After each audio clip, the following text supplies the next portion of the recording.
Atresia refers to this obstruction, or maybe even an absence of a lumen or a passageway. Biliary has to do with the bile ducts or gallbladder.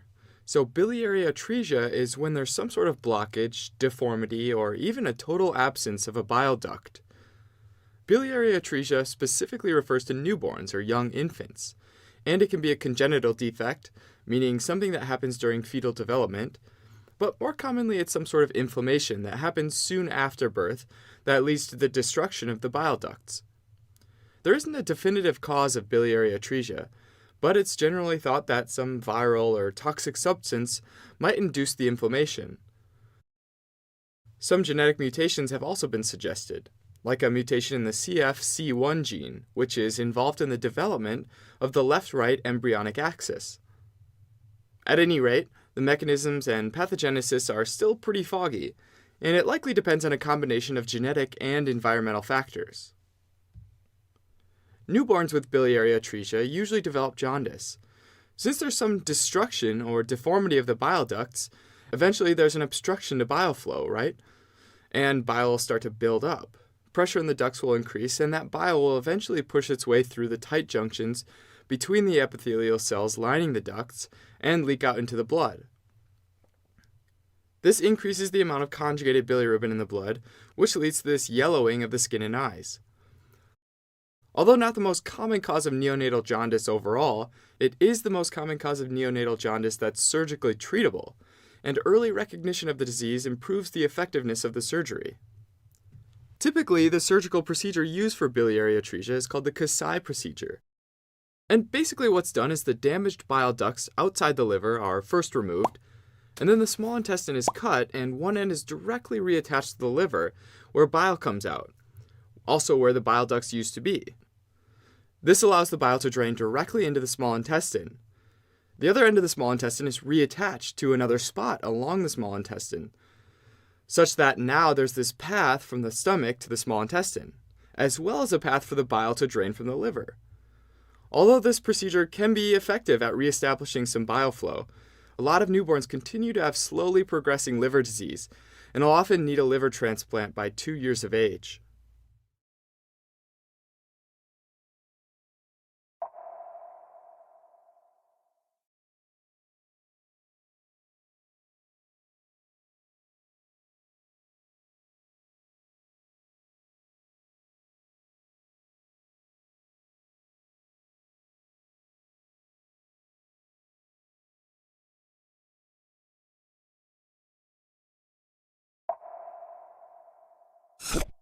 Acute cholecystitis, or this inflammation of the gallbladder, usually comes about because of a gallstone being lodged in the cystic duct.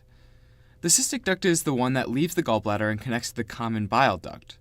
So let's say this person's gallbladder's got a few gallstones in it, and they go to eat a hamburger. The small intestine secretes cholecystokinin, sometimes shortened to CCK, into the blood where it makes its way to the gallbladder, and signals it to squeeze out some bile to give it a hand with digestion of that hamburger. The gallbladder contracts and one of these stones gets lodged right in the cystic duct, which blocks the bile flow. Now what?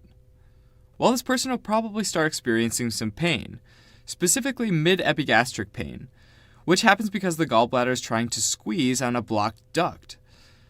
And just like if you squeezed a partly filled balloon with the end blocked off, it physically stretches out and irritates the nerves in the gallbladder and the duct. This can also lead to nausea and vomiting, which can last for long periods of time. And as that gallbladder squeezes more and more, the stone might get even more stuck. And at this point, the bile, being stuck in the same place, or in this state of stasis, becomes a kind of chemical irritant, and causes the mucosa in the walls to start secreting mucus and inflammatory enzymes, which results in some inflammation, distension, and pressure buildup. At this point, there might also start to be some bacterial growth, most commonly E. coli, which is all over the gut, but also Enterococci, Bacteroides fragilis, and Clostridium, which can also be found there. As it sort of starts to balloon up, the pain might start to shift to the right upper quadrant, and it'll be this kind of dull, achy pain that can even radiate up to the right scapula and the shoulders. After a while, bacteria starts invading into the gallbladder wall, and eventually through the wall, causing peritonitis, inflammation of the peritoneum, which can cause what's called rebound tenderness, where pain is brought on when pressure is actually taken off the belly rather than when it's applied. Here's another physical exam trick though. We know that while a patient takes in a deep breath, the diaphragm pushes down on the gallbladder. You can apply pressure on the abdomen to keep the abdominal contents from sliding downward. With the abdominal contents roughly pinned in place, you can ask the patient to take a deep breath. And if the diaphragm pushes down on their gallbladder, which remember is pinned in place, this will start to cause pain, forcing the patient to stop breathing in further. And that'd be a positive Murphy's sign, which can help with the diagnosis. Finally, since the bacteria started invading the mucosa and the tissue, the patient's immune system kicks in, ramping up the neutrophils in the blood and leading to neutrophilic leukocytosis, and likely also causing a fever. At this point, one of two things can happen. First, the stone could fall out of the cystic duct, which is great, and then the symptoms and cholecystitis eventually subside. This actually happens in the majority of cases. The other thing that could happen, though, is that the stone doesn't fall out. And if that's the case, pressure can keep building up, eventually so much so that it starts pushing down on the blood vessels supplying the gallbladder with blood, which means blood can't get to the gallbladder and the tissue starts to get ischemic, leading to gangrenous cell death, which is cell death due to not having enough of a blood supply. As the gallbladder walls weaken, it might eventually perforate or rupture. This causes sharp pain and, if left untreated, could allow the bacteria to get into the blood supply and cause sepsis. If it's allowed to get this far, it's possible the patient needs a cholecystectomy, or a removal of the gallbladder. For some patients, though, if the stone gets lodged further down in the common bile duct instead of the cystic ducts, it can start to block the flow of bile from the liver. Because remember that the liver cells help produce bile, right? If those liver cells keep producing bile, but none of it can go anywhere because of this blockage, bile can start to back up into the liver, which increases pressure in the bile ducts and causes the bile to eventually force its way through the tight junctions between the cells lining the bile ducts and make its way into the bloodstream, causing this increase in serum conjugated bilirubin, which is a component of bile, which eventually leads to jaundice or yellowed skin. An important marker that might also be found in someone's blood that has cholecystitis is alkaline phosphatase, or ALP. This is an enzyme found in high amounts in the liver and the bile ducts. So when bile backs up and pressure in the ducts increases, these cells lining the ducts can be damaged and die. And when they die, they can release their ALP, which can then get into the blood. A diagnosis can be confirmed by ultrasound, which can detect stones as well as a sonographic Murphy sign, which is abdominal tenderness from pressure of the ultrasound probe over the gallbladder. Other ultrasound findings include gallbladder wall thickening, buildup of sludge, and distension of the gallbladder or bile duct. A more sensitive study is cholecystography, sometimes referred to as a HIDA scan. In cholecystography, a radio-labeled marker is used to visualize the biliary system. In the case of acute cholecystitis, the ducts are often blocked and the gallbladder can't be seen. A blockage of the biliary system can also be seen with endoscopic retrograde cholangiopancreatography, or ERCP for short. In ERCP, an endoscope with a camera is passed down the mouth in the gastrointestinal tract until it reaches the pancreas. At that point, a contrast dye is injected into the pancreas and the dye is viewed through a fluoroscope. Another approach is magnetic resonance cholangiopancreatography, or MRCP, which visualizes the biliary system with the use of a magnetic resonance machine. Treatment of acute cholecystitis often includes supportive measures, like intravenous fluids, pain management, and antibiotics. Typically, the gallbladder is surgically removed in a procedure called a cholecystectomy, and if it's done laparoscopically, it's often called a lap-chol for short. Alright, as a quick recap, acute cholecystitis is inflammation of the gallbladder that's caused by gallstones getting lodged in the cystic duct. Often the disease improves on its own once the stones fall out of the duct. If the stones stay in place, there can be buildup of pressure that can lead to gallbladder ischemia and even rupture. The disease is often diagnosed by ultrasound and treated with a cholecystectomy. Thanks for watching. If you're interested in a deeper dive on this topic, Take a look at osmosis.org, where we have flashcards, questions, and other awesome tools to help you learn medicine. Otherwise, you can always support us by donating on Patreon, subscribing to our channel, or following us on social media.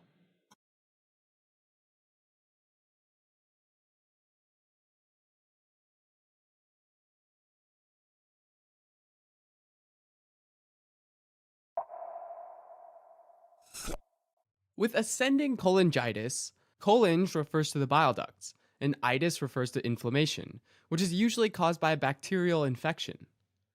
These bacteria are normally found in the intestines and work their way up the bile ducts from the duodenum of the small intestine. So that's why it's known as ascending cholangitis. Also, sometimes acute cholangitis because it can happen over a relatively short period of time. Normally, bacteria from the gut has a pretty tough time ascending up the bile ducts. And this is because bile flows down from the gallbladder, along with some pancreatic juice from the pancreas, and into the duodenum. And this tends to flush out any bacteria trying to sneak their way up. In ascending cholangitis, this flow of bile is often blocked, and one common reason is choledocholithiasis, which refers to gallstones in the common bile duct. In choledocholithiasis, gallstones form in the gallbladder and occasionally slip out, travel through the cystic bile duct, and then lodge into the common bile duct, obstructing the normal flow of bile. These gallstones are typically made up of bile components, and risk factors for developing them include things like female sex, obesity, pregnancy, and age, sometimes remembered by the 4 F's: female, fat, fertile, and 40. Other less common causes include things that cause stricture or narrowing of the bile ducts, like a nearby cancerous growth, which can compress the duct as the tumor slowly enlarges, or injury experienced during a laparoscopic procedure. Once the flow of bile is blocked, bacteria can slowly make their way up the ducts and colonize the biliary system without the risk of being washed away.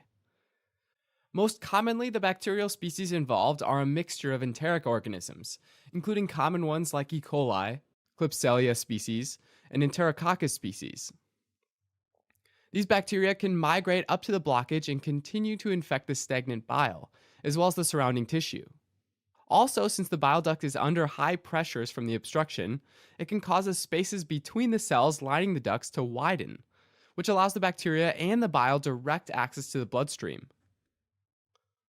Now, a bacterial infection around the bile ducts can cause fevers and right upper quadrant abdominal pain.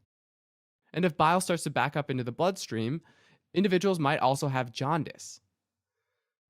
But if these bacteria get into the bloodstream, then it can lead to septic shock, which is where the blood vessels become leaky, causing hypotension, which can reduce blood flow to various organs, like the brain, which causes confusion. Now, a common categorization of these symptoms is Charcot's triad, which includes fever, right upper quadrant pain, and jaundice, as well as another one called Reynolds pentad, which includes those 3 plus hypotension and confusion. For diagnosis, blood tests that assess for evidence of infection, jaundice, and shock might be used, as well as medical imaging like ultrasound or endoscopic retrograde cholangiopancreatography, or ERCP, which is where an endoscope is inserted down the esophagus and a radiocontrast dye is injected into the bile ducts, allowing visualization of any blockages on X-ray. Treatment typically involves managing the symptoms, like offering rehydration and starting antibiotics. To definitively treat ascending cholangitis, though, the obstruction has to be removed, which can also be done using ERCP, where it can suction out the gallstone. For larger gallstones, shockwave lithotripsy might be used, which uses high-frequency sound waves from outside the body to break down the stone. Also, especially in the case of stricture, the bile ducts can be widened with a stent. Finally, if gallstones are the underlying cause, a cholecystectomy, or removal of the gallbladder, is typically recommended to avoid future gallstone-related complications. Alright, as a quick recap, ascending cholangitis is a bacterial infection of the common bile duct, most often caused by a gallstone lodged in the bile ducts, which allows bacteria to infect the ducts and potentially gain access to the bloodstream.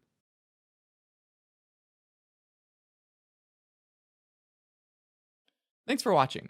You can help support us by donating on Patreon, subscribing to our channel, or telling your friends about us on social media.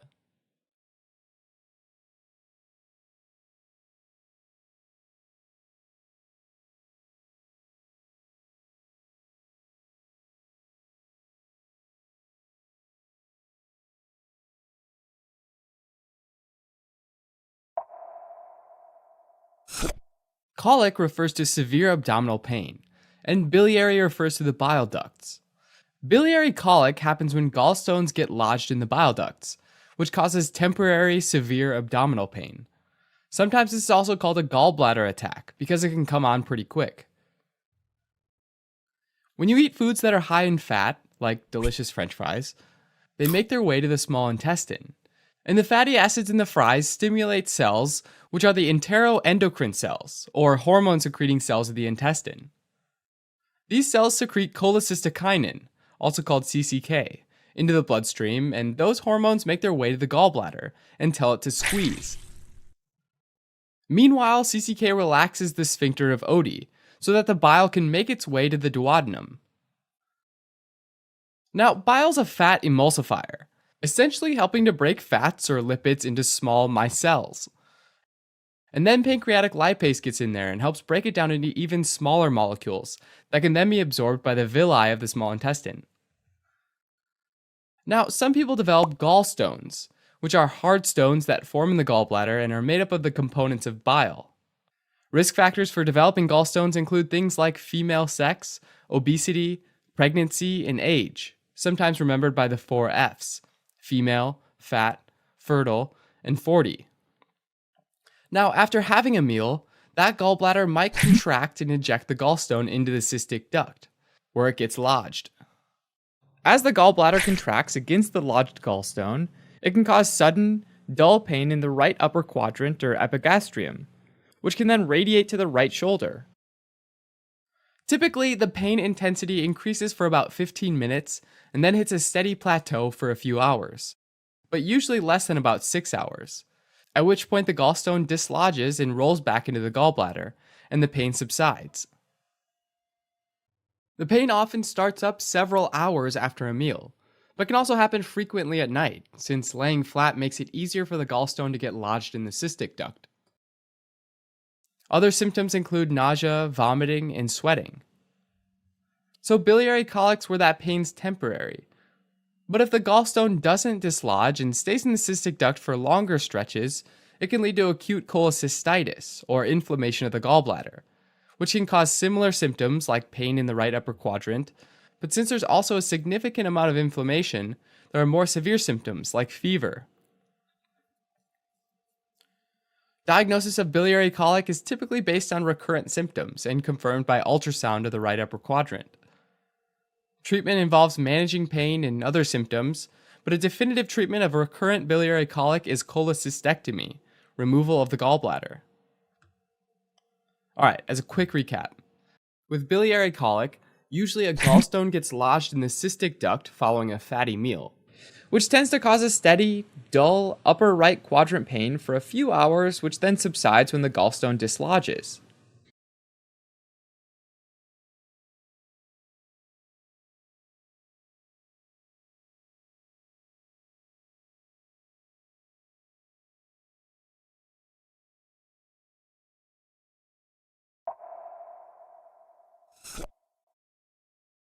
With acute cholecystitis, a gallstone gets lodged in the cystic duct, or maybe in the common bile duct, and then causes acute inflammation, pain, and possibly, but not usually, infection.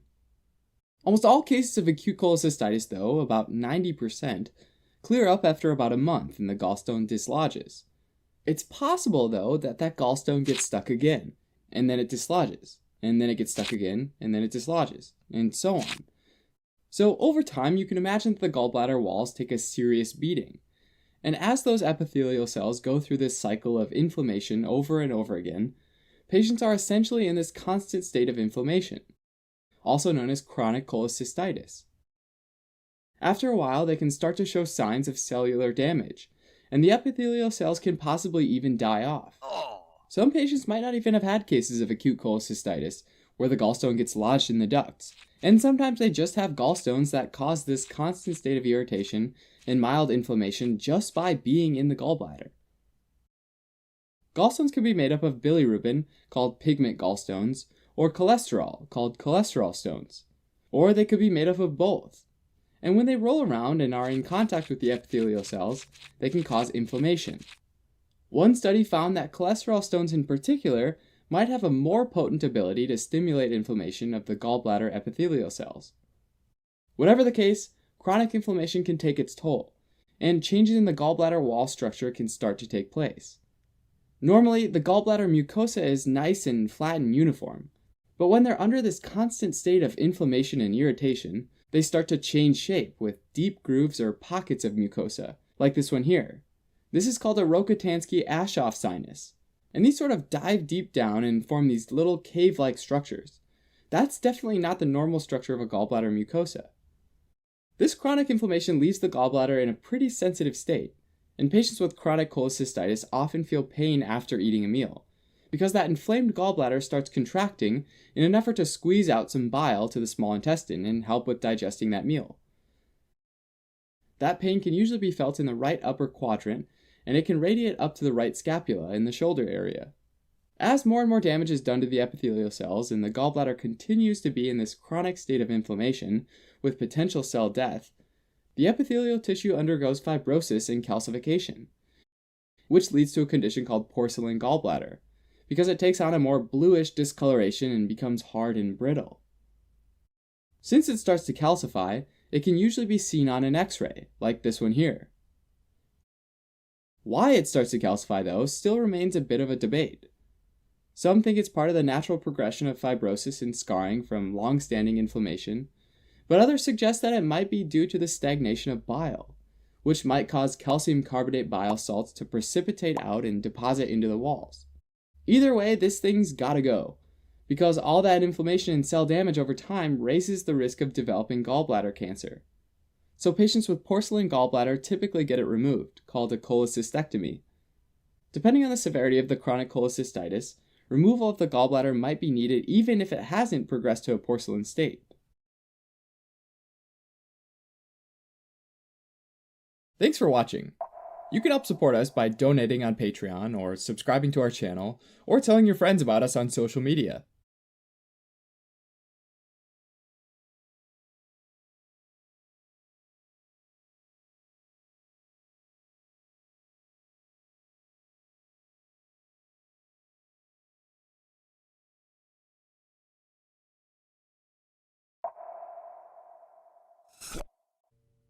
When tissues are inflamed and irritated, they usually regenerate by cell division and laying down new protein.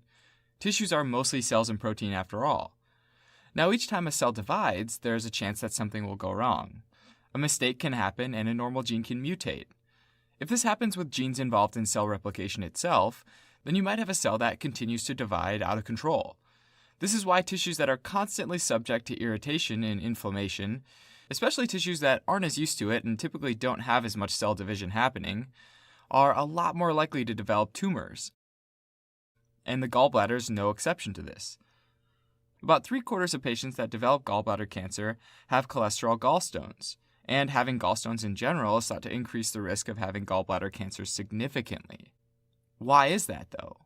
Well, gallstones are known to induce inflammation of the glandular tissue along the gallbladder walls, also known as cholecystitis.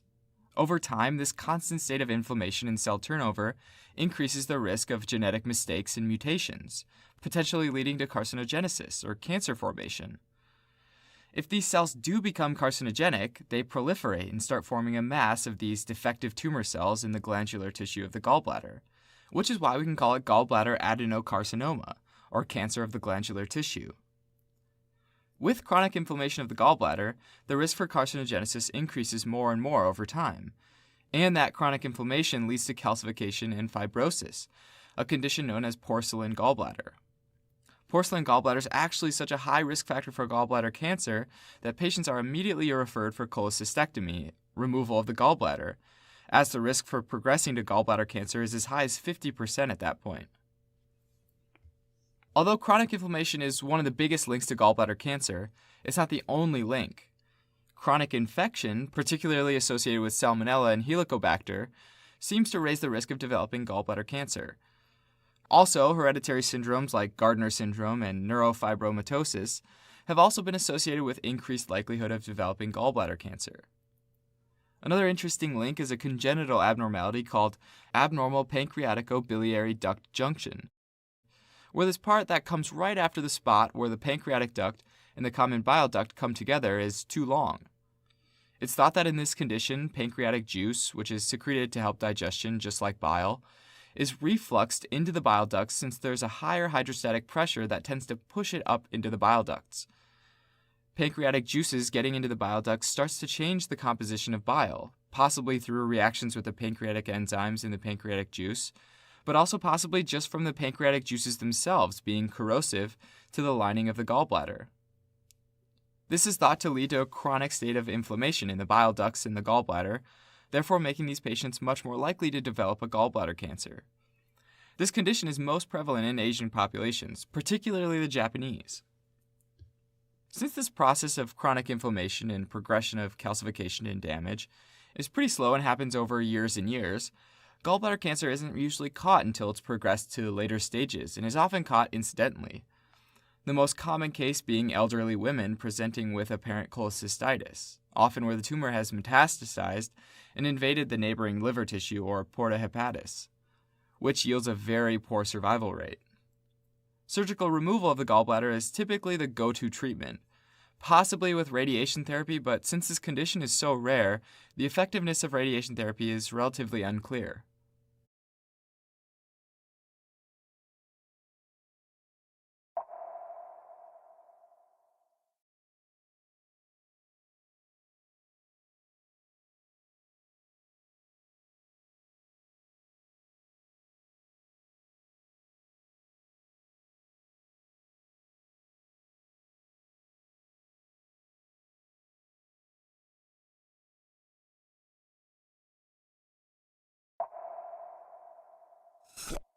Gallstones are hard stones found in the gallbladder, and gallstone ileus is when a gallstone becomes lodged in the small bowel.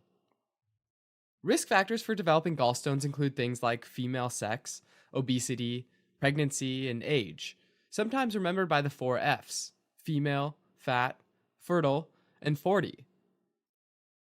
Sometimes those gallstones can get lodged in the cystic duct for long periods of time, and in that case, the bile inside the gallbladder tends to stagnate. And since that blockage doesn't allow it to be squeezed out periodically to help with digestion, that stagnant bile tends to irritate the gallbladder mucosa in the walls, and causes it to start secreting mucus and inflammatory enzymes, which results in some inflammation, distension, and pressure buildup, a condition known as cholecystitis, or inflammation of the gallbladder. If the gallstone dislodges, the inflammation can clear up. On rare occasions, a large stone, typically over 2.5 centimeters, can cause ongoing or repeated inflammation of the gallbladder, which will make the wall of the gallbladder a bit edematous or swollen and slightly more sticky. As a result, the gallbladder wall can actually adhere to a nearby structure, most commonly at the duodenum, but occasionally at the stomach, the colon, and the jejunum. Eventually, these repeated bouts of inflammation might cause the gallbladder wall to thin out and erode away completely, forming a fistula, which is essentially a passageway between the gallbladder and the organ that it's stuck to. If the other organ's the small intestine, then this is called a cholecystoenteric fistula, and the fistula becomes a direct route for gallstones to enter the bowel. Small gallstones might pass without any complication and leave the body along with the stool. But larger stones can get stuck along the GI tract, most commonly at the terminal ileum or the ileocecal valve, causing mechanical obstruction, which can develop into a partial or complete obstruction. Signs and symptoms of gallstone ileus include abdominal distension from the blockage, as well as nausea and vomiting, and a history of recurrent right upper quadrant pain, which is consistent with a repeated inflammation of chronic cholecystitis. Individuals might also present with dehydration, because a backup of fluid and air in the intestines can make a person feel a fairly strong aversion to food and drink. Diagnosis can be confirmed via radiograph, looking for the characteristic Wriggler's triad: pneumobilia, or air in the bile ducts, evidence of a small bowel obstruction, and a gallstone outside the gallbladder. Treatment typically involves managing the symptoms, like for example managing dehydration with intravenous fluids, and might involve nasogastric suctioning, which is inserting a tube through the nose to the GI tract to remove fluid and air in order to relieve abdominal pressure that can build up when there's a bowel obstruction. Finally, if there is a mechanical obstruction from a gallstone, then it might require emergency surgery. Alright, as a quick recap, gallstone ileus is where repeated cholecystitis, or inflammation of the gallbladder, causes a cholecystoenteric fistula to form, allowing gallstones to travel to the small bowel and become lodged, which can lead to mechanical obstruction.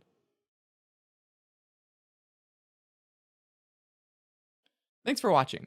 You can help support us by donating on Patreon, subscribing to our channel, or telling your friends about us on social media.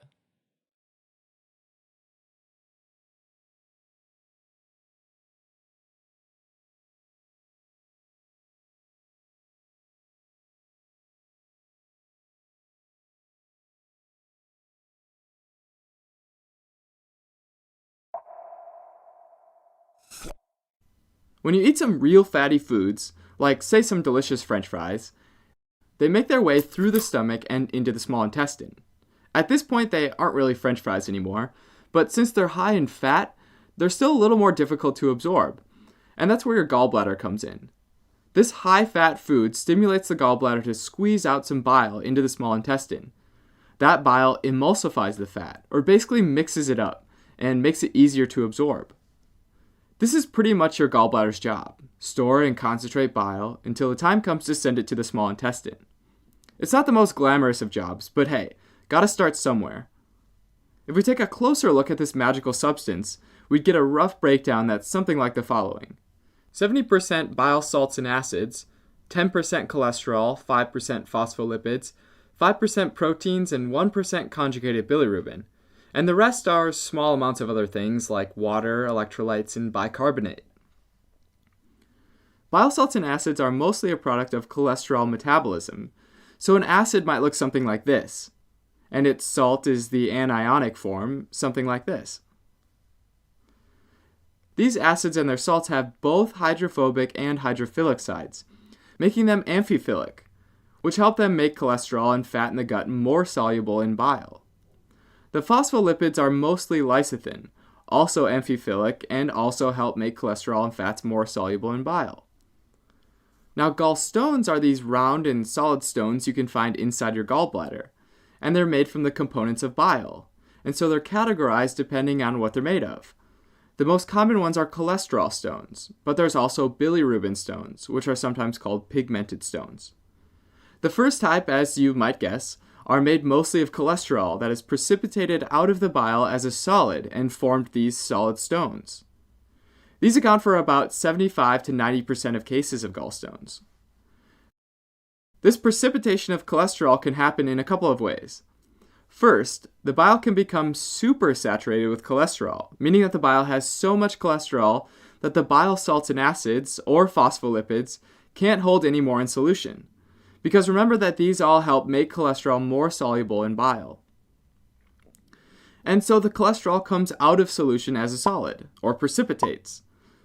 Another, somewhat similar way is if you don't have enough of these bile acids or salts and phospholipids to help keep the cholesterol in solution. So the less you have, the less cholesterol can be in solution, and the more precipitates out. Gallbladder stasis, or inactivity, has also been linked to forming stones. If the bile just sits there, it can cause the cholesterol to separate and basically precipitate out as a solid. Kind of like when the oil in your peanut butter jar separates from the peanuts if it sits too long.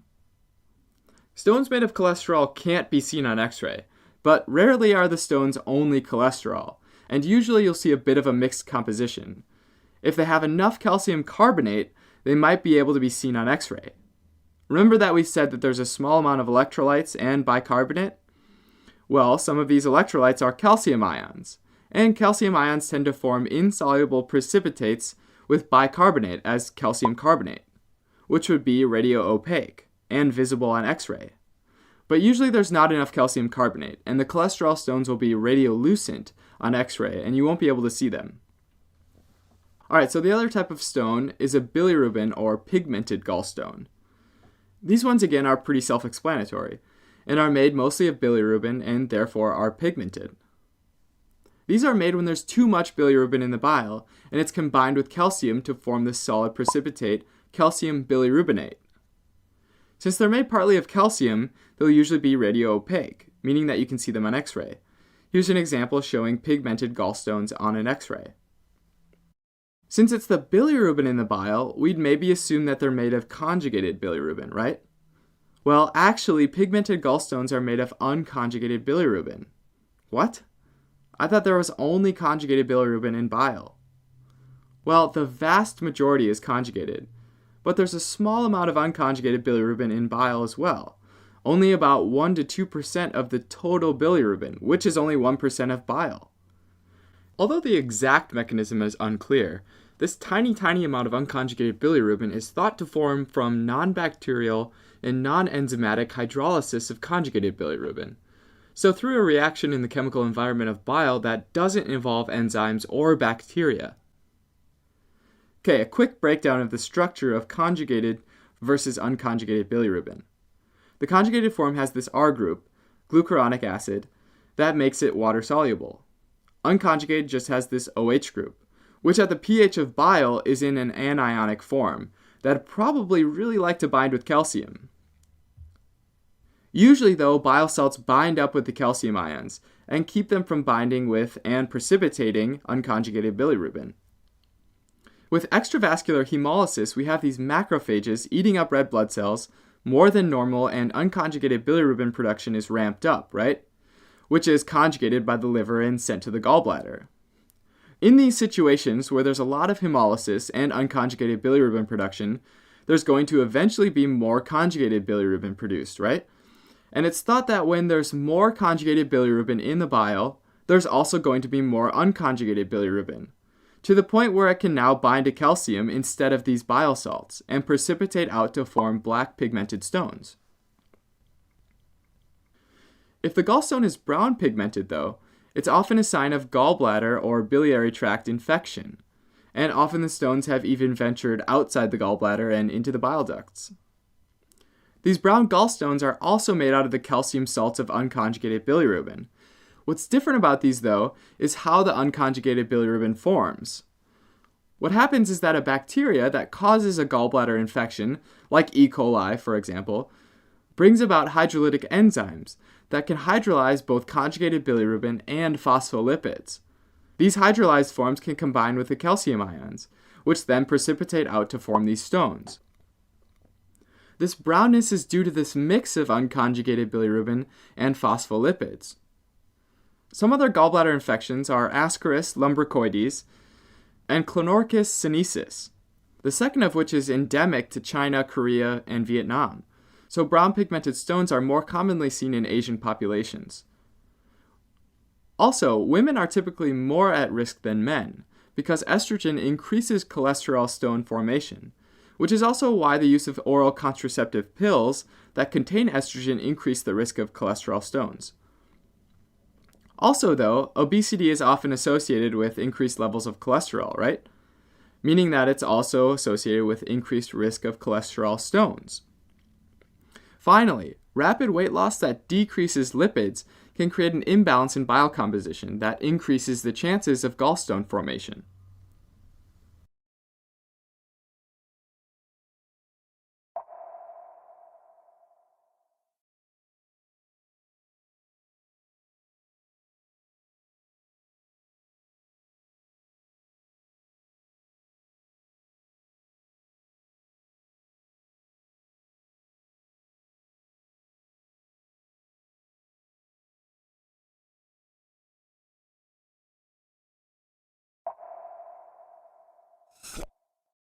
Alright, so when you drink alcohol, what happens? Well, okay, what happens to the alcohol? Well, that's mainly your liver's job, right? Basically, once the alcohol gets to your stomach, most of it's sent to your liver for processing. In very small amounts, alcohol is more or less harmless, but in excess, it can lead to serious liver complications, and is the leading cause of liver disease in Western nations. Once in the liver cells or hepatocytes, it can take one of three pathways. one of which involves an enzyme called alcohol dehydrogenase, or simply ADH, and this happens in the cytosol of the cell. Another involves a catalase inside organelles called peroxisomes, and a third involves being converted by the enzyme cytochrome P450-2E1, sometimes just shortened to CYP2E1. All three of these pathways lead to the conversion of alcohol to acetaldehyde. Once the ADH enzyme is used to convert the alcohol, it needs another compound called NAD+, which is then converted into NADH. As NADH levels increase and NAD+ levels decrease, this has two effects. Higher NADH levels tell the cell to start producing more fatty acids, and lower NAD+ levels result in less fatty acid oxidation, both of which lead to more fat production in the liver. Now, excessive fat in the liver is also known as fatty change or fatty liver, where it gets large, heavy, greasy, and tender. But typically at this point, patients don't have symptoms like fever or high levels of neutrophils in the blood. The liver also often takes on a more yellowish color, which is due to all these fat deposits. And we can see that on histology. All these circles are deposits of fat that contribute to fatty liver disease, and sometimes this buildup of fat in the liver is referred to as steatosis. Treating fatty liver disease usually involves simply stopping alcohol consumption. Okay, so that's fatty liver, but that's not the only thing that excessive alcohol consumption can cause, right? Looking back at our pathways, when you make acetaldehyde from ethanol, you also start to generate these ominous-sounding compounds called reactive oxygen species. You can probably guess that these guys are super reactive and contain oxygen. Some examples are like hydrogen peroxide, the hydroxyl radical, or the superoxide anion. These reactive oxygen species react with different components of the hepatocyte, like proteins and even DNA, and this process can cause serious damage to the cells. Besides producing reactive oxygen species, now we've also got acetaldehyde to worry about. And this compound can bind to macromolecules, enzymes, the cell membrane, and all sorts of other compounds inside the cell. When they bind to some of these, they effectively inhibit that molecule. And when that happens, they form what are called acetaldehyde adducts. And when those are formed, your immune system recognizes these new compounds as foreign and starts sending neutrophils to sort of clean up the damage. So not only do you get these adducts binding to and potentially messing with the function of certain molecules in the cell, you also get destruction of the hepatocytes by neutrophilic infiltration. As the cells become inflamed and damaged, patients have now developed alcoholic hepatitis. And we start to note a change on histology and notice these bundles of proteins called Mallory bodies. Specifically, these are damaged intermediate filaments and are located in the cytoplasm of hepatocytes. The mechanism that produces these bodies is still unclear, but they're most commonly seen in alcoholic hepatitis. At this point, the patient might have hepatomegaly that's probably become painful, since the liver is seeing more and more immune cells. They also may have neutrophilic leukocytosis, or an increased amount of neutrophils in the blood. Also, as cells become damaged and die off, scar tissue starts to form around the central veins of the liver, known as paravenular fibrosis. The damage done to hepatocytes also results in leakage of liver enzymes like alanine aminotransferase, or ALT, or aspartate aminotransferase, or AST, both types of transaminase. Usually, even though both are elevated, AST will be found to be greater than ALT in alcoholic hepatitis. In addition to these two, serum alkaline phosphatase, or ALP, and gamma-glutamyl-transferase, or GGT, will also be elevated. In some cases, thrombocytopenia, a deficiency of platelets in the blood, as well as possible hypoglycemia, or low blood sugar, can also be found in the blood of someone with alcoholic liver disease. Treatment again involves completely stopping alcohol consumption, and in some cases corticosteroids can help suppress the immune system. Finally, if it's allowed to progress far enough, chronic alcohol-induced liver damage may lead to cirrhosis and liver failure.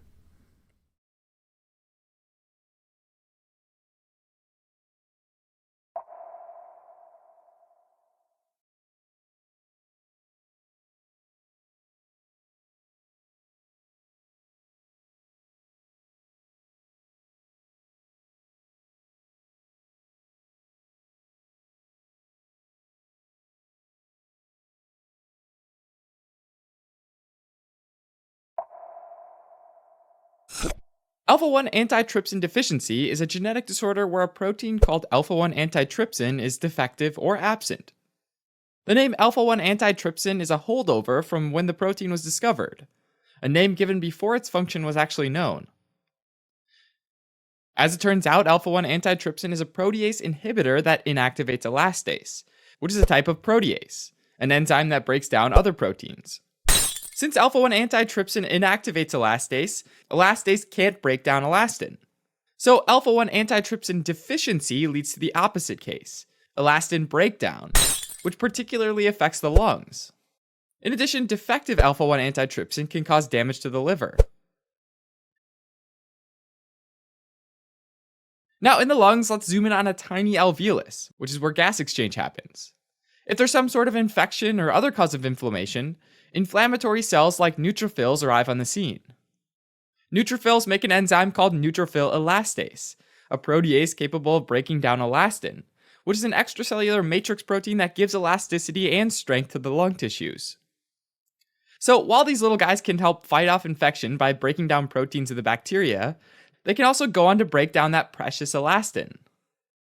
Fortunately, the liver makes alpha-1 antitrypsin, which gets released into the blood and sent to the lungs, where it inhibits neutrophil elastase, inactivating it before it can break down the protein elastin. Without alpha-1 antitrypsin, the opposite happens. Neutrophil elastase goes unchecked, and it damages the walls of the alveoli. And without that elastin, the alveoli lose their elasticity and structural integrity. Zooming out a bit and looking at the acinus, which is a bunch of alveoli, it just turns into one big cavity. This destruction and enlargement of the air spaces is called emphysema. It turns out that emphysema can develop in a couple different ways, and alpha-1 antitrypsin deficiency causes pan-acinar emphysema, meaning the whole acinus is affected, and it also tends to affect the lung's lower lobes the most. Another effect of unchecked inflammation in alpha-1 antitrypsin deficiency is chronic bronchitis and bronchiectasis, two conditions resulting from chronic airway inflammation. So alpha-1 antitrypsin deficiency can lead to emphysema, bronchiectasis, and chronic bronchitis, all types of chronic obstructive pulmonary disease, or COPD. Another more common cause of COPD is smoking, and if someone with alpha-1 antitrypsin deficiency also smokes, they tend to get an earlier onset of COPD than they would have otherwise, an example of a gene-environment interaction.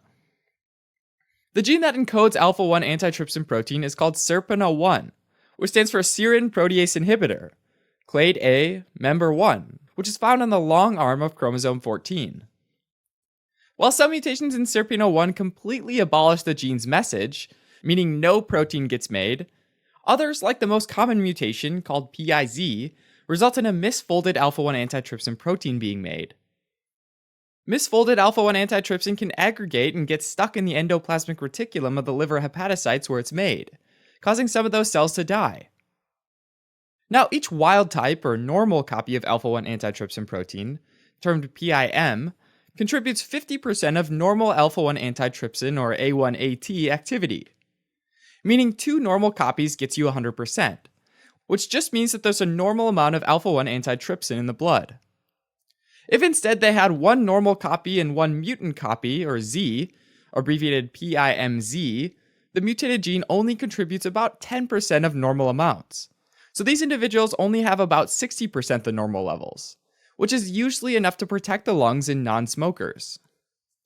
If both copies of the gene were mutant Z copies, then typically there's only 15 to 20% of normal levels, which results in alpha-1 antitrypsin deficiency. While there is some increased risk of lung and liver injury in PIMZ individuals, severe deficiency with these 2 mutant genes gives these individuals a much higher risk of lung and liver disease. Having said that, though, some people with PiZZ deficiency can live their entire lives with no lung or liver disease, if their environmental exposures are minimal. Symptoms of alpha-1 antitrypsin deficiency typically involve the lungs and liver. The changes in the lungs that cause chronic obstructive pulmonary disease can result in shortness of breath, as well as wheezing, mucus production, and a chronic cough. The death of liver cells can ultimately lead to cirrhosis, a process in which normal liver tissue is replaced with scar tissue.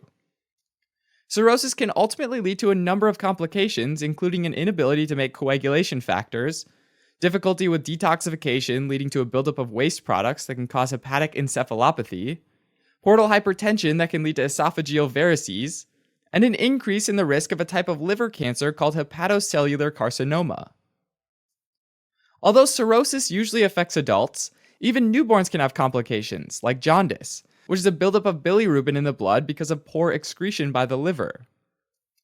A very small minority of infants who are born with two Z genes can develop liver failure during their first years of life and require a liver transplant. If, though, somebody has a mutant SERPINA1 that results in no alpha-1 antitrypsin, as opposed to the misfolded ones that get stuck, then they typically don't have liver disease. Diagnosis of alpha-1 antitrypsin deficiency often starts with a chest X-ray or chest CT scan to look for hyperinflated lungs or evidence of damaged lung tissue. In addition, pulmonary function testing can be used to measure how quickly air exits the lungs, which can be slower than normal. The level of alpha-1 antitrypsin in the blood can also be measured. Cirrhosis caused by alpha-1 antitrypsin can be diagnosed with liver ultrasound or a liver biopsy. When evaluating a biopsy, microscopic sections of liver tissue are stained with a combination of two reagents called periodic acid Schiff, or PAS. This test stains glycoproteins like alpha-1 antitrypsin a pink color. The tissue is also exposed to diastase, which is an enzyme that normally destroys a lot of glycoproteins. But since alpha-1 antitrypsin is stuck and hidden away in the endoplasmic reticulum, diastase can't get to it, and so it's diastase resistant. So we say that they'd be periodic acid Schiff positive, or PAS positive, as well as diastase resistant. In terms of treatment, augmentation therapy is where you give intravenous infusions of normal alpha-1 antitrypsin protein purified from the blood of healthy plasma donors. This doesn't cure the lung disease, but it does slow or halt its progression. So other therapies for chronic obstructive pulmonary disease like inhalers and supplemental oxygen are often needed as well. Supplementing the deficient protein in the blood doesn't fix the liver problems, since they're caused by defective alpha-1 antitrypsin building up in the hepatocytes. So standard treatments for cirrhosis are usually needed, like lactulose to prevent hepatic encephalopathy. Alright, as a quick recap. In alpha-1 antitrypsin deficiency, the alveoli in the lungs are damaged by neutrophil elastase, since there's insufficient alpha-1 antitrypsin to counter it, causing chronic obstructive pulmonary disease. And in the liver, misfolded alpha-1 antitrypsin builds up, killing hepatocytes and leading to cirrhosis.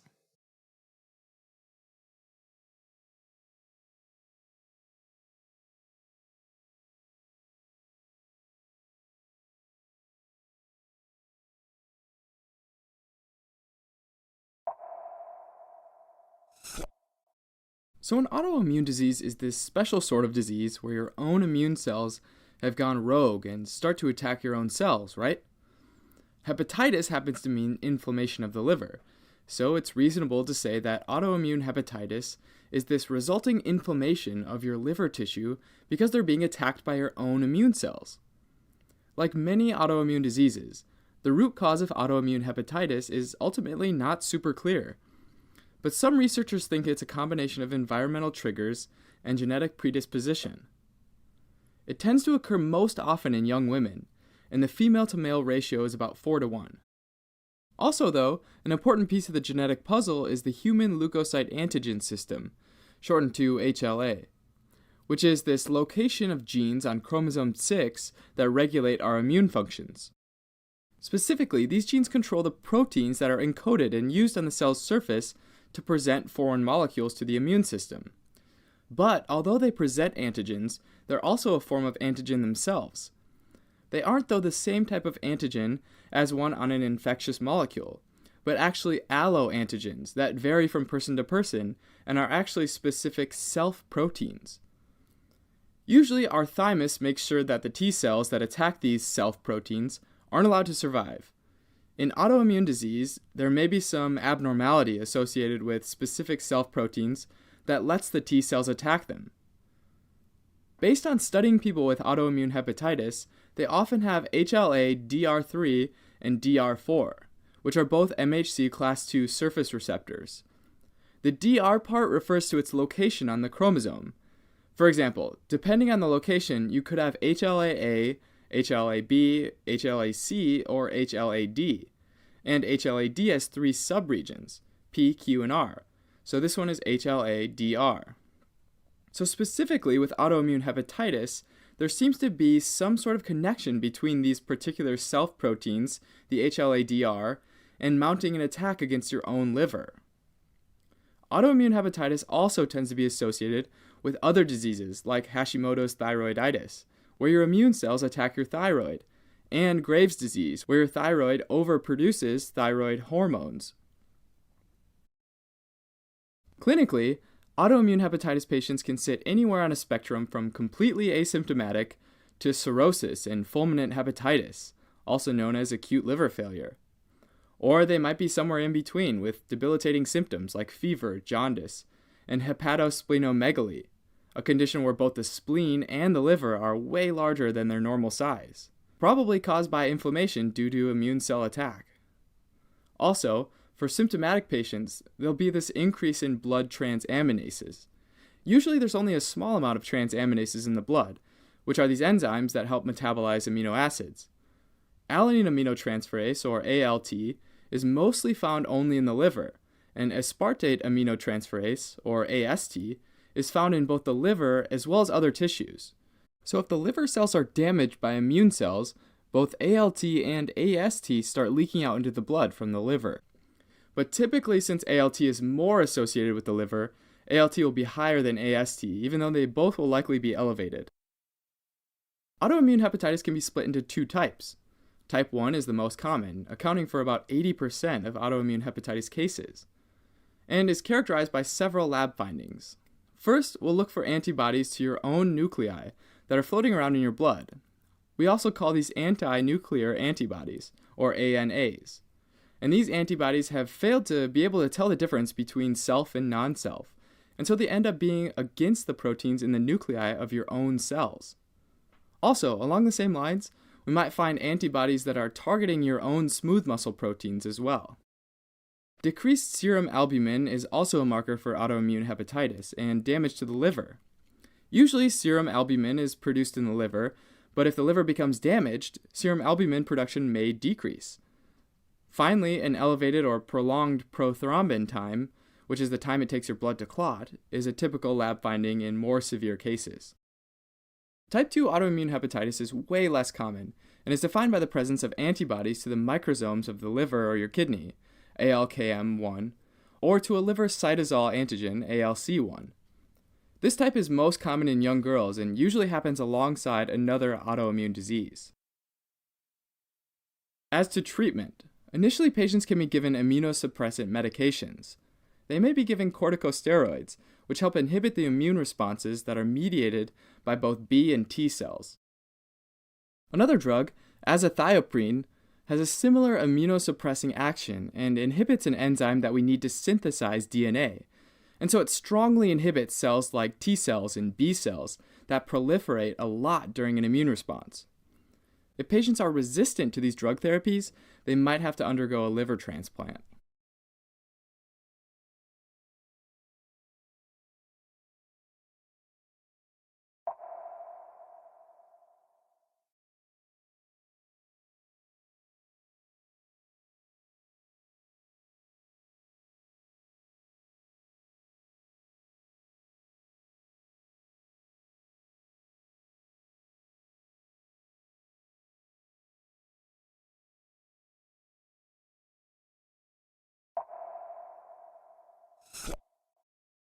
Benign tumors are masses of cells that can't invade neighboring tissues or organs, and therefore are usually defined as non-cancerous.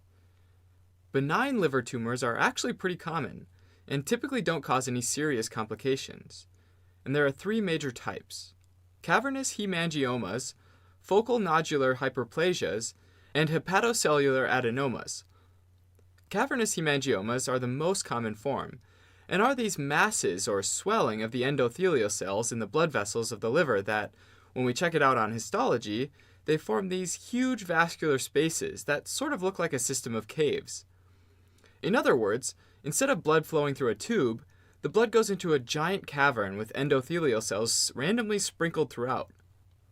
Although these vascular spaces look huge on histology, Most patients have relatively small lesions, usually about less than 1.5 centimeters, and therefore they don't have any symptoms. In more rare cases, with larger lesions, patients might develop symptoms and in very rare cases experience rupture and intraperitoneal bleeding. Finding and diagnosing these hemangiomas can be done through several imaging techniques like ultrasound, CT scans, and MRI. The second most common type of benign liver tumor is a focal nodular hyperplasia, or FNH. And these are like these localized aggregates of rapidly reproducing liver cells. FNH is actually the most common non-blood vessel related benign tumor in the liver, and are seen slightly more in women than in men, but can happen at any age. Basically, this is a loosely used term to describe when nodules, or these aggregations, of seemingly benign hepatocytes are found in the liver. Ultimately, we don't really know why these form, but it's thought that they could be a response to vascular injury of some kind that leads the hepatocytes to ramp up reproduction and form these aggregates of cells. Another reason it's thought to be a result of vascular injury is that there's almost always an abnormally large blood vessel in the center, with smaller branches radiating out into the periphery. And further supporting this vascular injury hypothesis is that there's almost always a characteristic gross finding of a centralized fibrous scar tissue produced by stellate cells.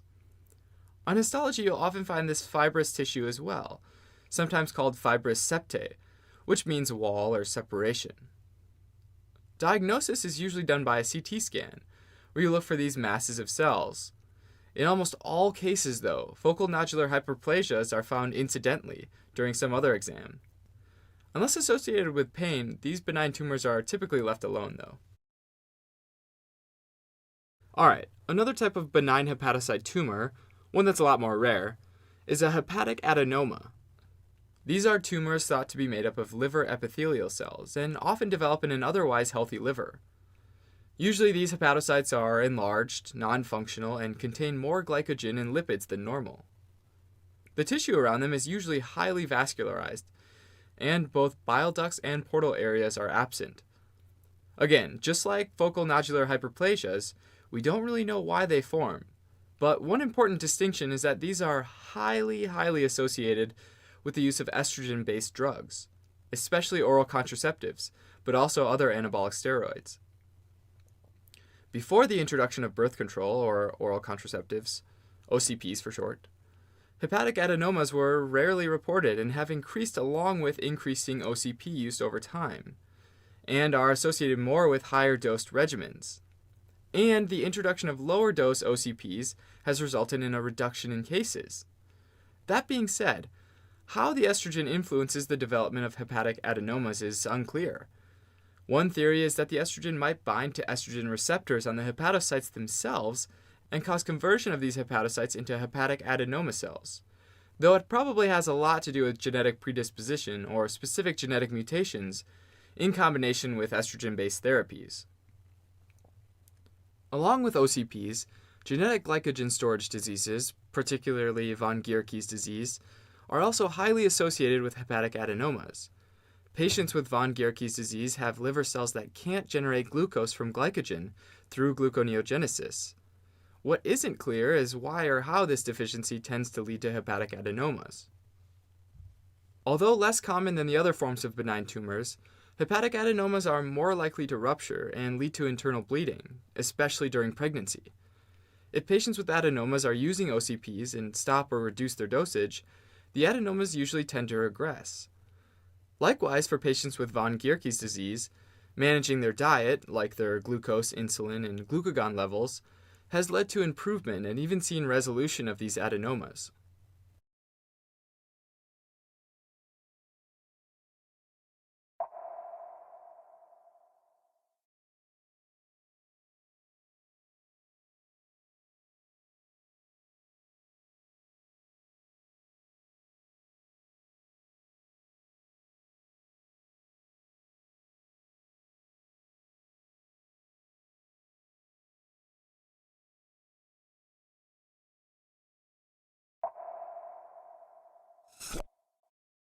For healthy humans, bile usually flows from the liver and into the small intestine, And this is a super important part of digestion and absorption of nutrients, right?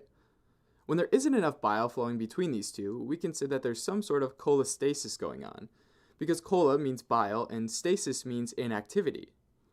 This reduction in bile flow can basically be split into two types: hepatocellular cholestasis, where for some reason the hepatocytes aren't making enough bile, and obstructive cholestasis, where something's physically blocking the flow of bile. For hepatocellular cholestasis, which would be considered a form of intrahepatic cholestasis since it's happening inside the liver, a really important culprit is the hormone estrogen. Estrogen is thought to basically cause the hepatocytes to not be able to pump out bile acids, usually in the form of cholic acid, which is produced when hepatocytes break down cholesterol. And in this case, the hepatocytes literally can't pump out the cholic acid, because it's been found that the estrogen inhibits the export pump that usually moves the bile acid from the hepatocyte to the bile caniculi, which leads to the bile ductules and eventually the common hepatic duct. But bile acids are just one component of bile, right? Wouldn't the bile still be made just without the bile acids? Well, production and secretion of bile acids is actually a major driving force for the synthesis of bile in the hepatocytes. So when the cells can't transport the bile acids and they start to build up inside the cell, this is basically a signal to downregulate bile acid synthesis and excretion of bile altogether, which decreases the total amount of bile production. When the excretion of bile components like conjugated bilirubin are down, but they're still being conjugated, they also build up along with the bile acids, and eventually it's thought that they diffuse or are exocytosed into the interstitial space, where it can access the blood supply. Since estrogen's been linked as a primary suspect here, it makes sense that we see hepatocellular cholestasis in situations where estrogen levels might be higher. Since oral contraceptive pills, or birth control pills, use estrogen and progesterone to stop ovulation, it also makes sense that they've been linked to developing cholestasis, right? Similarly, during pregnancy, estrogen levels can increase a lot, which can lead to pregnancy-induced cholestasis. But this typically isn't dangerous to the fetus or the mother. Anabolic steroids, like those used by athletes or bodybuilders, have also been linked to cholestasis. It's thought because they're similar in structure to estrogen, but the mechanisms aren't very well known. Another hepatocellular mechanism for cholestasis is related to newborns and is associated with neonatal hepatitis. In newborns, it's thought that several of the important mechanisms that help produce bile in hepatocytes are relatively immature, leading to this overall decreased ability to produce bile. And this, in combination with the developing liver being more sensitive to injury, can lead to a reduction in bile synthesis and bile flow for newborns. The other major type of cholestasis is obstructive, which usually happens outside the liver, so we can call it extrahepatic cholestasis. Now, this is usually a physical blockage of the common bile duct. It could be like a gallstone that came from the gallbladder, or it could be from a disease called primary sclerosing cholangitis, where the body's immune system actually attacks the bile ducts, causing inflammation and scar tissue in those ducts, which can make it more difficult for bile to flow through them. Biliary atresia is another condition just like sclerosing cholangitis, but this one specifically affects newborns. Finally, pancreatic carcinomas that grow at the head of the pancreas may also physically block the flow of bile, since the common bile duct moves through the head of the pancreas. This buildup of bile will be pretty obvious on histology of the liver, and will look like these bile lakes or bile infarcts, which are these pools of yellowish-green bile that have made their way into the interstitial space and sort of pooled up there. If we look at the gross image of the liver, all this bile will cause it to take on this yellowish-green color. Now, a pretty common clinical finding of somebody with either hepatocellular or obstructive cholestasis is jaundice and pruritus. In obstructive cholestasis, the bile accumulates in the liver, right, and slowly seeps into the serum. This is because when those bile ducts are obstructed in some way, the pressure in the ducts increases, which causes bile to leak through the tight junctions between hepatocytes into the interstitial space and into the serum, which would mean that the individual components of that bile will get into the serum as well, right? Conjugated bilirubin, therefore, will get into the blood, leading to the yellowed skin tone that's indicative of jaundice. Bile salts, another main ingredient of bile, can cause pruritus by depositing in and making the skin itchy and irritated. Not only that, cholesterol can also deposit in the skin and lead to these buildups called xanthomas. In hepatocellular cholestasis, remember that both bile salts and conjugated bilirubin are made, they're just not excreted as well and can leak out, leading again to pruritus and jaundice. Xanthomas, though, are not as characteristic for hepatocellular cholestasis, since bile isn't leaking through the tight junctions like it was for obstructive cholestasis. Alright, so if the bile flow is blocked or reduced even, and is being rerouted everywhere except the small intestine, where it should be going, you also might expect a reduction in nutrient absorption from the small intestine, since bile usually helps emulsify fats and make them easier to absorb. Also, when bile gets into the small intestine, some of that conjugated bilirubin is converted by microbes in the gut to urobilinogen, which contributes to the brown color in stool. So if less bile and conjugated bilirubin is making it to the gut, then the stool will likely take on a much lighter color because it's got less urobilinogen. A fraction of that urobilinogen is reabsorbed and gets excreted in the urine, so there'll be less in the urine as well. Conjugated bilirubin excretion, though, will often be increased in the urine, since it's being excreted from the blood through the kidneys. This is also called bilirubinuria and will cause darker urine. Finally, enzymes that are usually found in the liver, like alkaline phosphatase or ALP, and gamma-glutamyl transpeptidase, or GGT, may also be found increased in the blood. Both of these enzymes are membrane-bound enzymes that are sensitive to hepatocyte damage and can be released when those hepatocytes are damaged or stressed in some way.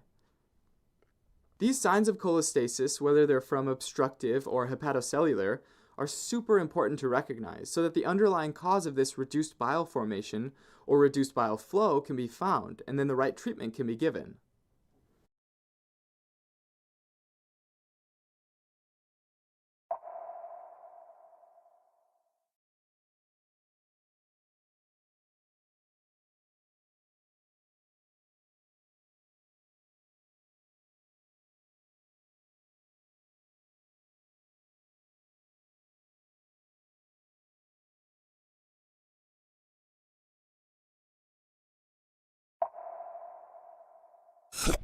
Cirrhosis is when chronic inflammation and liver damage causes the liver to become fibrotic and develop scar tissue. At a cellular level, the hepatocytes become impaired, and this leads to hepatic dysfunction and portal hypertension. Cirrhosis is usually irreversible, so it's usually called end-stage or late-stage liver damage, and often requires a liver transplant. However, in some cases, early treatment can slow down and even reverse the cirrhosis. Compensated cirrhosis is when there's enough healthy cells to make up for the damaged ones, but minor complications like hemorrhoids can still happen. Decompensated cirrhosis is when healthy cells can no longer keep up with the workload, causing major complications like hepatic encephalopathy, ascites, and esophageal and gastric variceal hemorrhage. In compensated cirrhosis, although there aren't many major complications, there might still be some symptoms like loss of appetite, fatigue, and muscle cramps. There might also be easy bruising and excessive bleeding because there aren't enough clotting factors produced by the liver. Cirrhosis can also impair estrogen metabolism, causing amenorrhea and irregular menstrual bleeding in females, and low libido and gynecomastia in males. On physical exam, there might be hepatomegaly, where the liver can feel firm and nodular. But when there's lots of scarring, the liver might be small, so that it can't be felt at all.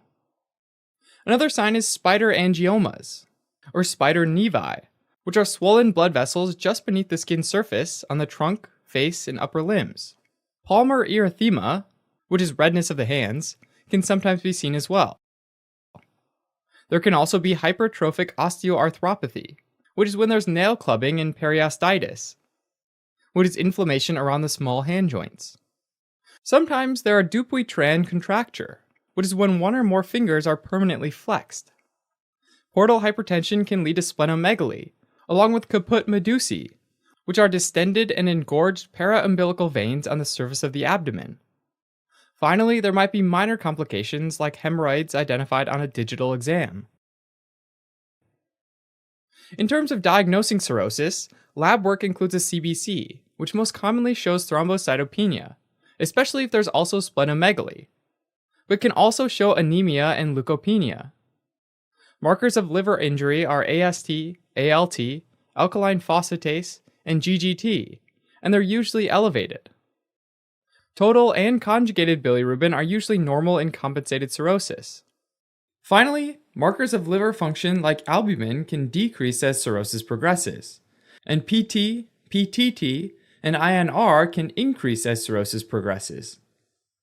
In addition, FibroSure or FibroTest is done using alpha-2 macroglobulin, haptoglobin, total gamma globulin, apolipoprotein A1, GGT, and total bilirubin to generate a score that estimates liver fibrosis. An abdominal ultrasound shows surface nodularity and increased echogenicity, and sometimes there's atrophy in the right lobe and hypertrophy of the left and caudate lobe. If there's portal hypertension, then the diameter of the portal vein is over 13 millimeters. There's also ultrasound-based elastography, which measures tissue elasticity. Normal liver elasticity ranges from 2.6 to 6.2 kilopascals, and when it's above 7 kilopascals, that means that there's significant fibrosis. And when it's above 11 kilopascals, that means there's cirrhosis. A liver biopsy is the gold standard for diagnosing cirrhosis, and also finding the cause. But it's not always done, especially when other findings strongly suggest cirrhosis. If it is done, a liver biopsy will often show bridging fibrosis and irregular nodules of regenerating hepatocytes. Individuals with cirrhosis should avoid alcohol, medications that are hepatotoxic, like acetaminophen, and also herbal and dietary supplements that can damage the liver, like germander. Individuals should also be vaccinated for hepatitis A and B if they're not already immune. Doses of certain medications, like tramadol, which is an opioid pain medication, may need to be adjusted to prevent further harm to the liver. Individuals with cirrhosis should be monitored every 3 to 6 months using a CBC, markers of liver injury, and markers of liver dysfunction. In addition, an ultrasound should be done, and alpha-fetoprotein levels can also be checked to monitor for possible tumors, since cirrhotic individuals are at increased risk for developing hepatocellular carcinoma. Alright, now with decompensated cirrhosis, there are major complications, which might be triggered by things like acute infections, alcohol intoxication, constipation, or even bouts of dehydration. Treatment for these complications starts with resolving the triggering event, like treating the infection or abstaining from alcohol. One major complication of decompensated cirrhosis is jaundice, which can happen because the liver is unable to conjugate bilirubin. Lab findings would show total bilirubin levels over 2 milligrams per deciliter. Another complication is hepatic encephalopathy, and this happens because the liver is unable to effectively remove toxins, like ammonia, from the blood. These toxins can build up and get into the brain, causing symptoms like insomnia or hypersomnia. As toxins accumulate, there can be mood changes, along with confusion and even coma in some cases. On physical exam, there might be asterixis, a flapping tremor of the hand that appears when the wrist is extended, like a bird that's flapping its wings. Lab findings show high levels of ammonia, and it can be lowered using lactulose given orally or through an enema. Lactulose is a non-absorbable sugar that decreases absorption of ammonia in the intestines and prevents constipation. If the individual doesn't improve in 48 hours, then oral rifaximin is given.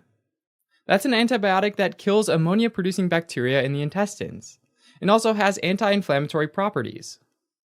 Individuals with recurrent hepatic encephalopathy can be given ongoing treatment with lactulose.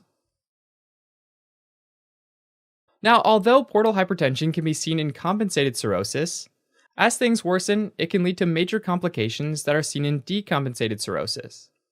Portal hypertension can cause peripheral edema as well as a buildup of excess fluid in the peritoneal cavity, resulting in ascites. Ascites can cause abdominal distension, as well as shifting dullness on percussion and a positive fluid wave test. Additional lab work for ascites includes electrolytes in order to identify any imbalances, especially hyponatremia. An abdominal ultrasound can confirm the diagnosis. Usually the fluid in ascites appears anechoic. Next, a paracentesis is done to collect acidic fluid. The acidic fluid is typically crystal clear, and bloody acidic fluid suggests a tumor. A cell count and differential is also done, and with normal acidic fluid there are below 250 neutrophils. In addition, total protein levels are below 3 grams per deciliter, saying that the fluid is a transidate, while an exudate has more than 3 grams per deciliter of protein. Next, the acidic fluid is tested for albumin to calculate the serum to ascites albumin gradient, or SAG. A SAG above 1.1 means that portal hypertension is present. Because salt helps retain water, treatment of moderate ascites includes sodium restriction to 2 grams per day. In addition, a combination of diuretics like spironolactone, a potassium-sparing diuretic, and furosemide, a loop diuretic, is commonly used to get rid of excess fluid.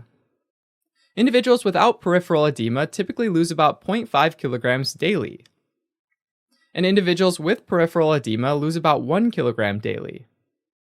As the ascites resolves, the diuretics are tapered and then stopped.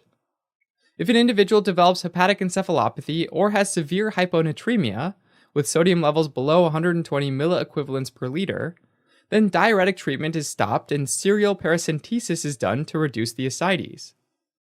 In severe hyponatremia, fluid intake is restricted to less than the urine volume. Treatment of severe ascites is done using large volume paracentesis, where up to 5 liters of fluid is taken out of the abdomen at one time without causing hypovolemia. When more than 5 liters of fluid is taken out, albumin is given afterwards. A major complication of ascites is spontaneous bacterial peritonitis, or SBP, which is an infection of the acidic fluid. It can cause severe abdominal pain, fever, and an altered mental status. A paracentesis of the acidic fluid is done, and the fluid looks turbid or cloudy.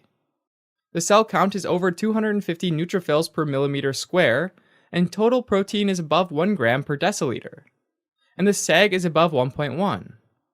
In addition, the glucose is usually above 50 milligrams per deciliter, which distinguishes SBP from a secondary bacterial peritonitis, where glucose is below 50 milligrams per deciliter and the LDH is below 225 international units per liter.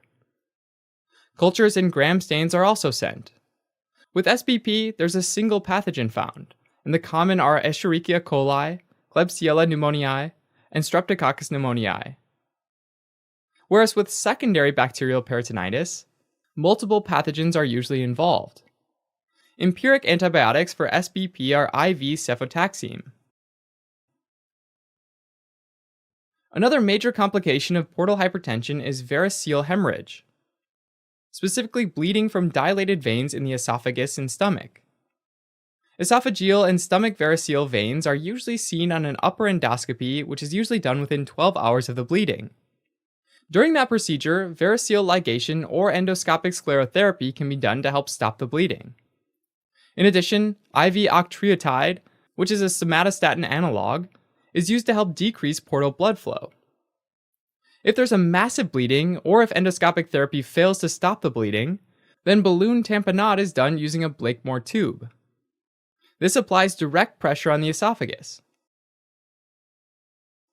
If endoscopic approaches fail, a transjugular intrahepatic portosystemic shunt, or TIPS, procedure can be done, which creates a path between the portal and systemic circulation in order to lower the portal pressure.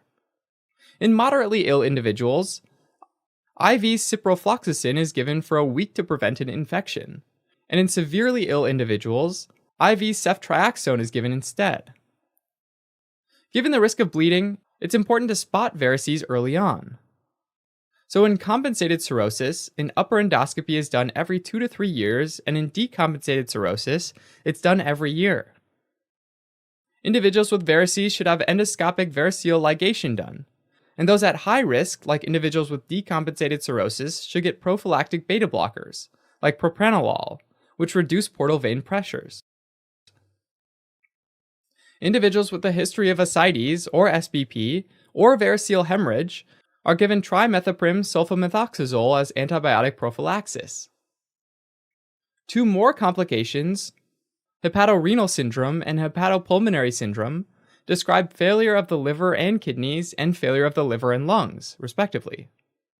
They occur because portal hypertension causes arterial and capillary vasodilation, which reduces systemic vascular resistance and can damage the kidneys and lungs.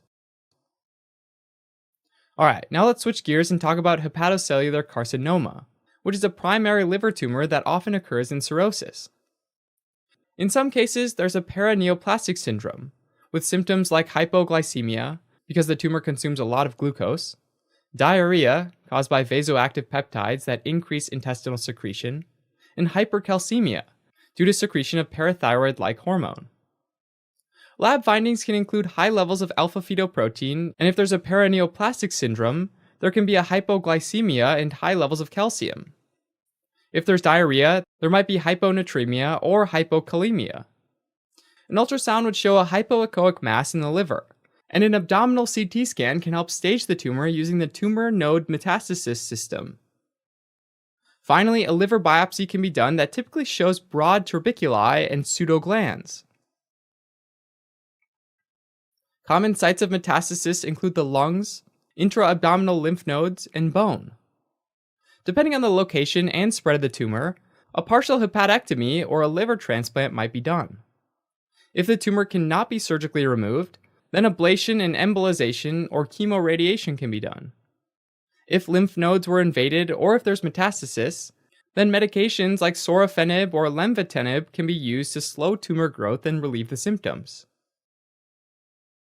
Now let's talk about the underlying causes of cirrhosis. First off, there's chronic viral hepatitis, which is usually due to hepatitis B or C infection that lasts for over 6 months. With chronic hepatitis B, HB-SAG and anti-HBC antibodies are positive. And with chronic hepatitis C, anti-HCV antibodies are positive and there are elevated levels of HCV RNA. Next, there's alcoholic liver disease, caused by drinking over 30 grams of alcohol per day, or more than 3 beers daily. And non-alcoholic fatty liver disease, or NAFLD, which is associated with metabolic syndrome, which includes obesity, arterial hypertension, insulin resistance, and dyslipidemia. Both of these lead to steatosis, which is the infiltration of liver cells with fat, and steatohepatitis, which is when there's a fatty infiltration along with inflammation. When NAFLD causes steatohepatitis, it's called non-alcoholic steatohepatitis, or NASH. With alcoholic liver disease, lab findings can show anemia and an elevated MCV, suggesting vitamin B12 or folate deficiency due to alcohol toxicity. The ESR can be elevated, and AST to ALT ratio is above 2. With NAFLD-induced hepatic steatosis and NASH, other causes of hepatic steatosis need to be ruled out, like alcoholic liver disease and viral hepatitis.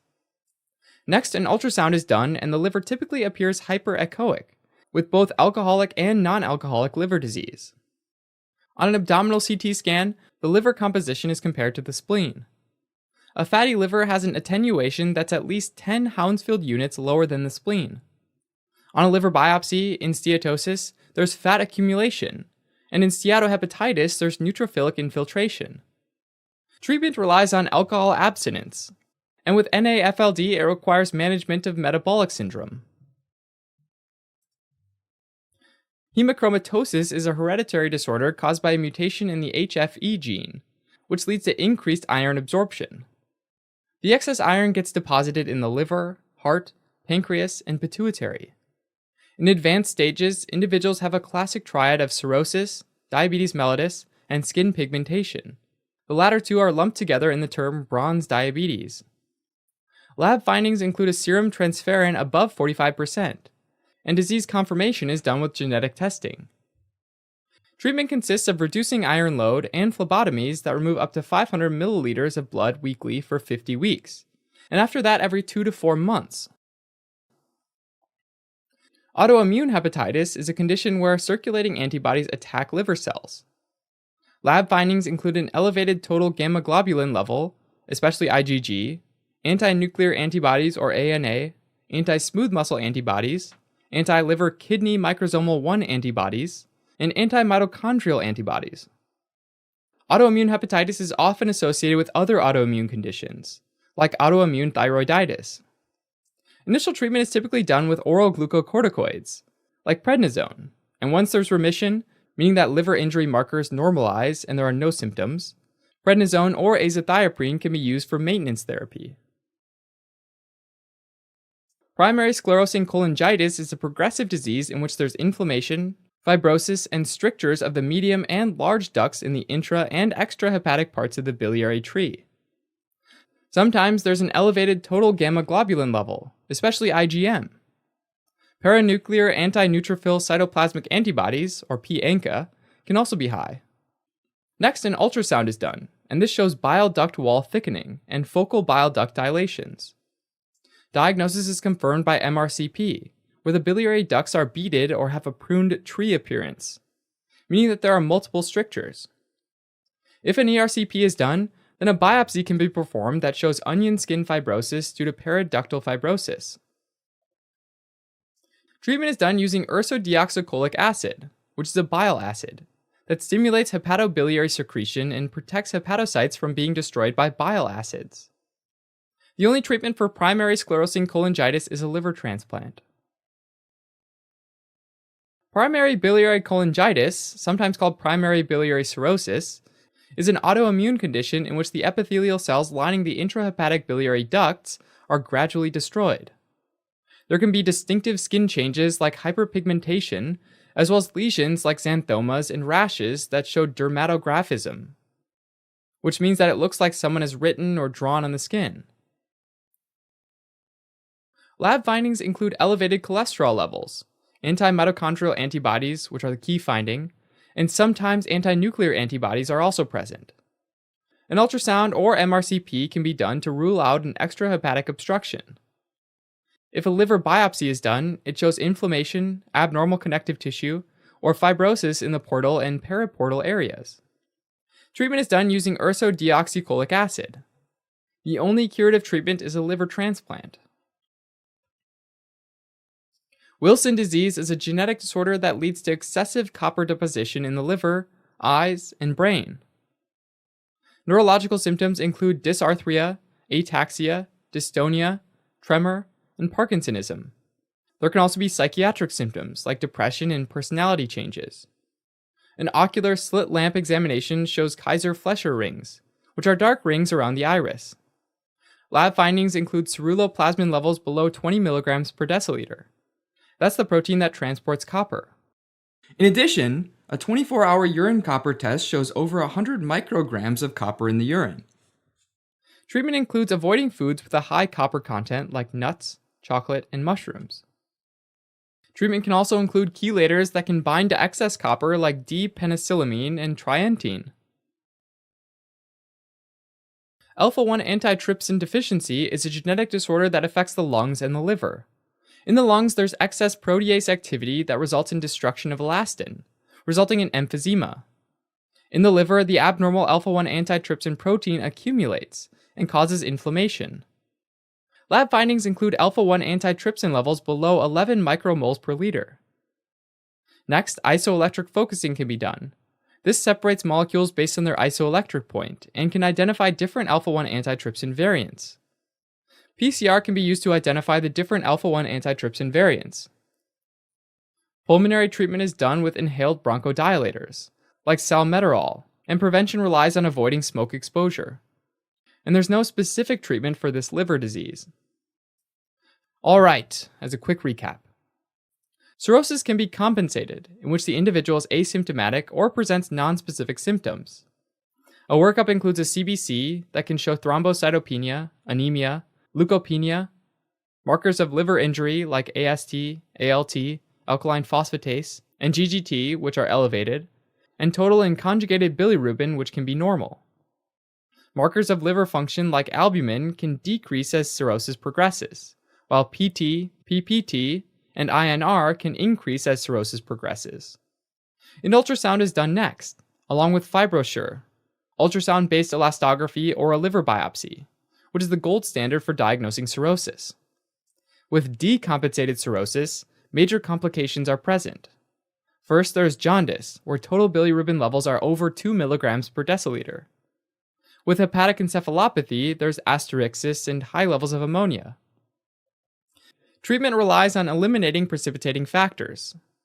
as well as lactulose and rifaximin. Another complication is severe portal hypertension, which often leads to ascites, that's usually treated with sodium restriction and diuretic therapy, SBP, that's treated with IV cefotaxime, and esophageal and gastric variceal hemorrhage, that's treated with endoscopic variceal ligation or endoscopic sclerotherapy, or TIPS, and prevented with propranolol. And finally, it can also lead to hepatorenal syndrome and hepatopulmonary syndrome.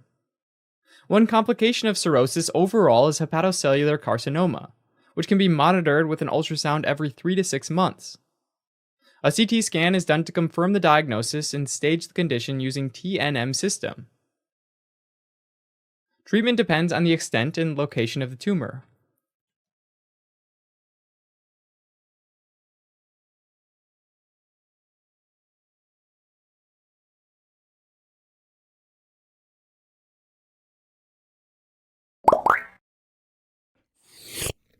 Cirrhosis refers to chronic progressive fibrotic changes of the liver parenchyma that occur in response to chronic injury and inflammation. A variety of conditions can cause this injury, including viral hepatitis, chronic alcohol use, autoimmune disease, and hereditary conditions like hemochromatosis or alpha 1 antitrypsin deficiency, and the ensuing fibrotic changes eventually impair liver function. Early in the disease process, cirrhotic patients remain relatively asymptomatic and are considered to have compensated cirrhosis, while those who present with symptoms are considered to have decompensated cirrhosis. Complications due to cirrhosis include spontaneous bacterial peritonitis, ascites, variceal bleeding, hepatic encephalopathy, and hepatorenal syndrome, which can be life-threatening. Therefore, it's important to quickly identify these patients who may suddenly decompensate. Now, if you suspect cirrhosis, first perform an ABCDE assessment to determine if your patient is unstable. Keep in mind that cirrhosis is never unstable unless it's decompensated and the patient develops complications. If this is the case, you may need to secure the airway, breathing, and circulation, which might require intubating the patient and starting mechanical ventilation. Next, obtain IV access, and if your patient is hypotensive, start IV fluids for volume resuscitation. If there are signs of blood loss, they might even need a transfusion of blood products such as packed red blood cells, platelets, and even fresh frozen plasma. You should also continuously monitor vital signs. Additionally, if you suspect decompensated cirrhosis complications, it's important to identify the underlying cause and complication. To do so, start by performing a focused history and physical examination, and depending on the suspected complication, you may want to order labs or ultrasound. Alright, if your patient presents with abdominal distension and a palpable fluid wave, and ultrasound reveals free fluid in the peritoneal cavity, that's ascites. On the other hand, if your patient has fever and abdominal pain and labs reveal a positive acidic fluid culture with PMN predominance, your patient has spontaneous bacterial peritonitis. If you notice signs of blood loss, such as melena, hematochezia, and hematemesis with anemia on labs, think of variceal bleeding. If instead your patient presents with neurologic signs, such as altered mental status and flapping tremor, also known as asterixis, that's hepatic encephalopathy. Lastly, if your patient has dark urine and oliguria, and their labs show elevated creatinine, but there's no evidence of an intrinsic kidney disease, you should think of hepatorenal syndrome, keeping in mind that it's a diagnosis of exclusion. Once you've identified your patient's specific complication, The management includes treatment of the underlying cause and complication, including consulting the appropriate specialists and the surgical team. For definitive treatment, consider liver transplantation. Now here's a clinical pearl to keep in mind. Active variceal bleeding in a cirrhotic patient carries a high mortality rate and can be challenging to manage.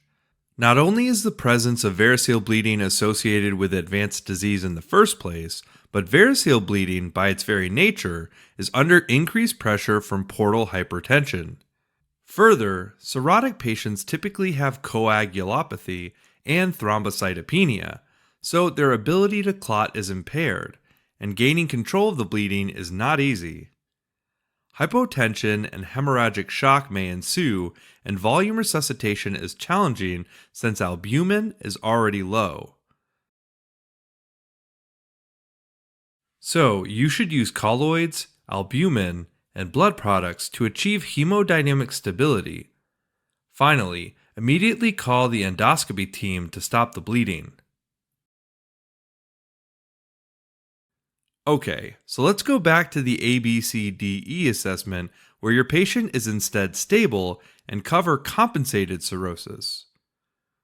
First, obtain a focused history and physical examination, as well as labs, including CBC, CMP, PT, PTT, and possibly ammonia level.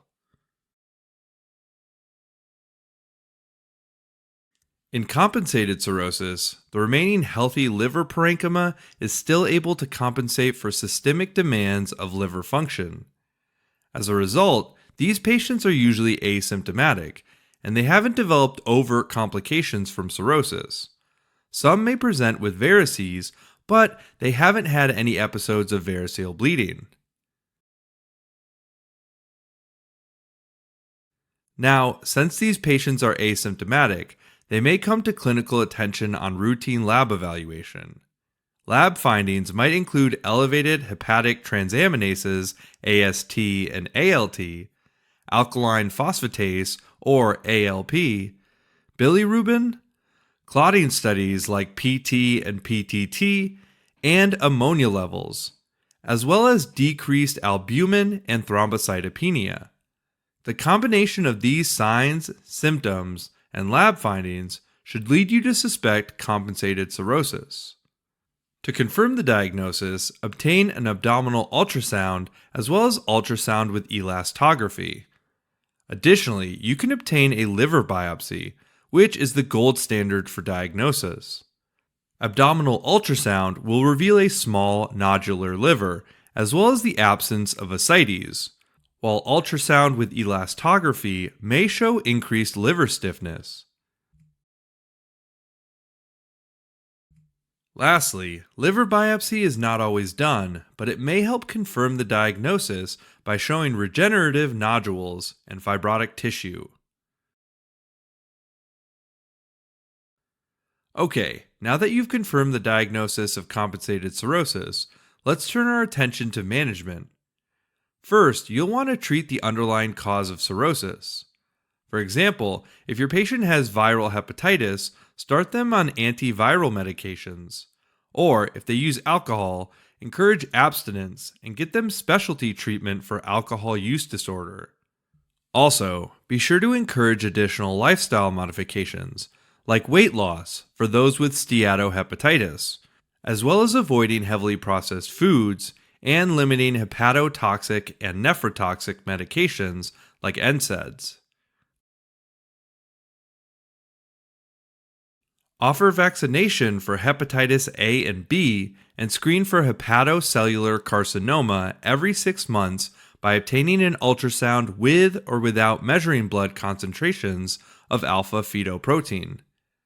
You should also screen for esophageal varices at the time of diagnosis and every 2 to 3 years thereafter.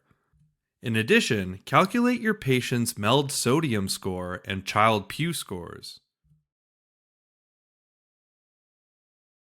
Lastly, consult the surgical team for transfer to a transplant center as your patient could be a candidate for liver transplant. Transplant is the only definitive treatment for cirrhosis.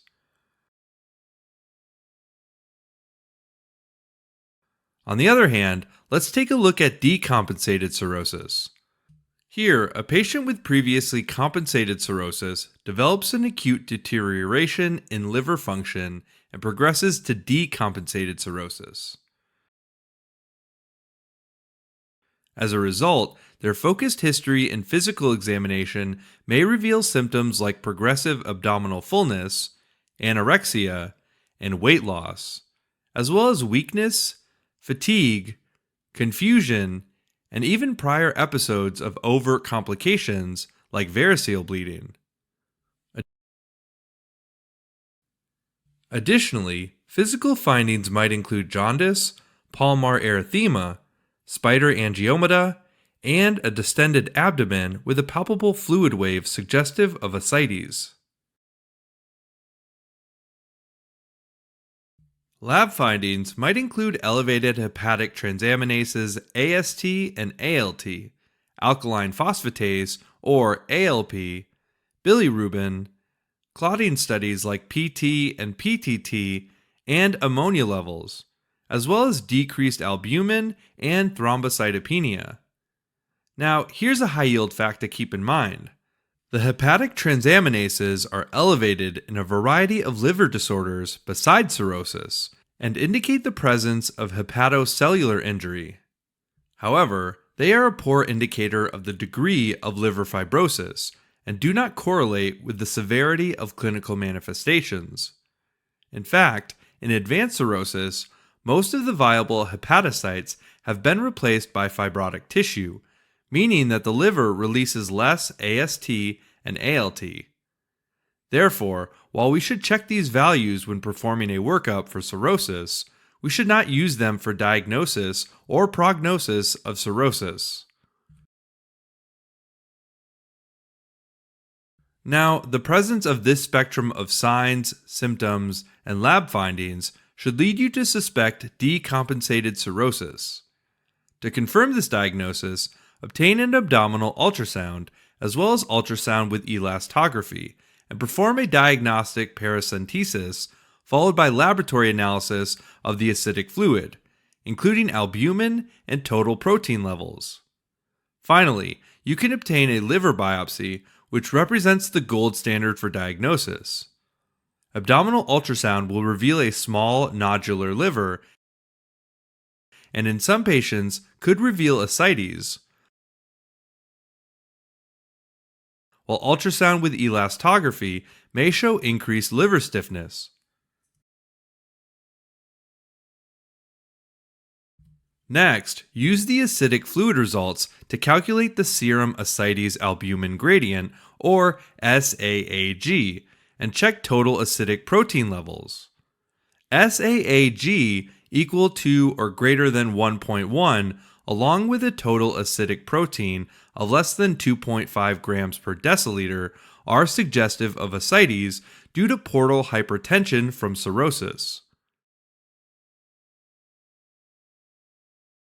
While not necessary in all cases, liver biopsy can confirm the diagnosis by showing fibrotic tissue and regenerative nodules. Okay, now that you've confirmed the diagnosis of decompensated cirrhosis, let's turn our attention to management. First, be sure to give appropriate management of their specific complications. For instance, manage ascites with diuretics and therapeutic paracentesis, which is used to remove fluid from the peritoneal cavity. Also, encourage lifestyle modifications, such as salt restriction, to help prevent further fluid accumulation, and consider starting the patient on albumin replacement. Once you've addressed the patient's complications, you'll want to treat the underlying cause of cirrhosis. For example, if your patient has viral hepatitis, start them on antiviral medications, or if they use alcohol, encourage abstinence and get them specialty treatment for alcohol use disorder. Also, be sure to encourage additional lifestyle modifications like weight loss for patients with steatohepatitis, as well as avoiding heavily processed foods and limiting hepatotoxic and nephrotoxic medications like NSAIDs. Offer vaccination for hepatitis A and B and screen for hepatocellular carcinoma every 6 months by obtaining an ultrasound with or without measuring blood concentrations of alpha fetoprotein. You should also screen for esophageal varices at the time of diagnosis and every 2 to 3 years thereafter, as cirrhosis with associated portal hypertension increases the risk of variceal bleeding. Lastly, calculate your patient's MELD sodium and Child-Pugh scores and consult the surgical team for potential liver transplant. Alright, as a quick recap, cirrhosis is chronic liver damage from hepatocellular injury that results in scarring, fibrosis, and compromised liver function. Early in the disease process, cirrhotic patients remain asymptomatic and are considered to have compensated cirrhosis, while patients who develop decompensated cirrhosis present with symptoms and complications such as ascites, spontaneous bacterial peritonitis, variceal bleeding, hepatic encephalopathy, and hepatorenal syndrome. If suspecting cirrhosis, first do an ABCDE assessment to determine whether the patient is unstable or stable. If unstable, it's decompensated cirrhosis. So first, stabilize the airway, obtain IV access, and start fluid resuscitation. Next, perform history and physical and order labs and ultrasound to identify complications. Once identified, treat the complications and consult surgery for a possible liver transplant. On the other hand, stable patients can have compensated or decompensated cirrhosis. To differentiate them, assess for the presence of symptoms and complications, and confirm the diagnosis by obtaining abdominal ultrasound, ultrasound with elastography and liver biopsy, as well as diagnostic paracentesis if decompensated. Cirrhosis management includes treating the underlying cause, as well as educating patients on lifestyle modifications, vaccinating against hepatitis A and B viruses, and screening for complications. In addition, consult for liver transplant. Finally, patients with decompensated cirrhosis require appropriate management of their complications.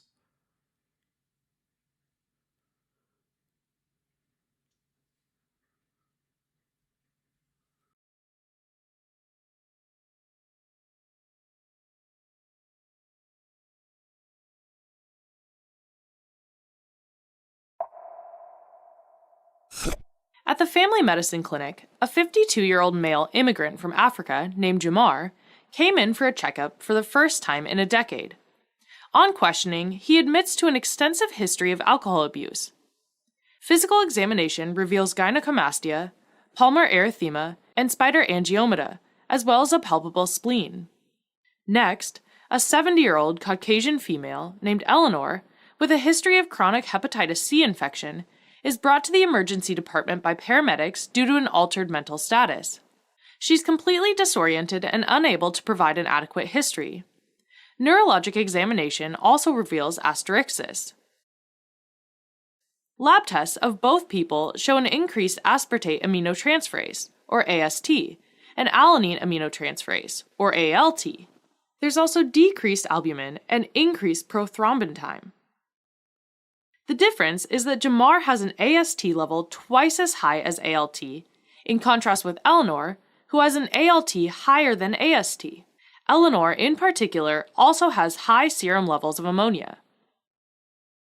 Both Jamar and Eleanor have cirrhosis. This is when chronic inflammation damages the liver, causing it to become fibrotic.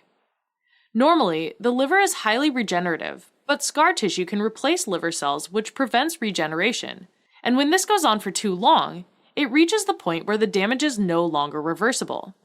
If enough of the liver is replaced by scar tissue and advanced cirrhosis, a liver transplant might be needed. Now, if we zoom into a hepatic lobule, we can see that it's made of sheets of hepatocytes with sinusoids between them. The sinusoids are made of branches of the portal vein and hepatic artery, and together with a bile duct, they form the portal triad which runs toward the central vein. Now, there's a space around each sinusoid, called the parasinusoidal space, which contains stellate cells. When the hepatocytes are injured, they cluster together and form regenerative nodules. Here, they secrete paracrine factors that activate the stellate cells, which then proliferate, and start secreting transforming growth factor beta 1, or TGF-beta. This causes them to produce collagen. The collagen buildup around the nodules help form scar tissue, leading to fibrosis. Okay, now let's look at some of the causes of cirrhosis. First off, there's chronic viral hepatitis, which is usually due to a hepatitis B or C infection that lasts for over 6 months. Next, there's alcoholic liver disease, caused by excessive alcohol consumption, and non-alcoholic fatty liver disease, or NAFLD, caused by metabolic syndrome, which consists of hypertension, hyperglycemia, insulin resistance, and dyslipidemia. Now, alcohol metabolism needs alcohol dehydrogenase and aldehyde dehydrogenase, which uses up NAD+. Beta oxidation in lipid metabolism also needs this coenzyme, so when they're used up, lipids accumulate inside hepatocytes. Next, free oxygen species are also created during alcohol metabolism, and this could also damage hepatocytes. In NAFLD, insulin resistance causes fat to build up in the hepatocytes, so both kinds of liver disease lead to steatosis, which is the infiltration of liver cells with fat, and steatohepatitis, which is when there's fatty infiltration along with inflammation. Now, steatosis and steatohepatitis are reversible, but when too much damage is done, they can lead to cirrhosis, and this is non-reversible. Then there's hemochromatosis, which is an autosomal recessive disorder caused by a mutation in the HFE gene that leads to increased iron absorption in the small intestine. Another cause is frequent transfusions, like when a person has thalassemia. Excess iron gets deposited everywhere, but particularly in the liver, pancreas, heart, pituitary gland, joints, and skin. On your exam, individuals will have a classic triad of cirrhosis, diabetes mellitus, and skin hyperpigmentation. The latter two are lumped together with the term bronze diabetes, since the skin looks bronzed or tanned. Treatment consists of reducing iron in the body with phlebotomy, or with iron chelators like deferoxarox, deferoxamine, and deferoprone. Wilson disease is another autosomal recessive disorder. This is caused by a mutation in the hepatocyte copper-transporting ATPase, which is needed to move copper from the liver into bile for excretion, and it's also needed to synthesize ceruloplasmin, the copper storage and transport protein in the blood. So, the mutation leads to excessive copper buildup in the liver and low ceruloplasmin level. Eventually, the copper overflows into the blood and deposits in the brain and eyes. A typical case in your exam will present an individual with cirrhosis and neurological symptoms like dysarthria, dystonia, tremor, and Parkinsonism, or psychiatric symptoms like depression and personality changes. And another high-yield finding is Kaiser-Fleischer ring, which is a dark ring around the iris due to copper deposits in the cornea. Treatment includes chelators that bind to excess copper, like penicillamine or triantine. Next, there's alpha-1 antitrypsin deficiency, which is an autosomal co-dominant disorder, where there's insufficient alpha-1 antitrypsin.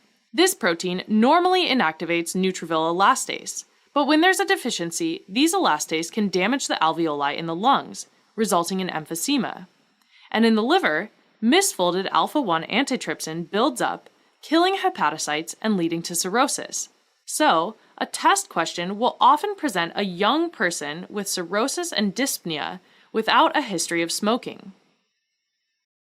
Next, there's autoimmune hepatitis, where circulating antibodies attack liver cells. This is often associated with specific autoantibodies, such as anti-nuclear antibodies, anti-smooth muscle antibodies, and anti-liver kidney microsomal 1 antibodies. Finally, cirrhosis can be caused by biliary diseases, like primary sclerosing cholangitis, and primary biliary cholangitis. Both disorders cause damage to the biliary system, leading to scarring of the bile ducts that prevent bile from draining.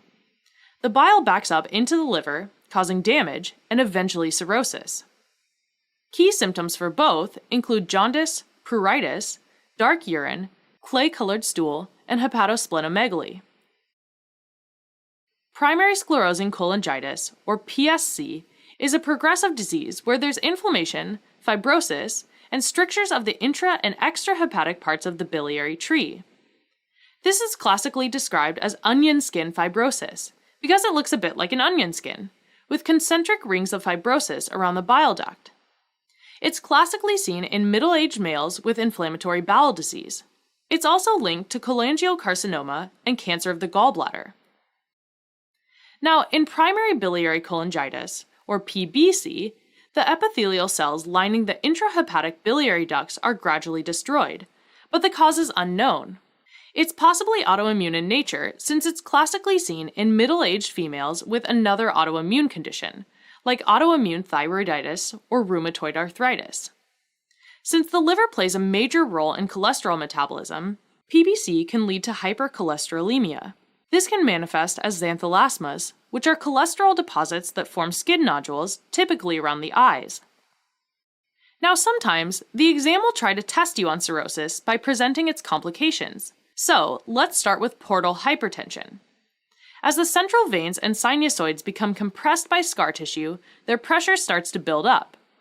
Higher portal pressure means that fluid in blood vessels is more likely to get squeezed out into tissues, and then leak into large open spaces like the peritoneal cavity. That's how cirrhosis leads to excess peritoneal fluid, also known as ascites. The classic patient with ascites will present with abdominal distension as well as shifting dullness on percussion. If abdominal distension is also accompanied by severe abdominal pain and fever or chills, this might be a sign of spontaneous bacterial peritonitis. This is an infection of the ascitic fluid by a pathogen, most commonly a gram-negative one, like Escherichia coli or Klebsiella pneumoniae, and less commonly gram-positive, like Streptococcus pneumoniae. It's called spontaneous because there's no obvious source of infection, like a ruptured bowel. An important thing to keep in mind here is that in a paracentesis of the ascitic fluid, the cell count is over 250 neutrophils per millimeter squared. It has a very high mortality rate and is treated with a third-generation cephalosporin, like cefotaxime. Okay, with portal hypertension, blood has a harder time getting into the liver from the GI tract, so it backs up into the spleen, causing splenomegaly. It also backs up into the portosystemic collateral veins on the anterior surface of the abdomen, causing caput medusae. In the lower rectum, this leads to hemorrhoids, and in the lower end of the esophagus, it leads to esophageal varices. In fact, the only sign of portal hypertension could be esophageal variceal bleeding, leading to hematemesis, or vomiting of blood, or melena, which is the passage of black, tarry stools. The treatment for portal hypertension is transjugular intrahepatic portosystemic shunts, or TIPS. This creates a shunt between the portal vein and hepatic vein, so blood from the intestines bypasses the liver and moves into the systemic circulation. Two more complications of portal hypertension are hepatorenal syndrome and hepatopulmonary syndrome, which describe failure of the liver and kidney and failure of the liver and lungs. Although they're not fully understood, they seem to occur because changes in the portal flow trigger arterial and capillary vasodilation, which reduces systemic vascular resistance and can damage the kidney and lungs. Now, other types of complications start to appear as functional liver tissue decreases. One of them is the inability to remove toxins, like ammonia, from the blood. These toxins can build up and harm tissues like the brain, causing hepatic encephalopathy. Anything that increases ammonia production or reabsorption in the gut can be a trigger, like GI bleeding, constipation, or infections. Decreased ammonia removal by the kidneys can also be a trigger, like when there's renal failure. Finally, TIPS used to treat portal hypertension can also be a trigger, since ammonium-rich blood from the intestines bypasses the liver completely. Hepatic encephalopathy presents with symptoms like insomnia or hypersomnia, mood changes, along with confusion, and even coma in some cases. For your exams, remember that the telltale sign is asterixis, a flapping tremor of the hand that appears when the wrist is extended, like a bird that's flapping its wings. A typical lab finding is high levels of ammonia, and it can be lowered using lactulose. Lactulose is a non-absorbable sugar that decreases absorption of ammonia in the intestines. Rifaximin or neomycin can also be used, which are antibiotics that kill ammonia-producing bacteria in the intestines.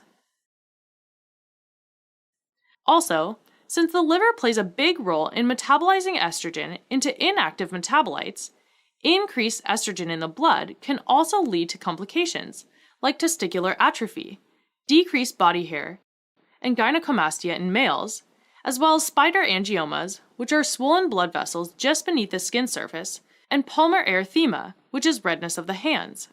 And, since the liver conjugates bilirubin, increased unconjugated bilirubin builds up in the blood, which leads to jaundice, or yellowing of the skin and sclera.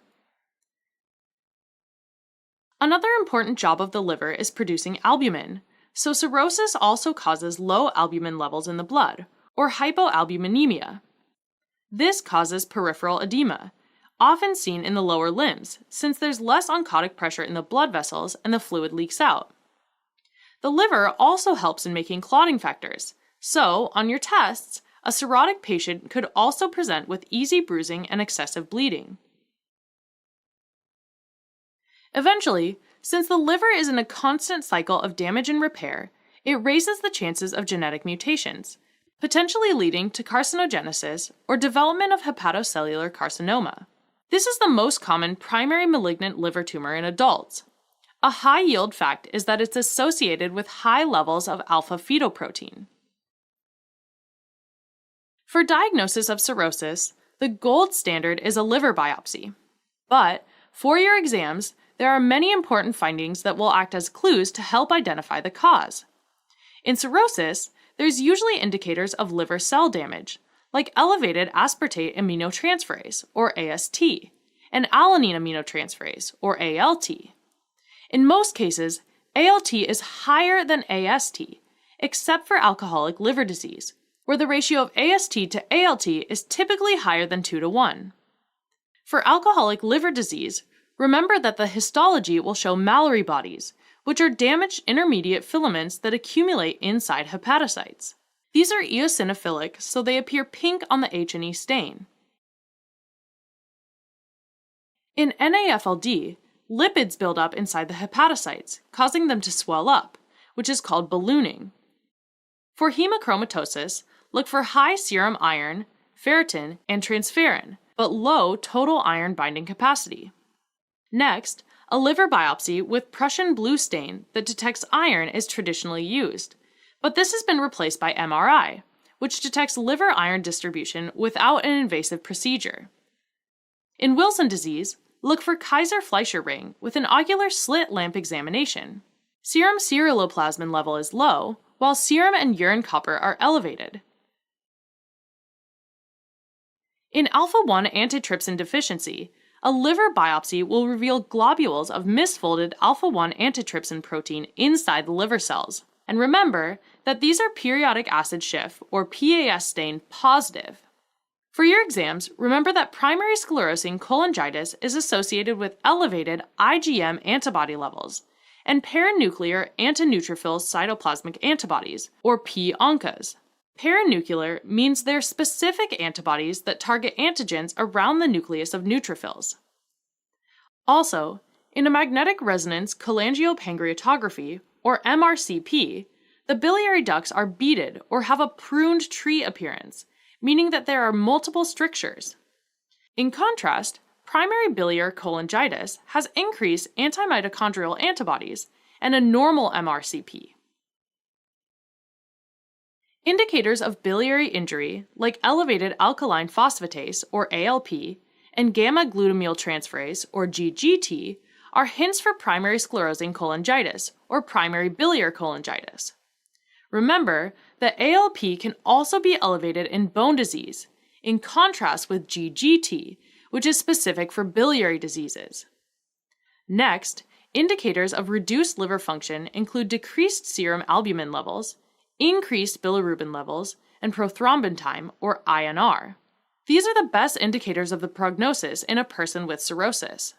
Another common finding is also thrombocytopenia, or low platelet count, especially if there's splenomegaly.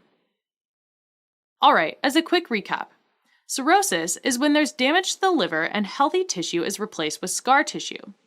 Causes include chronic hepatitis B or hepatitis C infection, alcoholic liver disease, non-alcoholic liver disease, genetic disorders like hemochromatosis, Wilson disease, alpha-1 antitrypsin deficiency, as well as autoimmune hepatitis and biliary disorders like primary sclerosing cholangitis and primary biliary cholangitis. Over time, complications develop. Portal hypertension can lead to ascites, splenomegaly, portosystemic collaterals, and hepatorenal or hepatopulmonary syndrome. Decreased liver function can lead to hepatic encephalopathy, increased estrogen, jaundice, edema, and easy bruising. Diagnosis is done with a biopsy or through lab and imaging tests. It's important to identify and treat the cause of cirrhosis because the only treatment for advanced cirrhosis is a liver transplant. Okay, but let's not forget about our cases. Jamar had the typical presentation of cirrhosis, probably due to chronic alcohol consumption. This included signs of high estrogen levels, specifically gynecomastia, palmar erythema, and spider angiomata, as well as splenomegaly, which is a sign of portal hypertension. Meanwhile, Eleanor came in with altered mental status and asterixis, which, alongside high ammonia levels, should remind us of hepatic encephalopathy. This is a complication of cirrhosis, probably secondary to her chronic hepatitis C infection.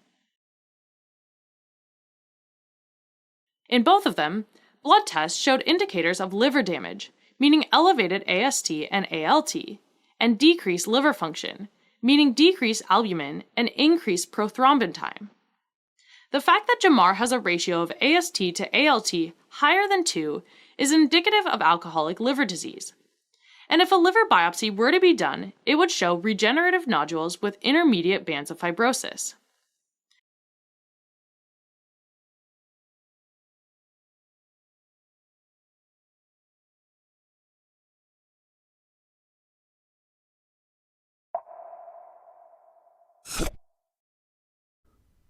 When cells are injured or damaged and die off, usually that dead tissue that was previously full of living cells becomes fibrotic, meaning it becomes thickened with heaps and heaps of protein and forms scar tissue.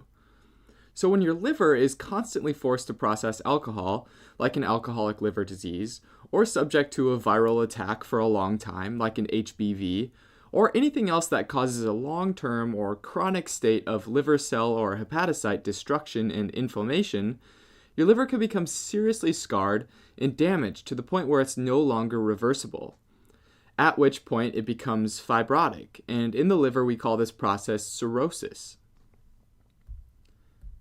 Because it's usually irreversible, cirrhosis is often referred to as end-stage or late-stage liver damage. When liver cells are injured, they start to come together and form what are called regenerative nodules. You can think of these as colonies of living liver cells. And these are one of the classic signs of cirrhosis and are why a cirrhotic liver is more bumpy as opposed to a smooth, healthy liver. Also with cirrhotic liver tissue, you'll see that in between these clumps of cells or nodules is fibrotic tissue and collagen. Here's a classic histology image of cirrhotic tissue. This clump of cells in the middle is the regenerative nodule, and these blue stains surrounding it are the bands of protein from the process of fibrosis. If we zoom out a bit and look at it with the naked eye, we'll again see these nodules, which have fibrotic protein bands in between. Alright, but how do these bands of fibrotic tissue form though? Well, fibrosis is a process mediated by these special cells called stellate cells that sit between the sinusoid and hepatocyte, known as the parasinusoidal space. Here's a pretty basic layout of the basic functional unit of the liver. You've got the portal vein and the hepatic artery that combine into a sinusoid, which then goes into the central vein. And these are all lined with hepatocytes, right?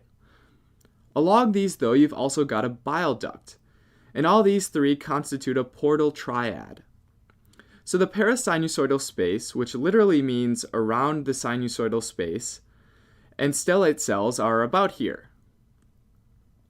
And usually, in healthy tissue, these guys' main function is to store vitamin A, and are otherwise considered quiescent, or sort of dormant. When the hepatocytes are injured, though, they secrete paracrine factors that activate and sort of change the stellate cells. When activated, these stellate cells lose vitamin A, proliferate, and start secreting transforming growth factor beta 1, or TGF-beta, which then causes them to produce collagen, which is the main ingredient in extracellular matrix, fibrosis, and then scar tissue. As this fibrotic tissue builds up, it starts to compress the central veins and sinusoids. It's thought that in a healthy, normal state, these stellate cells play key roles in the natural wound healing process. But when the liver cells are constantly injured, the stellate cells are constantly activated, and so they constantly produce collagen and factors that lead to fibrosis. And this is when complications due to cirrhosis start to crop up. As those central veins and sinusoids become compressed and push on the fluid inside, their pressure starts to build up, leading to intrasinusoidal, or sometimes called portal hypertension, which is this higher pressure in the portal veins. Higher portal vein pressure means that fluid in the blood vessels is more likely to get pushed into tissues and across tissues into large open spaces, like the peritoneal cavity. That's why cirrhosis leads to excess peritoneal fluid, a condition called ascites, and can result in complications like congestive splenomegaly and hypersplenism, where the spleen becomes enlarged because all this fluid and blood can't get into the liver and backs up into the spleen instead. In the same way, your circulatory system starts diverting blood away from the liver because of the high liver pressures, and this is known as a portosystemic shunt. And this happens because blood flow follows the path of least resistance and basically shunts away from the portal system and towards the systemic system of circulation. Though not fully understood, these changes in portal flow ultimately trigger renal vasoconstriction, so increased resistance in the renal circulation, which decreases blood flow through the kidneys, leading to decreased filtration, and hepatorenal failure, where kidney failure follows liver failure. The fibrotic tissue, pressure buildup, and diversion of blood from the hepatic circulation essentially reduces the number of functional sinusoidal veins, and the number of functional portal triads in general. As you have less and less of these basic liver functional units, your liver becomes less and less able to do its job of detoxification, right? When the liver isn't detoxifying the blood, these toxins can get into the brain and start causing mental deficits, a condition known as hepatic encephalopathy. Although there are several neurotoxins that are thought to contribute to the development of these mental changes, the best understood factor is ammonia in the blood, which is produced mainly in the gastrointestinal tract. Usually the liver plays a huge role in removing ammonia and stopping it from going into the systemic circulation. As the liver becomes more damaged, these and other toxins get into the brain, and patients might develop asterixis, where they have tremoring or jerky hands when outstretched. And as even more toxins build up, eventually patients can progress to a coma. Also, since the liver plays a big role in metabolizing estrogen into inactive metabolites that can be removed from the blood and excreted, patients can also experience complications due to increased estrogen in the blood, like gynecomastia, spider angiomata, and palmar erythema. And since the liver usually conjugates bilirubin, there will be increased unconjugated bilirubin in the blood from a less functional liver, and that can lead to jaundice. Another important job of the liver is producing albumin. So again, if the liver is not functioning right, you can have a decreased amount of albumin in the blood, or hypoalbuminemia. Finally, the liver helps in making clotting factors, or proteins that help coagulate your blood. So when you aren't producing these coagulation factors, you can develop issues related to your ability to coagulate blood, which you need in order to stop blood loss after an injury, right? So, to recap the general symptoms of cirrhosis, early on with a small amount of scarring and fibrosis, we call it compensated cirrhosis. meaning that the liver can still do a lot of its job. In this case, somebody with cirrhosis might not have any symptoms, or they might have nonspecific symptoms like weight loss, weakness, or fatigue. Later on, though, with extensive scarring, the liver progresses to decompensated cirrhosis, and it can't function normally. At this point, a lot of the described symptoms start to develop, like jaundice and pruritus or itchy skin, ascites, hepatic encephalopathy, which can lead to confusion, and easy bruising from low coagulation factors. For diagnosis, the gold standard is a liver biopsy, which is taking a tiny sample of the liver tissue and examining it under a microscope. Common lab findings include elevated serum bilirubin, as well as elevated liver enzymes like aspartate aminotransferase, or AST, and alanine aminotransferase, or ALT, where AST is usually more elevated than ALT. Also, alkaline phosphatase, or ALP, and gamma glutamyl transpeptidase, or GGT, can also be elevated. And there might also be thrombocytopenia, or low platelet count. As to treatment, generally the scarring in cirrhosis is irreversible. So first of all, it's important to prevent continued liver damage by identifying the underlying cause and treating that. For example, stopping alcohol consumption or antiviral treatment for those with hepatitis C. With advanced cirrhosis, though, where the liver stops functioning, a liver transplant might be needed. Alright, as a quick recap, cirrhosis is when inflammation and liver damage causes the liver to become fibrotic and develop scar tissue.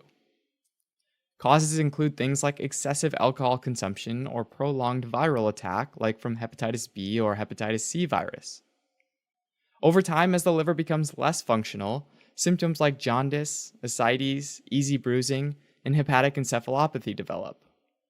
Diagnosis is often done with a biopsy or through lab tests, and treatment for advanced cirrhosis is to treat the underlying cause, but sometimes a liver transplant is required.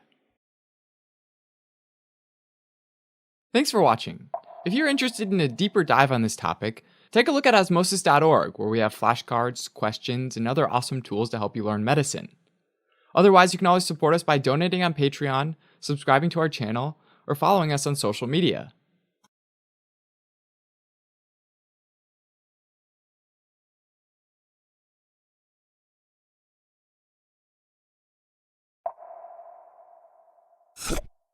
Hemochromatosis is a metabolic disorder where the body absorbs too much iron from the food you eat. This accumulation of iron leads to elevated iron in the blood, and poisoning of the tissues in the liver, pancreas, heart, pituitary gland, joints, and skin. The root, chromat, actually refers to color or the darkening of the skin that happens when it gets deposits of iron in it. If we take a close look at our red blood cells, we'll notice that they're loaded with millions of copies of the exact same protein called hemoglobin, which binds to oxygen and turns our blood cells into little oxygen transporters, and basically allows us to move oxygen to all the tissues in our body.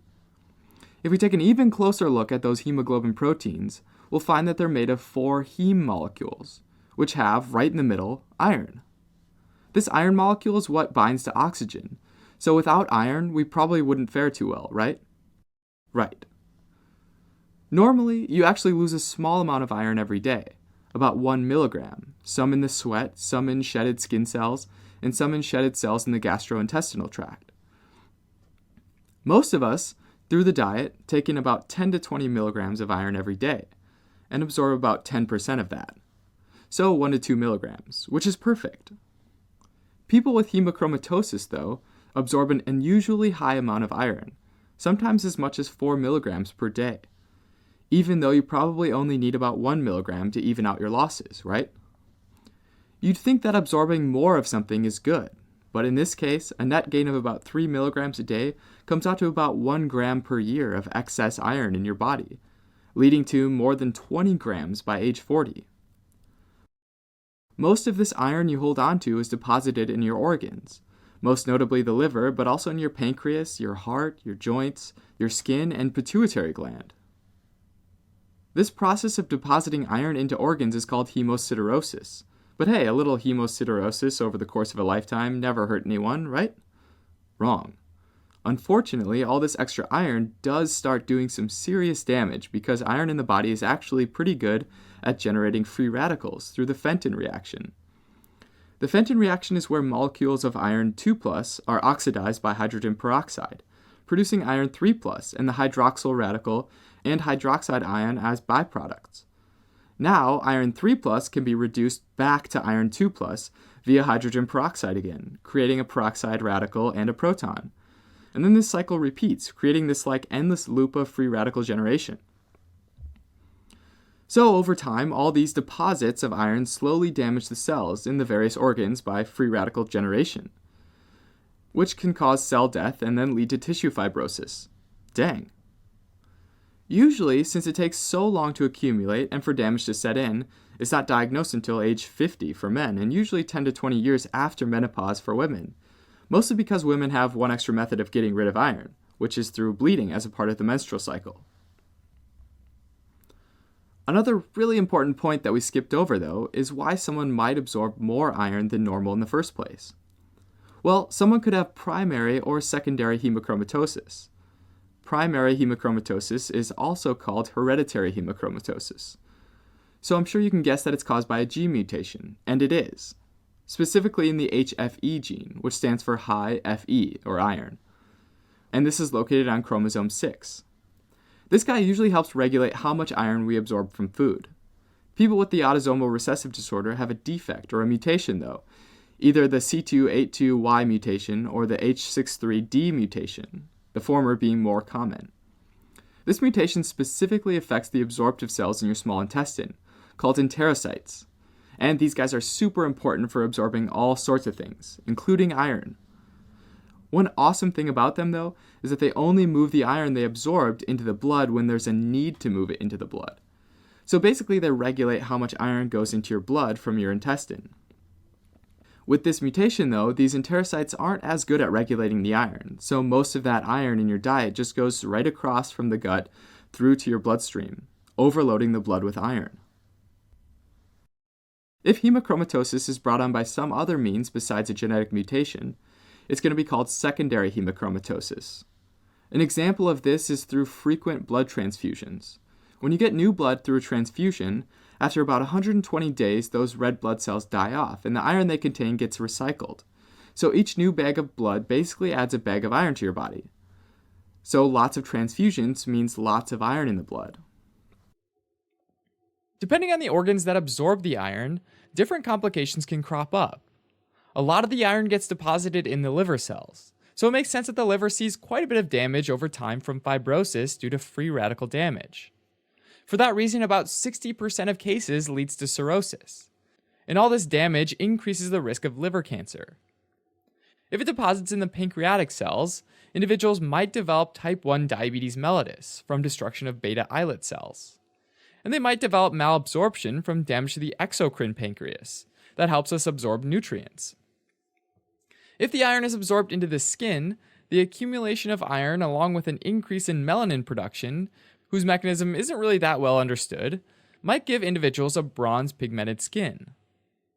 If it's absorbed into the heart muscle or myocardium, they can develop cardiomyopathy, which can later lead to arrhythmias. It can also cause gonadal dysfunction due to accumulation of iron in the pituitary glands that affects the release of sex hormones. This can cause things like amenorrhea in women, or absence of menstruation, and testicular atrophy in men. And finally, if it gets into the joints, it can cause degenerative joint diseases through a process that's also not well understood but might involve the accumulation of calcium crystals. Clearly, since iron's high in the blood tests will show high iron content. The transferrin percent saturation will be high, which is basically how many binding sites on circulating transferrin are occupied by iron. Transferrin's this iron transport molecule in the blood that stores up to 2 iron molecules and safely transports it in the blood. So 25% saturation means that 25% of total available binding sites of circulating transferrin are taken up by iron. If there's more iron, then more binding sites will be occupied and percent saturation will be higher, right? If more sites are occupied, though, the ability to bind more iron will be down, right? Because there's less open sites. And this is actually a lab test called total iron binding capacity, where a blood sample is taken and tested to see how much more iron the blood can carry. To compensate for more iron, the production of another iron-binding molecule, ferritin, will increase. This molecule, though, instead of transporting it in the blood, it stores it inside cells. When these ferritin levels and storage of iron increase, it's basically a signal to the body that it has enough iron, so it doesn't need to transport it around, and synthesis of new transferrin molecules decreases. A liver biopsy can be used to definitively confirm that iron's been deposited in the hepatocytes. The iron will normally show up as brown spots inside cells, but this can be confused with the brown pigment inside cells of older patients, which are due to the pigment called lipofuscin, which is from the normal wear and tear process of cells, and is the normal residue left over from lysosomal digestion over time. To confirm that this brown pigment is actually iron in the liver cells, you'd use a Prussian blue stain that shows the iron as blue on histology.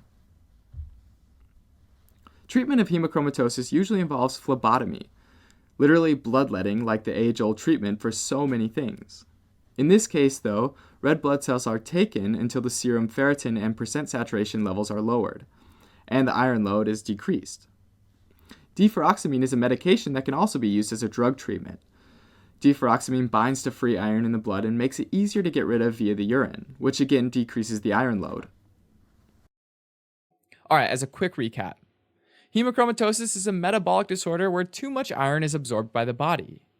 This can be caused by a primary genetic cause, where a defect in the HFE gene leads to abnormal iron regulation by enterocytes, or by a secondary cause, like spiking the bloodstream with too much iron through frequent blood transfusions.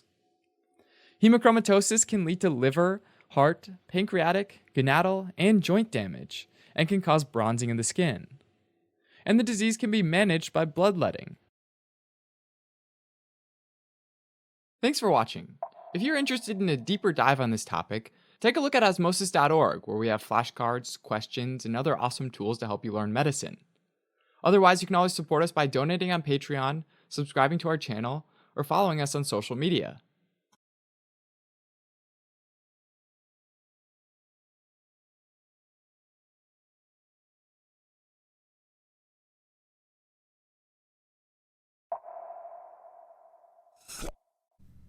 So hepatitis, meaning like this inflammation of the liver, most commonly comes about because of a virus. These viruses tend to target the cells in the liver, right? And when they get in and infect these cells, they tend to cause them to present these weird and abnormal proteins via their MHC class I molecules. And at the same time, you've also got these immune cells infiltrating the liver and trying to figure out what's going on. And so the CD8 positive T cells recognize these abnormal proteins as a sign that the cells are pretty much toast. And the hepatocytes then go through cytotoxic killing by the T cells and apoptosis. Hepatocytes undergoing apoptosis are sometimes referred to as Councilman bodies, shown on histology here. And this typically takes place in the portal tracts and the lobules of the liver. This cytotoxic killing of the hepatocytes is the main mechanism behind inflammation of the liver, and eventually liver damage in viral hepatitis. As someone's hepatitis progresses, we'll see a couple classic symptoms related to your immune system mounting an attack, like fever, malaise, and nausea. Additionally, though, patients might have hepatomegaly, where their liver is abnormally large from inflammation, which also might cause some pain, right? As more and more damage is done to the liver, the amount of transaminases in their blood will increase. This is because your liver has these transaminase enzymes, so it can do its job of breaking down various amino acids. Typically, the serum amino transaminase, or the amount in your blood, is pretty low. But when your hepatocytes start getting damaged, they start leaking these into the blood. So a common sign is a greater amount of both alanine aminotransferase, or ALT, and aspartate aminotransferase, or AST. Typically, even though both are elevated, ALT will be greater than AST in viral hepatitis, and will also be the last liver enzyme to return to normal. Also, elevated levels of atypical lymphocytes are common to see with viral hepatitis, known as atypical lymphocytosis. The lymphocytes are usually huge, very large, due to stimulation from antigens, in our case the hepatitis virus antigens. Patients often also end up developing jaundice, with a mix of both conjugated bilirubin and unconjugated bilirubin. The conjugated bilirubin leaks out when bile ductules are damaged or destroyed when the hepatocytes die, because those hepatocytes make up some of its lining. Also, since these hepatocytes are dying, you start to lose the ability to conjugate bilirubin and make it water-soluble, and so you end up with unconjugated bilirubin as well. So since there's both conjugated and unconjugated bilirubin in the blood, some of the water-soluble conjugated bilirubin gets filtered into the urine, giving it this darker color. Another common finding is increased urobilinogen in the urine. Urobilinogen is produced when bilirubin is reduced in the gut by intestinal microbes. Normally, most of that's reabsorbed and transported back to the liver to be converted into bilirubin, or bile again. But if these liver cells aren't working right, that urobilinogen is redirected to the kidneys and excreted, so you end up with more urobilinogen in your urine. If symptoms continue or the virus sticks around for more than 6 months, viral hepatitis goes from being acute to being chronic hepatitis. At this point, inflammation mostly happens in the portal tract, and if inflammation and fibrosis keep happening, we consider that a pretty bad sign, since it might be progressing to post-necrotic cirrhosis. Now, there are 5 known flavors of hepatitis virus that have slightly different and unique properties. Hepatitis A is transmitted through ingestion of contaminated food or water, in other words, the fecal-oral route, and is known to be acquired by travelers. Hepatitis A virus, or HAV for short, is almost always acute, and there is essentially no chronic HAV. If we're talking serological markers, an HAV IgM antibody indicates an active infection, whereas an HAV IgG antibody is a protective antibody that tells us that there's been recovery from HAV or vaccination in the past. Hepatitis E virus is actually pretty similar to HAV, with the same route of transmission, oral fecal, and is most commonly acquired through undercooked seafood or contaminated water. It also doesn't have much of a chronic state, and HEV IgM antibodies tell us that there's an active infection, and HEV IgG antibody is protective and signals recovery, just like HAV.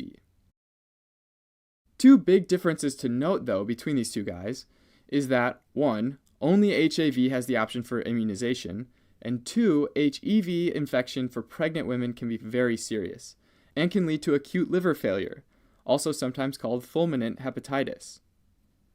Alright, next on the docket is hepatitis C virus. Now this guy is transmitted via the blood, so could be from childbirth, intravenous drug abuse, or unprotected sex. HCV usually does move on to chronic hepatitis, and there are a couple of tests that we use to help diagnose HCV. One way is by enzyme immunoassay. In this case, we'd screen for the HCV IgG antibody. If present, it doesn't necessarily confirm acute, chronic, or even resolved infection, because it isn't regarded as a protective antibody, like it is in HAV and HEV. To get more specific confirmation, you might use recombinant immunoblot assay, which helps confirm HCV. It's more specific but less sensitive than the immunoassay. Clinically, recombinant immunoblot assay doesn't provide much usefulness, and actually needs an additional supplemental test if it's positive. That being said, the gold standard for HCV diagnosis is an HCV RNA test, using PCR, or polymerase chain reaction. This method can detect the virus very early on, as early as 1 to 2 weeks after infection. Basically, it detects the levels of viral RNA in the blood, which tells us the levels of virus circulating. If RNA levels begin to decrease, we know that the patient's recovering. If RNA remains the same, the patient probably has chronic HCV. Okay, on to hepatitis B. HBV is just like HCV in that it's contracted via the blood, so the same routes like childbirth, unprotected sex, and others. HBV, however, only moves on to chronic hepatitis in 20% of cases overall, but it also depends on the age that someone gets infected. For example, children less than 6 years old are most likely to get chronic infections, about 50%, and that percentage increases the younger they are. Also, chronic HBV is known to be linked to liver cancer. And all these things make HBV and the serology of HBV a super important concept to understand. And kind of like hepatitis C, we can use a variety of testing methods, like PCR, to look for certain markers, especially the HBV antigens. And the presence or absence of each of these at different time points can tell us different things. Alright, so the key marker for HBV infection is the HBV surface antigen. And this is going to be like the supervillain in this story. And this evildoer lives on the surface of the virus, here. And we can call it HBsAg, meaning hepatitis B surface antigen. Another marker, though, is a core antigen, meaning that these antigens come from the core of the virus, HBcAg. Think of these like the dispensable henchmen that work inside the villain's evil factory. Finally, there's this other antigen called the E antigen, which is secreted by infected cells, and so is this marker of active infection. These are like the byproducts of the factory, and along with viral DNA, they tell us that it's replicating and infecting. Alright, so at the onset of infection, during the acute phase, our surface antigen supervillain will definitely be present and will come up positive, and its factory will be pumping out both viral DNA and E antigen. At this point, the immune system produces IgM antibodies against the core antigens, against the henchmen. So think of these like your basic police force that work against the core henchmen. These antibodies hack away at the core antigens, and they really try their hardest, but in order to actually defeat this villain, this virus, you need to go for the supervillain, right? The surface antigen. So we need a superhero to go after it. So in this story, the IgG antibody for the surface antigen is our superhero. At this point, the host enters this spooky phase called the window, where neither the supervillain nor the superhero can be detected because they're both so low. And this can last from several weeks to months. It's like this war is being waged, but we don't know who's coming out on top. The only thing you can detect during this stage is the IgM core antibodies, the police force. At this point, two things can happen. If the superhero comes out, the IgG antibodies to the surface antigen, then we're golden. And this means the day is saved and we win. The other possibility is that the supervillain wins, and surface antigens are still again detected. There may also be a presence of HBV DNA and E antigen because now it's replicating and the factory's up and running again. The main point, though, is that there will not be any IgG for surface antigens, our superhero. Regardless of who wins, the IgM antibodies, the police force, will be promoted to IgG by about 6 months' time. But this does not mean that the host is protected. So it's important to note that we need this surface IgG superhero to win, but we can have core IgG antibodies and still lose. If the battle's lost, the host transitions into chronic viral hepatitis, defined by it continuing after 6 months. When chronic, the host could present as sort of healthy, and will likely have the presence of surface antigen, core antibody, and no DNA or E antigen, basically saying that the supervillain's there, it's just not replicating. And at this point, the host is contagious, but there's lower risk. The other option is that they're infective, meaning the whole villain force is active, along with an overwhelmed police force. This state increases the risk for post-necrotic cirrhosis and hepatocellular carcinoma. One way to get around this whole fiasco is by immunization, which skips these steps and gets you right to the IgG superhero antibody for surface antigen. Alright, last but not least. Well, maybe it's the least, I don't know. Anyways, hepatitis D virus is unique in that it needs HBV, meaning that it can only infect a host if that host also has HBV. If it infects at the same time, it's called co-infection. If it infects sometime later, it's called superinfection, which is considered to be more severe than co-infection. If either the IgM or IgG antibody are present, that indicates an active infection. So in this case, the IgG is not a protective antibody. And that is a very brief overview of viral hepatitis.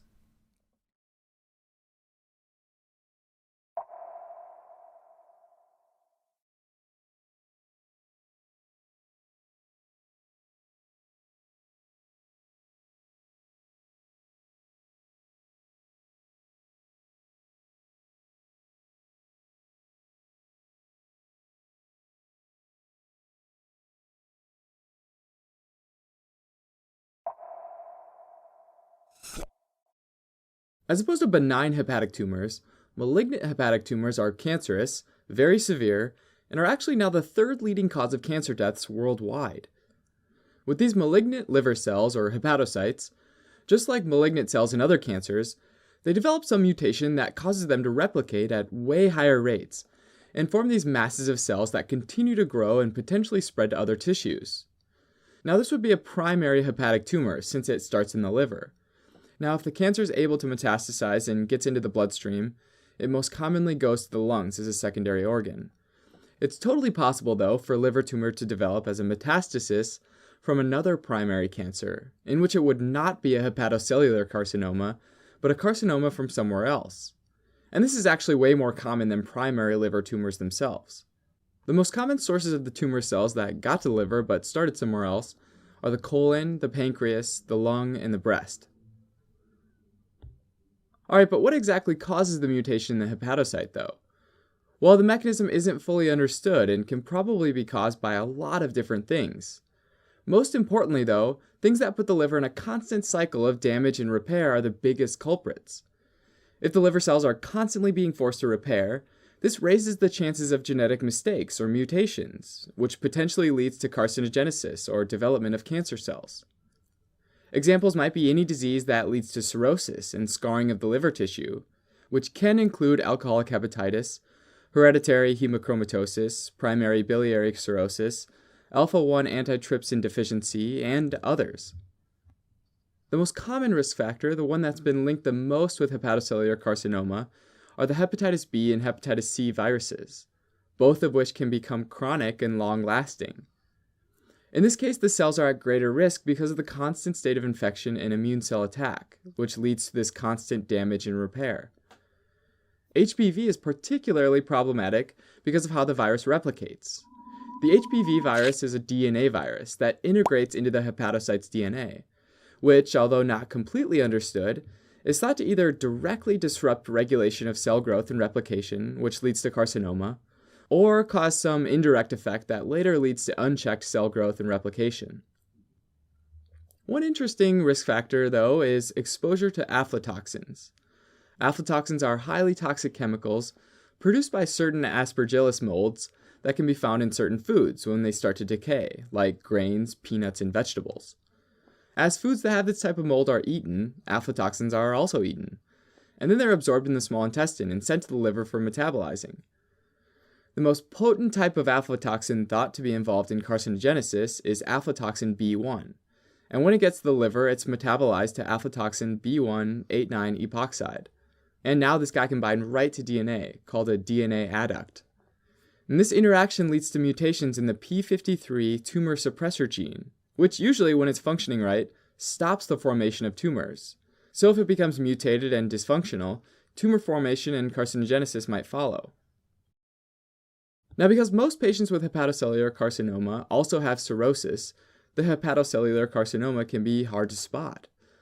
Symptoms of long-standing liver disease like cirrhosis often masks the progression of carcinoma, and often patients have no symptoms directly related to the tumor itself.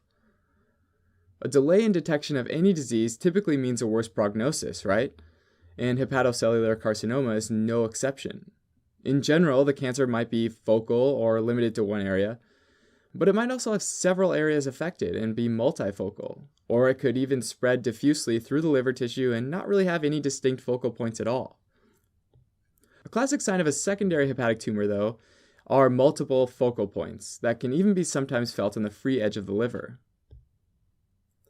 Now, a common place for the tumor to spread is in the portal and hepatic veins, where a mass of tumor cells might lodge and block the veins. If the hepatic vein is blocked, pressure builds in the portal system, which pushes fluid into the peritoneal cavity and leads to abdominal swelling, called ascites, and perhaps hepatomegaly, enlargement of the liver. This blockage of the hepatic vein is also known as Budd-Chiari syndrome. Because their abdomen is swollen from ascites and hepatomegaly, patients might present with abdominal pain as well as fever due to the destruction of liver cells. Having said that, a relatively large proportion of patients, though, about 1/3, are asymptomatic, and as such the cancer is found incidentally.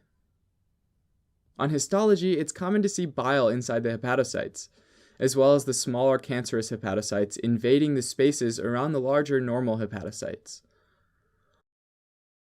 Also, in the blood, a big-time indicator is an increase in alpha-fetoprotein, or AFP. AFP is normally found in abundance in fetal plasma, but drops off to smaller amounts into adulthood. AFP is also, though, produced by the tumor cells, or cells that are proliferating. So, as those tumor cells proliferate, more AFP than normal can be found in the blood. Blood ALP and GGT will be increased as well, both of which are enzymes typically found in the liver that can be released after liver cell damage. Finally, some additional proteins can also be elevated, like erythropoietin, which controls the proliferation of red blood cells, insulin-like growth factor, which promotes cell proliferation, and parathyroid hormone-related protein, which can be secreted in higher than usual amounts by tumor cells.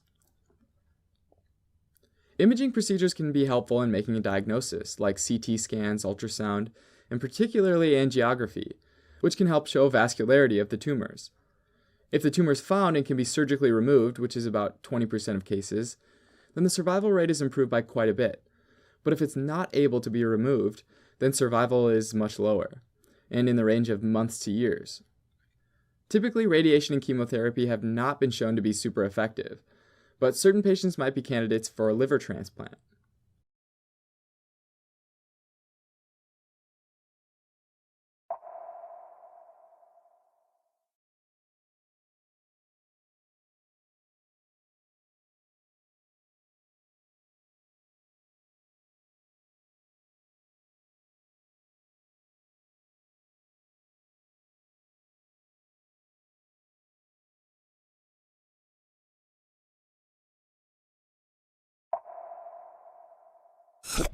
Jaundice, also called icterus, is the yellowish pigmentation of the skin and sclera, and appears when total bilirubin levels exceed 2 mg per deciliter in adults.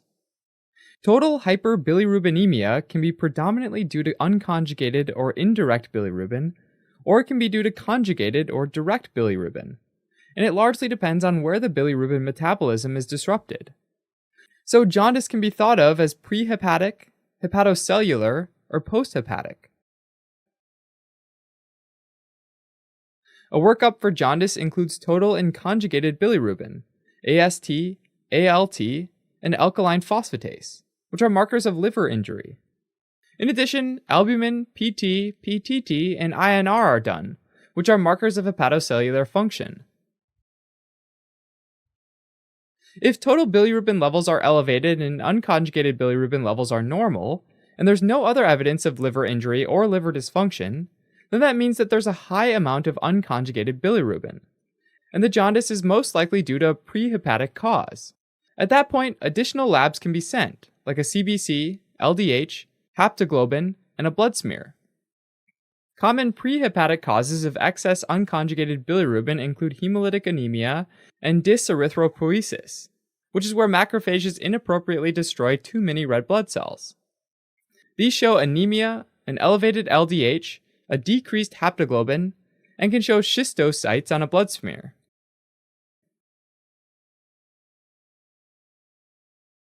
Now, if the additional lab work comes back normal, then the cause of this jaundice might be hepatocellular.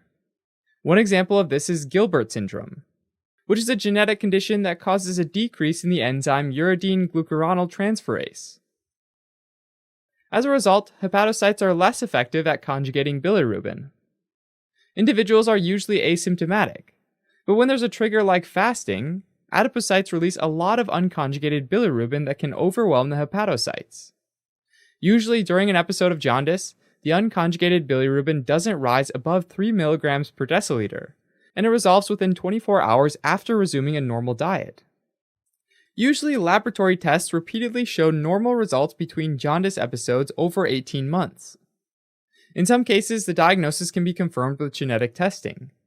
There is no specific treatment required for Gilbert syndrome, other than maintaining a normal caloric intake.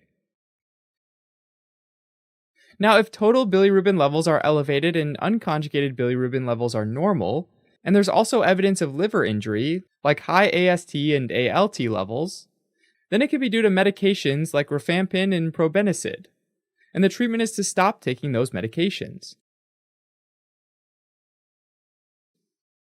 Now, if total bilirubin levels are high and conjugated bilirubin levels are high, and there's no other evidence of liver injury or liver dysfunction, then the cause of jaundice might be hepatocellular.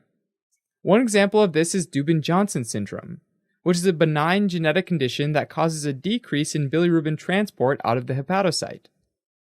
As a result, conjugated bilirubin accumulates. Individuals present with mild jaundice that's usually noted only during illnesses, pregnancy, or after using certain medications, like oral contraceptives, because they reduce bilirubin excretion and raise bilirubin levels. Serum total bilirubin levels are usually between 2 and 5 milligrams per deciliter, and almost half of this is made up of conjugated bilirubin. In order to diagnose Dubin-Johnson syndrome, we have to check the urinary copper porphyrin excretion, which is normal in quantity but not in quality. Copper porphyrin comes from heme synthesis and has 4 isomers that are numbered from 1 to 4. Normally, copper porphyrin 1 is excreted in the bile, and copper porphyrin 3 is excreted in the urine. But with Dubin-Johnson syndrome, a lot of copper porphyrin 1 gets excreted in the urine. Although it's not usually done, if a liver biopsy is done, the tissue appears black from a pigment that's similar to melanin, and no specific treatment is required. Another example is Rotor syndrome, which is another benign genetic condition that causes defects in proteins that normally transport bilirubin from the blood into the liver for storage and excretion. The defective proteins lead to an accumulation of conjugated bilirubin. Individuals usually have mild jaundice, and the total bilirubin is usually high, but usually below 5 milligrams per deciliter. To differentiate Rotor syndrome from Dubin-Johnson syndrome, urinary copper porphyrin excretion is measured, and with Rotor syndrome this is normal. Once again, no specific treatment is required. Now, if both total and conjugated bilirubin levels are high, and there's also evidence of liver injury, especially high levels of AST, ALT, and no evidence of liver dysfunction, then jaundice is still likely due to a hepatocellular cause, with a variety of possibilities. At this point, an additional workup is done, like hepatitis B serologies, anti-HCV antibody for hepatitis C, serum iron, transferrin, and ferritin for hemochromatosis, ceruloplasmin for Wilson disease, anti-nuclear, anti-smooth muscle, and anti-liver kidney microsomal antibodies for autoimmune hepatitis, and anti-mitochondrial antibodies for primary biliary cholangitis. An abdominal ultrasound is also done to identify liver steatosis. If alcoholic hepatitis or non-alcoholic fatty liver disease is present. An abdominal ultrasound is also done to identify liver steatosis, if alcoholic hepatitis or non-alcoholic fatty liver disease is present. If conjugated bilirubin levels are high, which will also lead to high levels of total bilirubin, and there's also evidence of liver injury, especially high alkaline phosphatase levels and no evidence of liver dysfunction, then jaundice is most likely post-hepatic, and this is usually caused by a biliary obstruction. Associated symptoms include right upper quadrant pain, clay-colored stools, and that's because conjugated bilirubin does not get to the intestine and turned into stercobilin, which normally colors the stool, as well as dark urine. This happens because conjugated bilirubin builds up in the blood and is excreted in the urine. Alright, now biliary obstructions are usually caused by stones, and this happens with choledocholithiasis and acute cholangitis, which is an infection behind the blockage. An abdominal ultrasound is done, and this shows dilated bile ducts. With choledocholithiasis, magnetic resonance cholangiopancreatography is done to confirm the diagnosis, and then ERCP is done to remove the stones. With acute cholangitis, ERCP is done immediately to locate and remove the stones. Another cause is cholangiocarcinoma, which is a tumor of the bile ducts, and that can either be intrahepatic or extrahepatic. Cholangiocarcinomas are usually asymptomatic, but they can cause right upper quadrant pain, pruritus, and weight loss. An additional workup includes tumor markers like C19-9 and CEA, which can be elevated. An abdominal ultrasound can show dilation of the biliary ducts, especially with an extrahepatic cholangiocarcinoma. Next, an MRI or MRCP is performed to confirm the diagnosis and also assess the extent of the disease. The main treatment is surgical resection of the tumor, but this is rarely curative, because cholangiocarcinomas are often metastatic at diagnosis. Treatment of an intrahepatic cholangiocarcinoma is a partial hepatectomy, where the part of the liver involving the tumor is removed. Treatment of an extrahepatic cholangiocarcinoma is more complicated, because it requires removal of part of the liver, the bile ducts, gallbladder, and nearby lymph nodes. When the tumor is really close to the pancreas, a Whipple procedure might also be necessary, and this is when part of the pancreas and small intestine is removed. With unresectable tumors, chemotherapy and radiation therapy can be used. Sometimes the obstruction can be caused by primary sclerosing cholangitis, which is a progressive liver disease where there's inflammation, fibrosis, and strictures in both intra- and extrahepatic biliary ducts. To confirm the diagnosis, MRCP is done and the biliary ducts appear beaded or have a pruned tree appearance, due to the presence of multiple strictures. The only curative treatment is a liver transplant.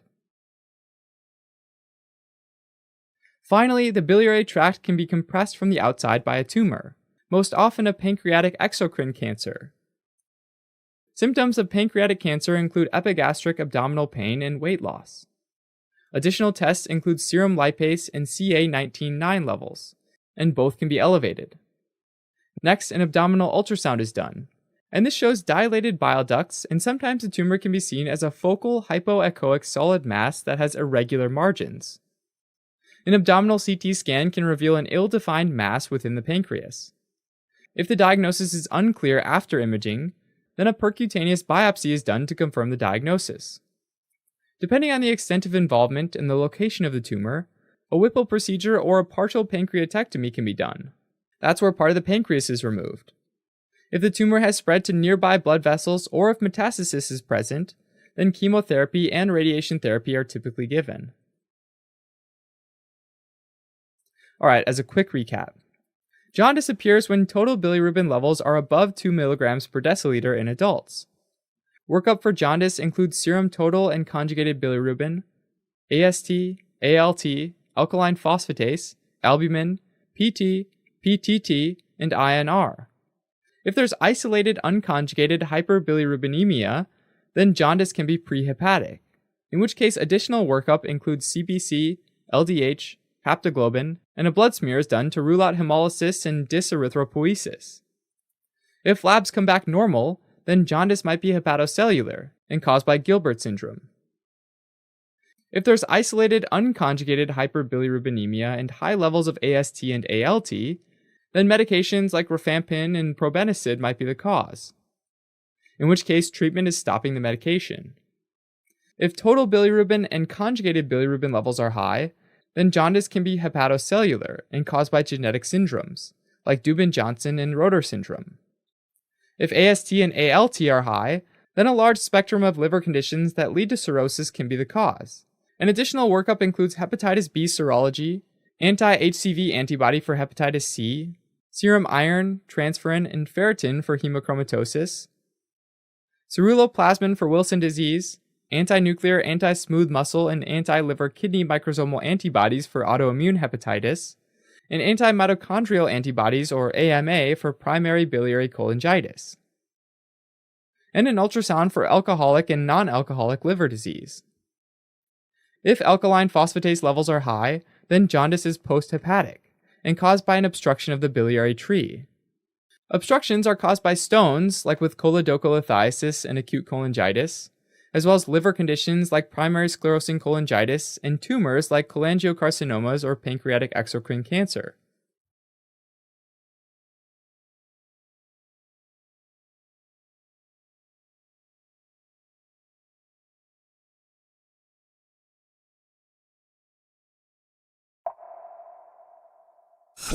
Christine, a 20-hour-old female infant, presented with neonatal jaundice.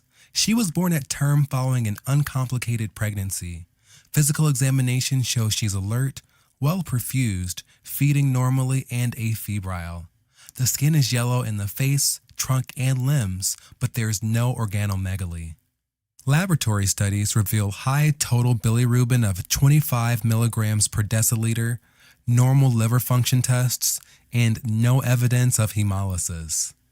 On the other hand, a 17-year-old boy named Steven comes to his primary care physician because his sister has been telling him that, periodically, he looks a little yellow. Medical history is non-contributory, physical examination shows no abnormalities, but Steven mentions that he recently started working out and dieting to prepare for prom. Laboratory studies show elevated total bilirubin concentration. A week later, his bilirubin concentration is normal. Now, both Christine and Steven have jaundice, but the underlying cause of their problem is different. Jaundice, also called icterus, is the abnormal yellowish pigmentation of the skin, mucous membranes, and sclera due to the deposition of bilirubin. The reference range for total bilirubin is 0.2 to 1.2 milligrams per deciliter, while jaundice typically occurs when total bilirubin levels exceed 2 milligrams per deciliter. Now, for your exam, it's crucial to know the metabolism of bilirubin. When old red blood cells pass through the spleen, macrophages eat them up and break down the hemoglobin to heme and globin. Heme is then converted into biliverdin by the enzyme heme oxygenase. Biliverdin is further converted into unconjugated or indirect bilirubin by the enzyme biliverdin reductase. Unconjugated bilirubin is the form of bilirubin that's lipid soluble. Since it's not water soluble, this form of bilirubin binds tightly to albumin in the blood. Therefore, it can't be filtered by the kidneys and excreted in the urine. Instead, the unconjugated bilirubin undergoes hepatic metabolism of bilirubin, which consists of three main phases. The first phase is carrier-mediated uptake of bilirubin at the sinusoidal membrane of the hepatocyte. In the second phase, 2 molecules of glucuronic acid are attached to bilirubin by an enzyme called UDP glucuronidtransferase. The final product is bilirubin diglucuronide, which is also known as conjugated or direct bilirubin. In contrast to unconjugated bilirubin, conjugated bilirubin is water-soluble. So this form is secreted into the bile canaliculi, further drains into the bile ducts, and eventually into the gallbladder. Now, after a fatty meal, cholecystokinin causes contraction of the gallbladder, which squeezes out the bile into the biliary duct system and further through the ampulla of Vater into the duodenum. It's important to note that most of the bilirubin found in bile is in the form of conjugated bilirubin, but a small portion consists of unconjugated bilirubin. In the gut, intestinal microbes convert conjugated bilirubin to urobilinogen, or UBG. 80% of the urobilinogen is converted to stercobilinogen, which is further oxidized into stercobilin, which is responsible for the brown color of feces. On the flip side, 20% of urobilinogen gets reabsorbed into the blood and spontaneously oxidizes into urobilin. 90% of the urobilin is sent back to the liver, and 10% is excreted by the kidneys, and it's responsible for the yellow color of urine. Now, if there's a problem with bilirubin metabolism, bilirubin accumulates and hyperbilirubinemia occurs. And based on the form of the bilirubin that's elevated, hyperbilirubinemia can be predominantly unconjugated, conjugated, or mixed. Unconjugated or indirect hyperbilirubinemia is caused by an increased breakdown of hemoglobin, impaired hepatic bilirubin uptake, or defective conjugation of bilirubin. Increased breakdown of hemoglobin is commonly seen in intravascular hemolytic conditions such as hemolytic disease of the newborn, sickle cell anemia, and glucose 6-phosphate deficiency. Increased destruction of red blood cells results in increased breakdown of hemoglobin and eventual unconjugated hyperbilirubinemia. On the other hand, impaired hepatic bilirubin uptake can be caused by congestive heart failure or some medications, such as rifampicin and probenecid.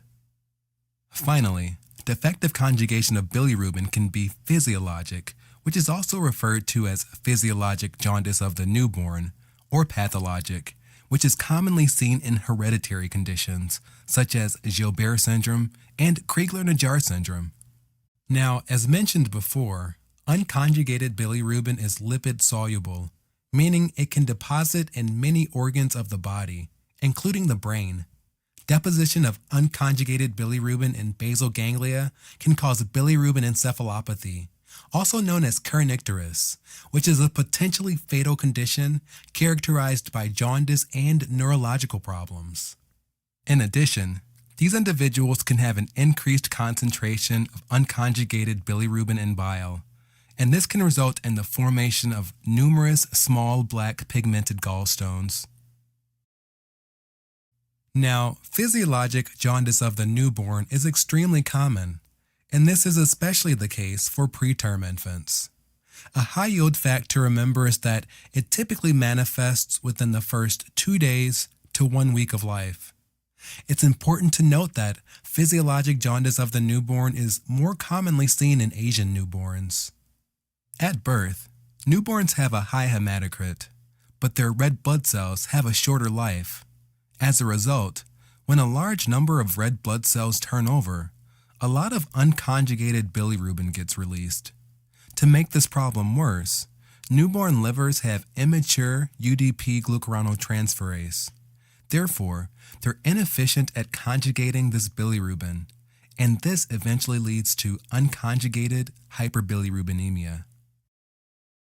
It's important to note that sulfonamides and ceftriaxone should not be given to neonates and infants due to their ability to take up bilirubin binding sites on albumin, thereby exacerbating or facilitating jaundice. Usually, this is a totally benign condition, but kernicterus can occur when large amounts of unconjugated bilirubin starts to deposit within the brain, causing brain damage. Even though physiologic jaundice of the newborn typically resolves without treatment in 1 to 2 weeks, babies that require therapy are usually treated with non-UV phototherapy, which isomerizes unconjugated bilirubin to a water-soluble form that can be excreted by the body. Another type of jaundice that can be seen in healthy newborns is breast milk jaundice, or BMJ. The gut flora is established 1 to 2 years after birth, so when born, babies don't have enough bacteria to convert conjugated bilirubin to urobilinogen and eventually to stercobilin.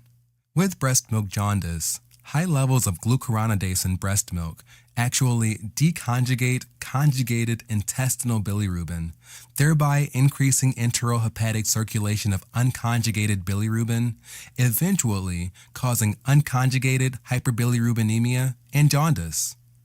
For your exam, you should know that breast milk jaundice develops after the first 5 to 7 days of life, and it peaks after 2 weeks. Now, it's important to differentiate breast milk jaundice from breastfeeding failure jaundice, or BFJ, which is also known as starvation jaundice. Breastfeeding failure jaundice typically occurs during the first week of life, and it's usually caused by decreased or poor intake of breast milk.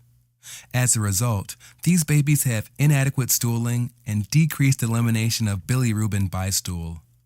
Eventually, this leads to increased enterohepatic circulation, which is further followed by unconjugated hyperbilirubinemia and jaundice. Also, it's important to mention that breastfeeding failure jaundice is associated with clinical features such as suboptimal breastfeeding, mild dehydration, and weight loss in the first few days of life. Finally, treatment of breastfeeding jaundice includes prevention of dehydration and increased frequency and duration of feeds, which promote excretion of bilirubin. Alright, now moving on to autosomal recessive conditions, Gilbert syndrome and Crigler-Najjar syndrome. Gilbert syndrome is a relatively common, benign genetic condition that's associated with an impaired hepatic bilirubin uptake and reduced production of the enzyme UDP glucuronoltransferase. In other words, these hepatocytes are less effective at conjugating bilirubin, and this can result in unconjugated hyperbilirubinemia. A high-yield fact is that individuals with Gilbert syndrome are typically asymptomatic, but they can also present with mild jaundice. This usually occurs in response to one of the classic triggers, which include fasting, febrile illness, fatigue, stress, and physical exertion, all of which induce mild hemolysis. Therefore, you should think of Gilbert syndrome in a person who presents with mild jaundice, no apparent liver disease, and normal liver function tests. On the other hand, Crigler-Najjar syndrome type 1 is characterized by the absence of UDP glucuronidase. Therefore, individuals with this syndrome can't conjugate bilirubin at all. Ultimately, this leads to unconjugated hyperbilirubinemia with a very high total bilirubin that can range from 20 milligrams per deciliter up to 50 milligrams per deciliter. For your exam, you have to know that symptoms typically occur soon after birth, and these infants present with persistent neonatal jaundice and even kernicterus. On rare occasions, they can even develop neurological problems later in life. As far as treatment goes, individuals with Crigler-Najjar syndrome type 1 are treated with plasmapheresis and phototherapy. It's important to note that phototherapy does not conjugate bilirubin molecules. Instead, it works by increasing polarity and water solubility of unconjugated bilirubin.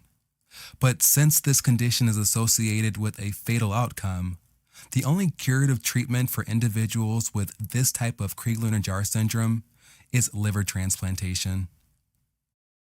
On the flip side, Crigler-Najjar syndrome type 2 is the less severe form, and it's associated with reduced activity of the UDP glucuronidase enzyme. As a result, these individuals develop unconjugated hyperbilirubinemia with total bilirubin that's usually below 20 milligrams per deciliter.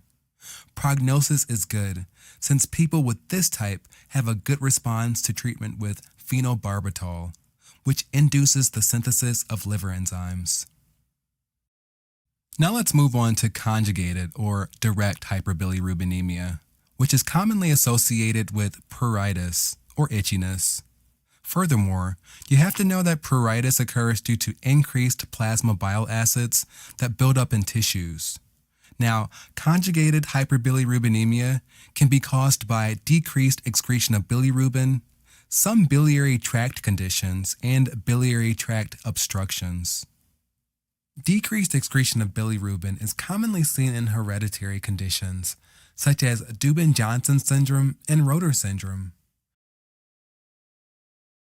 Dubin-Johnson syndrome is a benign, rare genetic condition that's characterized by the absence of a biliary transport protein found on the canalicular membrane of the hepatocyte. This transport protein is called multi-drug resistance protein 2, or MRP2 for short. As a result, less conjugated bilirubin is transported out of the hepatocyte into bile canaliculi.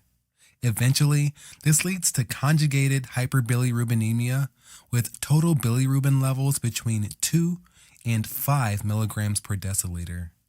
But it's important to note that these individuals can also present with normal or extremely elevated levels of bilirubin that can range between 20 and 25 milligrams per deciliter.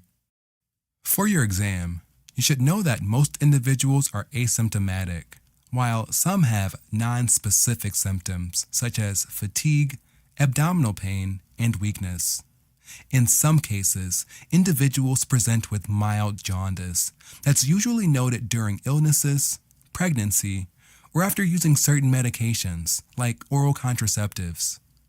You should think of this syndrome in individuals who have elevated total bilirubin with the conjugated bilirubin fraction of at least 50% and normal liver function tests. The diagnosis is confirmed by detecting abnormally high levels of coproporphyrin 1 in urine.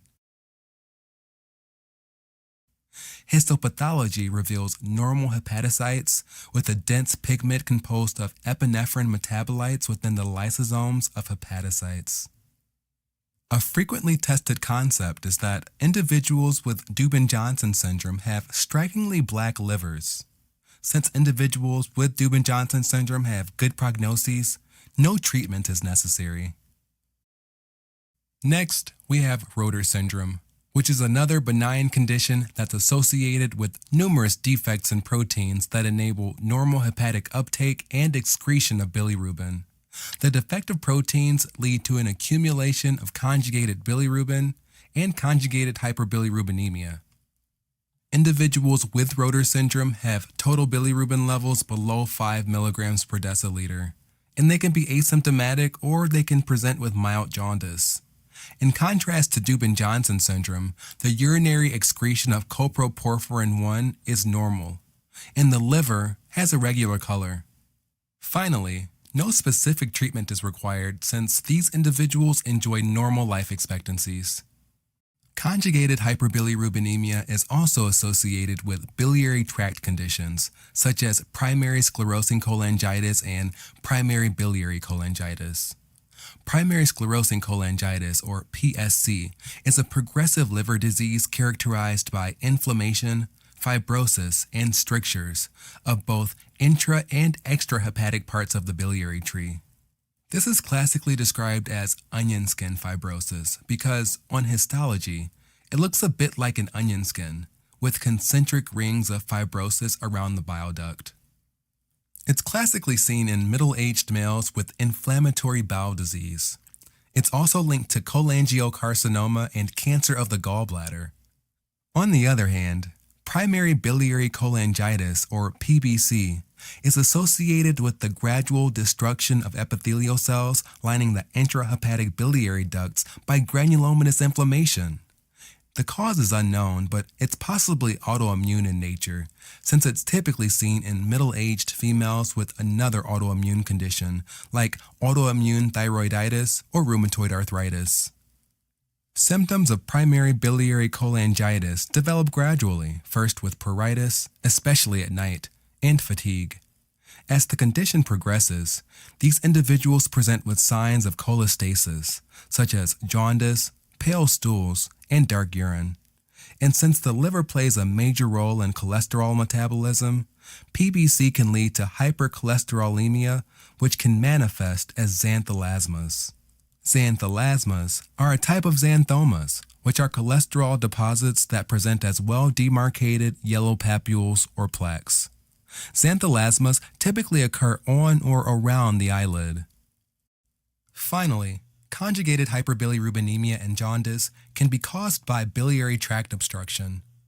Also, don't forget that obstruction of the normal bile flow also leads to pale stools and dark urine.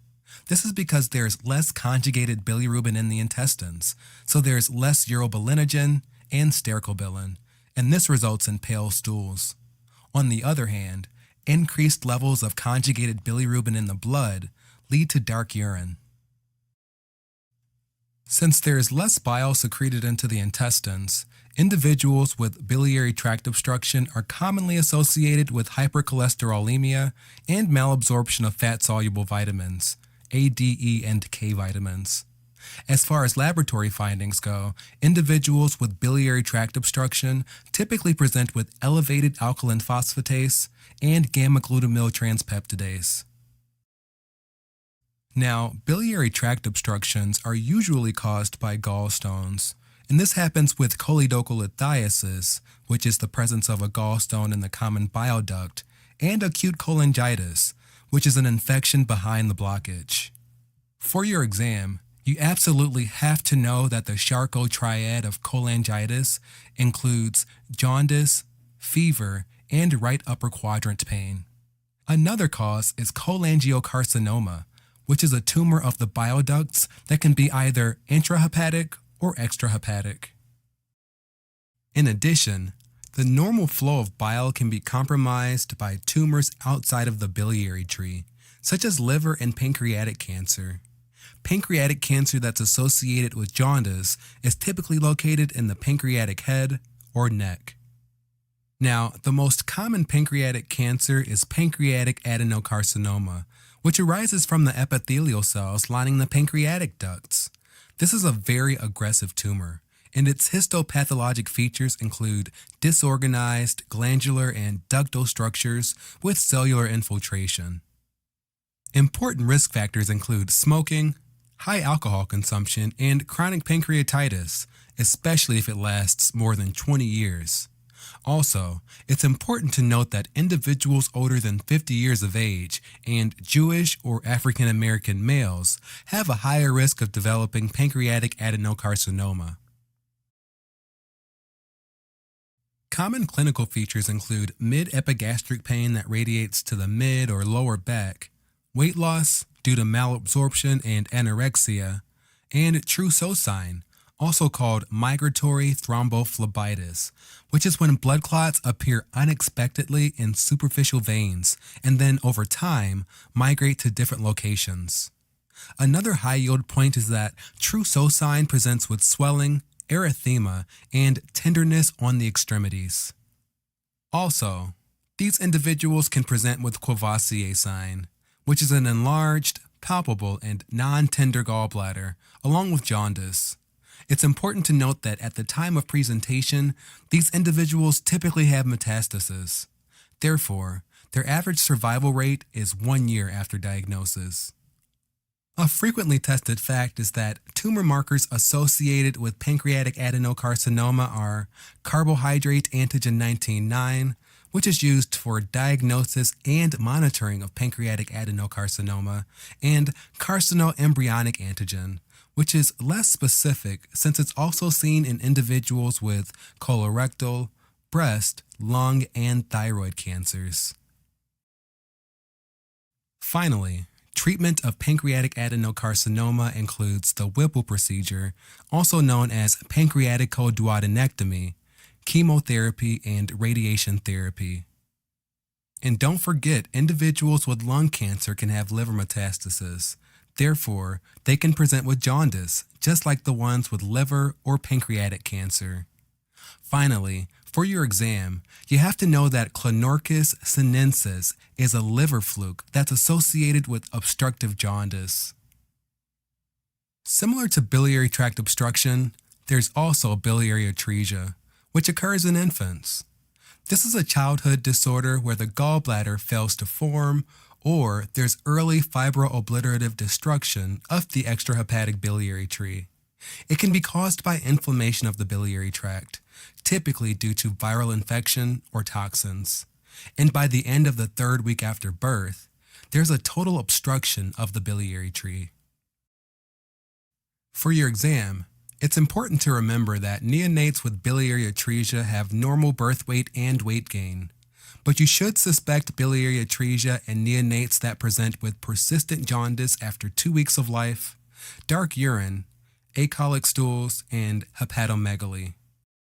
Physical examination shows firm and enlarged liver, while laboratory findings reveal increased levels of conjugated bilirubin, alkaline phosphatase, and gamma-glutamyl transferase. It's also important to note that the method of choice for the diagnosis is a liver biopsy, which shows intrahepatic bile duct proliferation, fibrosis and edema of the portal tract, and parenchymal cholestasis. Biliary atresia is the most frequent cause of early childhood death related to liver disease. Therefore, it requires surgical intervention to prevent progression to biliary cirrhosis. Finally, biliary atresia is the most common reason for pediatric liver transplantation. Now, a frequently tested concept on your exam is to differentiate unconjugated and conjugated hyperbilirubinemia, and an easy way to do this is by using urinalysis. In unconjugated hyperbilirubinemia, there's no problem with liver metabolism, so there's an increased production of conjugated bilirubin. This means that individuals with unconjugated hyperbilirubinemia have more urobilinogen in the intestines. More urobilinogen means more reabsorption and excretion by the kidneys. Therefore, these individuals have increased levels of urobilinogen in urine. But it's important to note that unconjugated bilirubin is not increased, since it's not water soluble. Therefore, it can't be excreted in the urine. On the other hand, in conjugated hyperbilirubinemia, low amounts of conjugated bilirubin reach the intestines. Therefore, there's less urobilinogen in the intestines, means less reabsorption and excretion by the kidneys, so the amount of urobilinogen in the urine is low. Last but not least, mixed unconjugated and conjugated hyperbilirubinemia is typically caused by hepatocellular problems due to impaired bilirubin conjugation and canalicular excretion. This type of hyperbilirubinemia is commonly seen in individuals with hepatitis and cirrhosis. Alright, as a quick recap, jaundice is the abnormal yellowish pigmentation of the skin, mucous membranes, and sclera due to the deposition of bilirubin. It typically occurs when total bilirubin levels exceed 2 milligrams per deciliter and can be caused by an increased breakdown of hemoglobin, impaired hepatic bilirubin uptake, and defective conjugation of bilirubin. Unconjugated or indirect hyperbilirubinemia can be physiologic or pathologic. In severe cases, unconjugated bilirubin can accumulate in the brain, causing bilirubin encephalopathy, which is also known as kernicterus. Physiologic defective conjugation of bilirubin is also known as physiologic jaundice of the newborn, and it's due to immature UDP glucuronoltransferase. On the other hand, pathologic defective conjugation of bilirubin is commonly seen in Gilbert syndrome, which is associated with impaired hepatic bilirubin uptake and reduced production of the enzyme UDP glucuronoltransferase, and Crigler-Najjar syndrome, which is characterized by the absence or reduced activity of UDP glucuronoltransferase. Conjugated or direct hyperbilirubinemia is caused by decreased excretion of bilirubin, which is commonly seen in Dubin-Johnson syndrome, which is characterized by the absence of a biliary transport protein found on the canalicular membrane of the hepatocyte, and Rotor syndrome, which is associated with defects in the protein that enable normal hepatic uptake and excretion of bilirubin. Other causes of conjugated or direct hyperbilirubinemia include biliary tract conditions such as primary sclerosing cholangitis and primary biliary cholangitis, but also biliary tract obstruction, which can be caused by gallstones, cholangiocarcinoma, liver flukes, liver and pancreatic cancer, and biliary atresia. Finally, mixed unconjugated and conjugated hyperbilirubinemia is common in individuals with hepatitis or cirrhosis. Now let's go back to our case. Christine is a 20-hour-old female infant with neonatal jaundice but without organomegaly. Laboratory studies revealed a total bilirubin of 25 milligrams per deciliter, normal liver function tests, and no evidence of hemolysis. There are many potential causes for neonatal jaundice, like breast milk jaundice or physiological jaundice. The key clue here is the extremely elevated total bilirubin level, which is more common in Crigler-Najjar syndrome type 1, where there is a complete absence of functional UDP glucuronoltransferase. So these individuals can't conjugate bilirubin at all. Also, they're at risk of developing kernicterus, so they must be treated timely with plasmapheresis and phototherapy.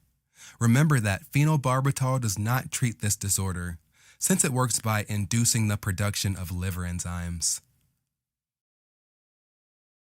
On the other hand, Stephen is a 17-year-old boy who came to his primary care physician because his sister had been telling him that he looks a little yellow sometimes. Medical history was non-contributory. Physical examination showed no abnormalities. Liver function tests were normal. One of the laboratory studies revealed elevated bilirubin concentration, but a week later, his bilirubin was back within normal range.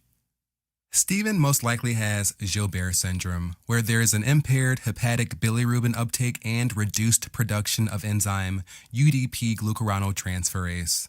So when there's a stressor that causes increased hemolysis, like the combination of dieting and increased exercise, this can cause mild jaundice and temporary elevation in bilirubin. No treatment was necessary, but Stephen was advised to eat regularly and avoid fasting.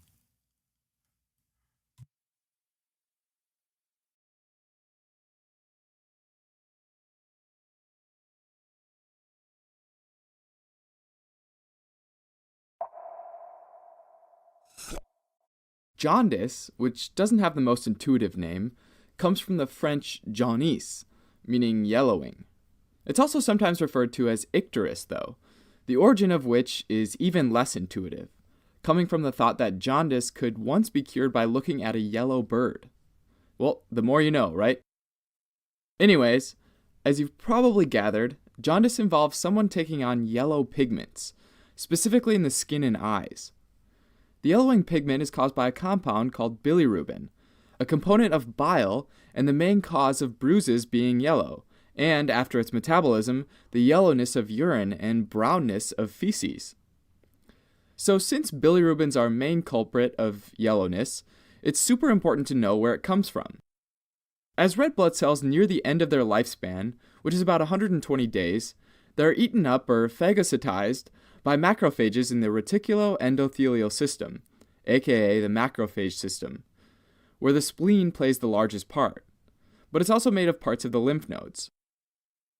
Okay, so first the macrophage eats up the blood cell, and hemoglobin is broken up into heme and globin. The globin is further broken into amino acids. The heme, on the other hand, is split into iron and protoporphyrin. Protoporphyrin is then converted into unconjugated bilirubin, or UCB for short. Unconjugated bilirubin is the form of bilirubin that's lipid soluble, meaning it's not water soluble, right? Albumin in the blood then binds to unconjugated bilirubin and gives it a lift over to the liver, where it's taken up by hepatocytes and eventually conjugated by an enzyme called uridine glucuronol transferase, or UGT, making it now water soluble. At this point, the conjugated bilirubin is secreted out into the bile caniculi, where it drains into the bile ducts and is sent to the gallbladder for storage as bile. Now, when you eat a donut or something, your gallbladder secretes the bile, which has the conjugated bilirubin in it, and it moves through the common bile duct to the duodenum of the small intestine and is converted into urobilinogen, or UBG, by intestinal microbes in the gut. Now some of that urobilinogen is reduced to stercobilin, which is excreted and responsible for the brown color of feces. Some of that urobilinogen is actually recycled though, and it gets reabsorbed into the blood and spontaneously oxidizes into urobilin, most of which is sent to the liver and some of which goes to the kidneys. It's then excreted and is responsible for the yellowness of urine. And there you have it, bilirubin metabolism in a nutshell. Now, if some point in this process gets disrupted, for example, if your liver cells are damaged and can't conjugate bilirubin anymore, or maybe if they die off and release their bilirubin, you can end up with increased bilirubin in the blood, which can be either conjugated or unconjugated, or both. And this is what accounts for the yellow color in the skin and the eyes. Usually it takes about 2.5 milligrams per deciliter or greater of serum bilirubin to give the skin that Simpsons-esque yellow skin tone. The earliest sign of jaundice and increased bilirubin in the blood is this yellowing of the sclera of the eyes. Scleral tissue is high in elastin, which has particular fondness for bilirubin and binds it with a very high affinity, giving that scleral tissue in the eyes a yellow color often before the skin. Now, as you might imagine, after looking at this process, there are quite a few potential pitfalls along the way that can lead to jaundice, and they're lumped together depending on whether they have more unconjugated bilirubin in the blood, or more conjugated bilirubin in the blood, or more of both in the blood. Two types of disorders that have increased unconjugated bilirubin and similar presentations of jaundice are extravascular hemolytic anemias, where red blood cells are broken down earlier than they normally would be, and ineffective hematopoiesis, where your blood cells don't form quite right in your bone marrow, causing macrophages to break them down. In both cases, the red blood cells are broken down, right, causing high levels of unconjugated bilirubin. Since our hepatocytes can only work so hard converting unconjugated bilirubin to conjugated bilirubin, they can get overwhelmed. As an imaginary example, say that this liver cell can conjugate 10 molecules of unconjugated bilirubin per minute, max. But normally they only see 5, so that's easy. If all of a sudden your body starts breaking down more red blood cells, and the unconjugated bilirubin molecules on this cell's docket jumps to 15 per minute, this liver cell cannot keep up. And that excess of 5 molecules of unconjugated bilirubin stays in the blood, right? And that's only the first issue. In addition, as the liver cells max out, now there's all this conjugated bilirubin that goes into the bile, which increases the risk for pigmented bilirubin gallstones. Not only that, once all that conjugated bilirubin is sent to the duodenum, it's converted to urobilinogen. And remember that some of that urobilinogen is recycled back into the blood, oxidized to urobilin, and excreted in the urine, giving it a much darker color. The unconjugated bilirubin is not excreted because it's not water soluble. In the previous 2 cases, too much unconjugated bilirubin was created. But you can also have hepatocytes that just can't work hard enough and keep up with a normal load. Physiologic jaundice of the newborn is one of these cases.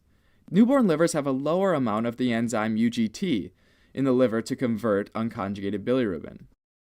And after birth, unconjugated bilirubin levels can be high due to the natural process of macrophages destroying fetal red blood cells.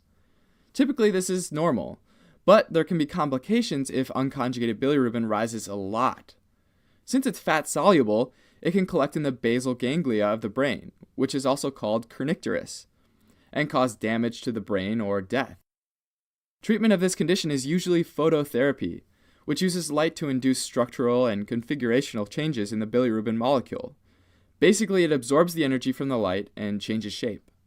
And these new shapes are more soluble and can be excreted in the urine. And this can be a super effective and non-invasive way to get excess unconjugated bilirubin out of the blood. Another potential case where not enough unconjugated bilirubin can be conjugated is through hereditary defects. One case is called Gilbert syndrome, where the UGT enzyme activity is low and has a hard time cranking up when needed. So maybe this liver cell can only pump through a max of 6 molecules per minute. Unfortunately, if something comes along that increases hemolysis, like infection, stress, or starvation even, the unconjugated bilirubin load will increase, which can easily overwhelm these hepatocytes, cause buildup of unconjugated bilirubin in the blood, and lead to jaundice. Another genetic example is called Crigler-Najjar syndrome, where Gilbert syndrome was a low amount of UGT enzyme. Crigler-Najjar is where there's pretty much no UGT enzyme at all, and therefore no ability to conjugate the unconjugated bilirubin. And this will lead to super high levels of unconjugated bilirubin in the blood, and likely lead it to being deposited in the brain and cause kernicterus. For this reason, Crigler-Najjar syndrome is usually fatal. Alright, so the previous couple examples focused on high levels of unconjugated bilirubin in the blood, but there are also examples of jaundice with high levels of conjugated bilirubin in the blood. Dubin-Johnson syndrome is an autosomal recessive disorder where there's a deficiency in the protein that helps move conjugated bilirubin from the liver cells to the bile ducts, called MRP2. So the conjugated bilirubin builds up in the hepatocyte since it can't go anywhere. It's thought that when the MRP2 transporter is defective, another transporter, MRP3, is upregulated. This transporter is different, though, in that it moves it to the interstitial space and the blood flow, as opposed to the bile caniculus. So in this case, you'll have increased conjugated bilirubin in the blood, which also gets excreted into the urine, giving it a darker color. And this also causes the liver itself to get very dark. Another high conjugated bilirubin category of jaundice is called obstructive jaundice. And this is basically where something blocks the flow of bile. And these blockages could be anything from gallstones, pancreatic carcinomas, and cholangiocarcinomas to parasites like the liver fluke.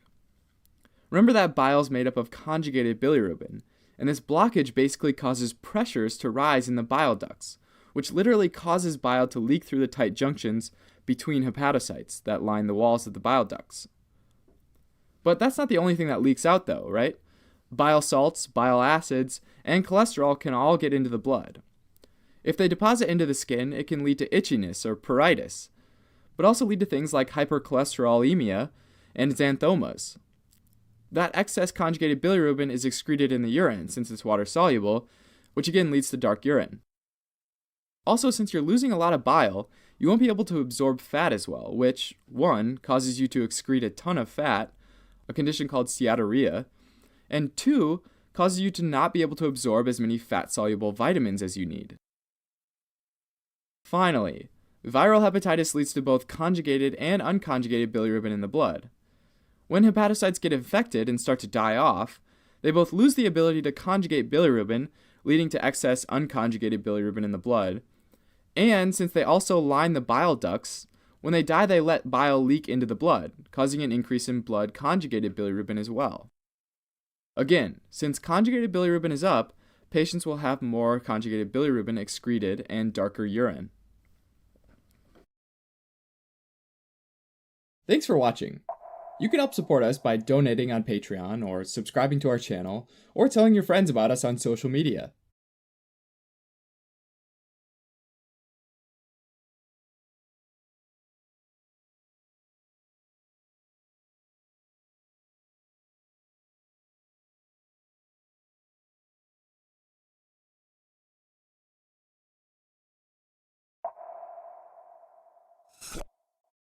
Neonatal hepatitis is this inflammation of the liver tissue in newborns, usually between 1 and 2 months after birth.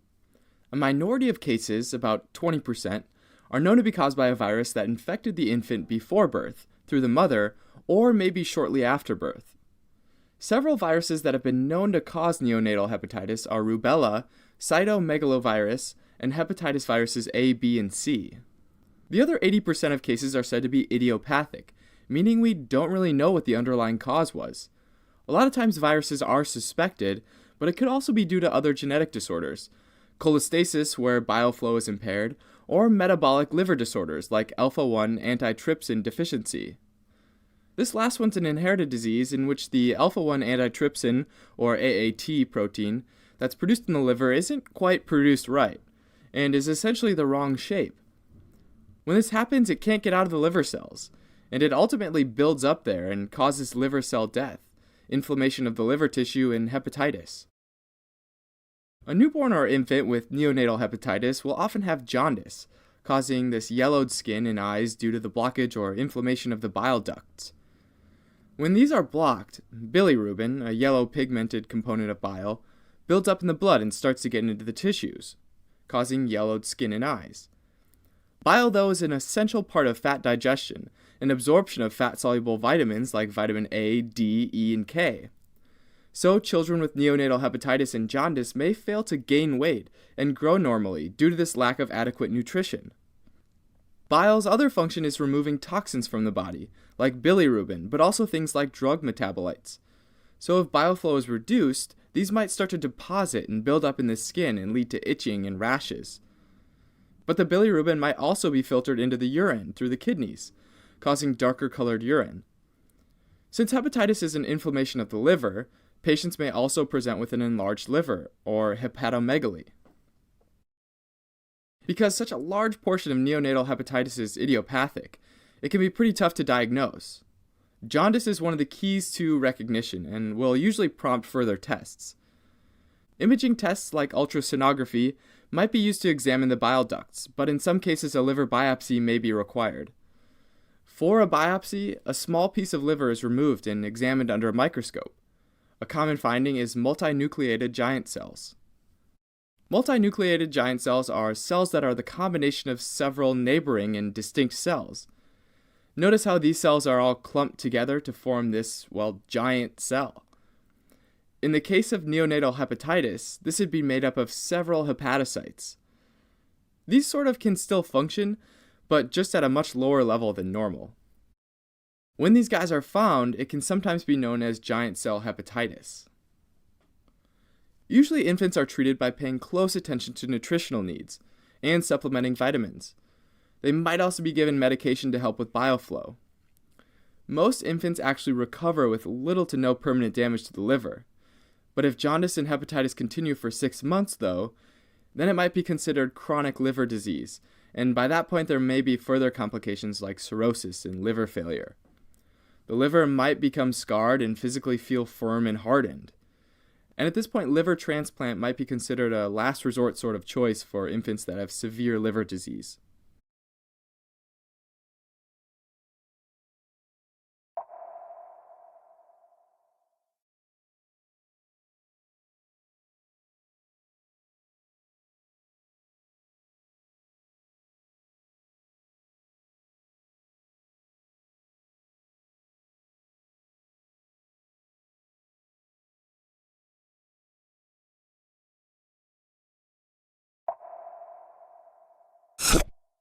Non-alcoholic fatty liver disease is actually a spectrum of disease, going from least to most severe, steatosis, steatohepatitis, fibrosis, and finally cirrhosis. Non-alcoholic fatty liver disease results from fat deposition in the liver, which is unrelated to alcohol or viral causes. Typically, it affects individuals with metabolic syndrome, which includes a combination of 3 of the 5 following diagnoses: obesity, hypertension, diabetes, hypertriglyceridemia, and hyperlipidemia. Given how common metabolic syndromes become, it's not surprising that the rate of non-alcoholic fatty liver disease has also increased dramatically. It's a massive problem, growing in lockstep with expanding waistlines, affecting about 3/4 of all obese individuals, including many children. Although the exact mechanism of non-alcoholic fatty liver disease isn't clear, insulin resistance seems to play an important role. Over time, insulin receptors on various tissues, including the liver, become less responsive to insulin, and as a result, the liver goes into a mode where it increases fat storage and decreases fatty acid oxidation. That means decreased secretion of lipids into the bloodstream, in the form of lipoproteins, and increased synthesis and uptake of free fatty acids from the blood, a process called steatosis. Steatosis causes fat droplets to form within hepatocytes, some of which become large enough to cause the hepatocytes to swell up with fat and push the nuclei to the edge of the cell. You can even see this on a histopathology slide of the liver. All these white circles are large deposits of fat. Zooming out and looking at the liver, you see widespread steatosis, which makes the liver appear large, soft, yellow, and greasy. Over time, that fat in the hepatocytes becomes vulnerable to degradation. Unsaturated fatty acids, or fatty acids that have at least one double bond in their carbon chain, have hydrogen atoms that are especially vulnerable to initiators, like reactive oxygen species, like the hydroxyl radical, which has an unpaired electron. In this example, the hydroxyl radical pairs with the vulnerable lipid hydrogen to make water and a fatty acid radical. The fatty acid radical is unstable and reacts with non-radicals, including molecular oxygen and undamaged fatty acids. This goes on until one radical species reacts with another radical species, which terminates the reaction. This process damages lipid membranes, leading to things like mitochondrial dysfunction and eventually cell death. Cell death generates inflammation, and together the process of steatosis and inflammation is referred to as steatohepatitis. In the absence of alcohol, this is called non-alcoholic steatohepatitis, or NASH. In addition to bloating and dying hepatocytes, there might be additional histopathologic changes like the presence of Mallory-Denk bodies, which are tangles of intermediate filaments that can be seen in the cytoplasm of hepatocytes. The mechanism, though, for how these form is still unclear. Hepatocyte damage also attracts neutrophils into the liver tissues. And finally, chronic steatohepatitis can cause liver stellate cells to lay down fibrotic tissue, causing the disease to be classified as fibrosis. As the process of fibrosis continues, the overall architecture of the liver changes, to the point where the disease is classified as cirrhosis. Even at the advanced stage of steatohepatitis, an individual might have no symptoms. And when there are symptoms, they're often vague, like fatigue or malaise. Once there's significant liver damage, though, there can be hepatomegaly or enlargement of the liver, pain in the right upper quadrant of the abdomen, jaundice, and even an accumulation of fluid in the peritoneal cavity, called ascites. Because hepatocytes are being destroyed, there can be an increase in liver enzymes like aspartate transaminase, or AST, and to a greater extent, alanine transaminase, or ALT. Classically, progression of steatosis to steatohepatitis and then to cirrhosis causes an increase in the ALT and sometimes AST. In contrast, alcoholic liver injury generally causes a big increase in AST and a more modest increase in ALT, giving an AST to ALT ratio generally greater than 2. If non-alcoholic fatty liver disease is suspected, a diagnosis can be made with imaging studies like ultrasound, a CT scan, or an MRI to look for fatty infiltrates. In addition, a biopsy of the liver can be done to confirm the diagnosis and assess the severity of the disease. Generally speaking, a liver with more than 5% fat content is considered abnormal. Steatosis, and to a lesser degree steatohepatitis, is generally reversible by addressing the underlying cause, although that's generally not the case once fibrosis and cirrhosis is set in. The goal is to reverse the factors that contribute to insulin resistance, mainly through a healthy diet and an active lifestyle, as well as medications to control blood glucose levels if needed. Alright, as a quick recap, non-alcoholic fatty liver disease happens when fat is deposited in the liver, a process called steatosis. Inflammation from steatosis can lead to steatohepatitis, and chronic steatohepatitis can lead to fibrosis, and ultimately to cirrhosis. This spectrum of disease is thought to be caused by insulin resistance, and depending on the stage of the disease, it can be reversed with careful attention to diet and exercise, as well as with medications to help control blood glucose levels.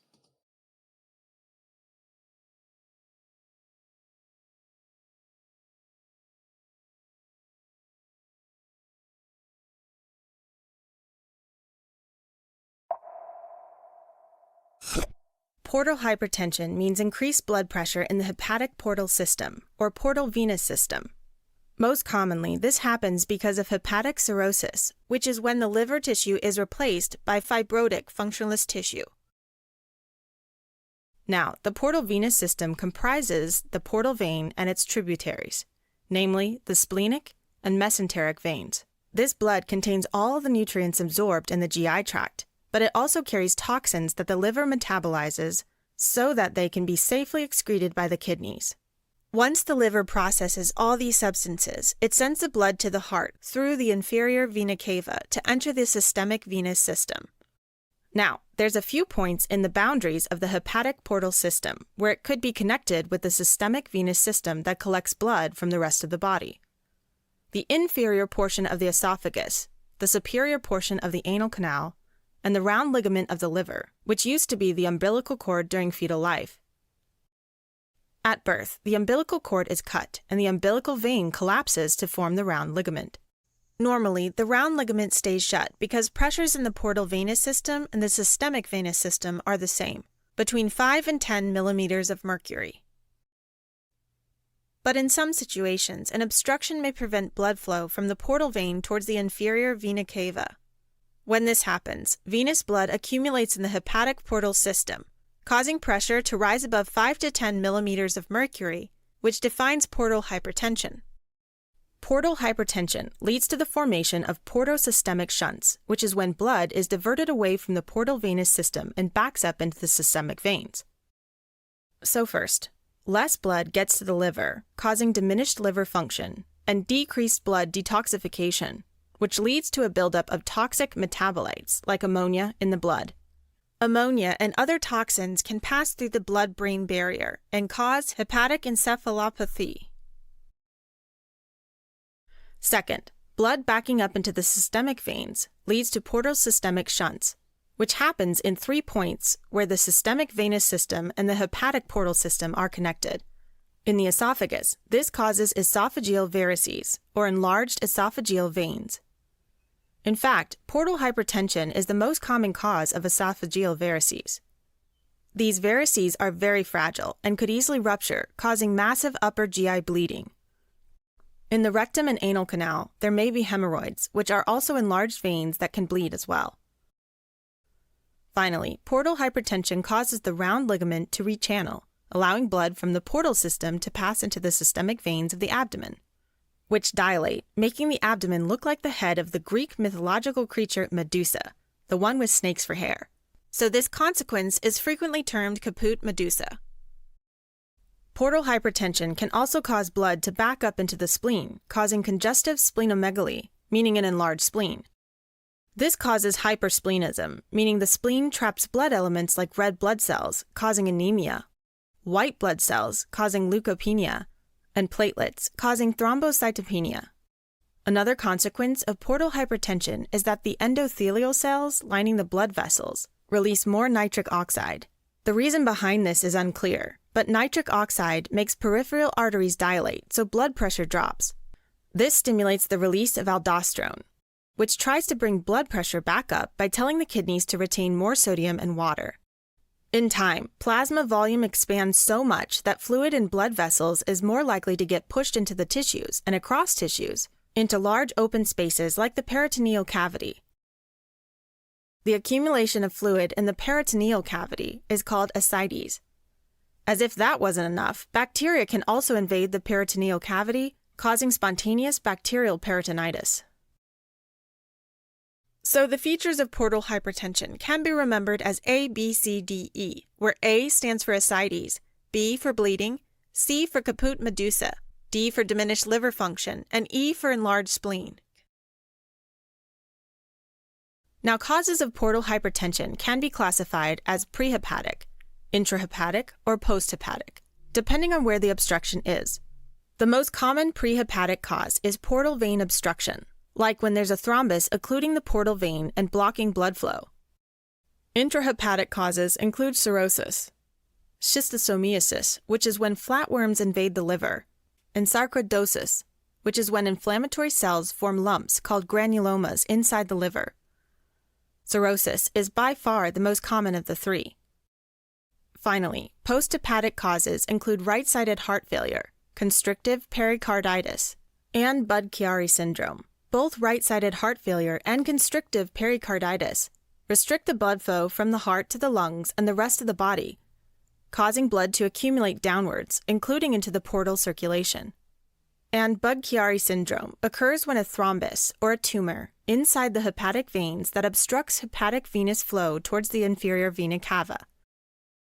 Portal hypertension may be asymptomatic until complications occur. Visible signs include a distended abdomen with ascites and caput medusa, or visibly engorged superficial abdominal veins. GI bleeding secondary to esophageal varices can present with hematemesis, or vomiting blood, or melena or hematochezia, when there's blood in the stool. With liver impairment, jaundice may occur. And finally, with hepatic encephalopathy, there may be asterixis, which means hand tremor when the wrist is extended, altered consciousness, lethargy, seizure, or coma. The gold standard for determining if there is portal hypertension is obtaining a hepatic venous pressure gradient measurement, where a catheter is inserted inside the inferior vena cava and then inside the portal vein to measure the difference between both pressures. A liver ultrasound might be useful to detect nodules in case of cirrhosis. CT scan or MRI help diagnose ascites, cirrhosis, splenomegaly, or vascular alterations like inferior vena cava dilation. Labs including full blood count, liver enzymes, and serology can be useful to identify the cause.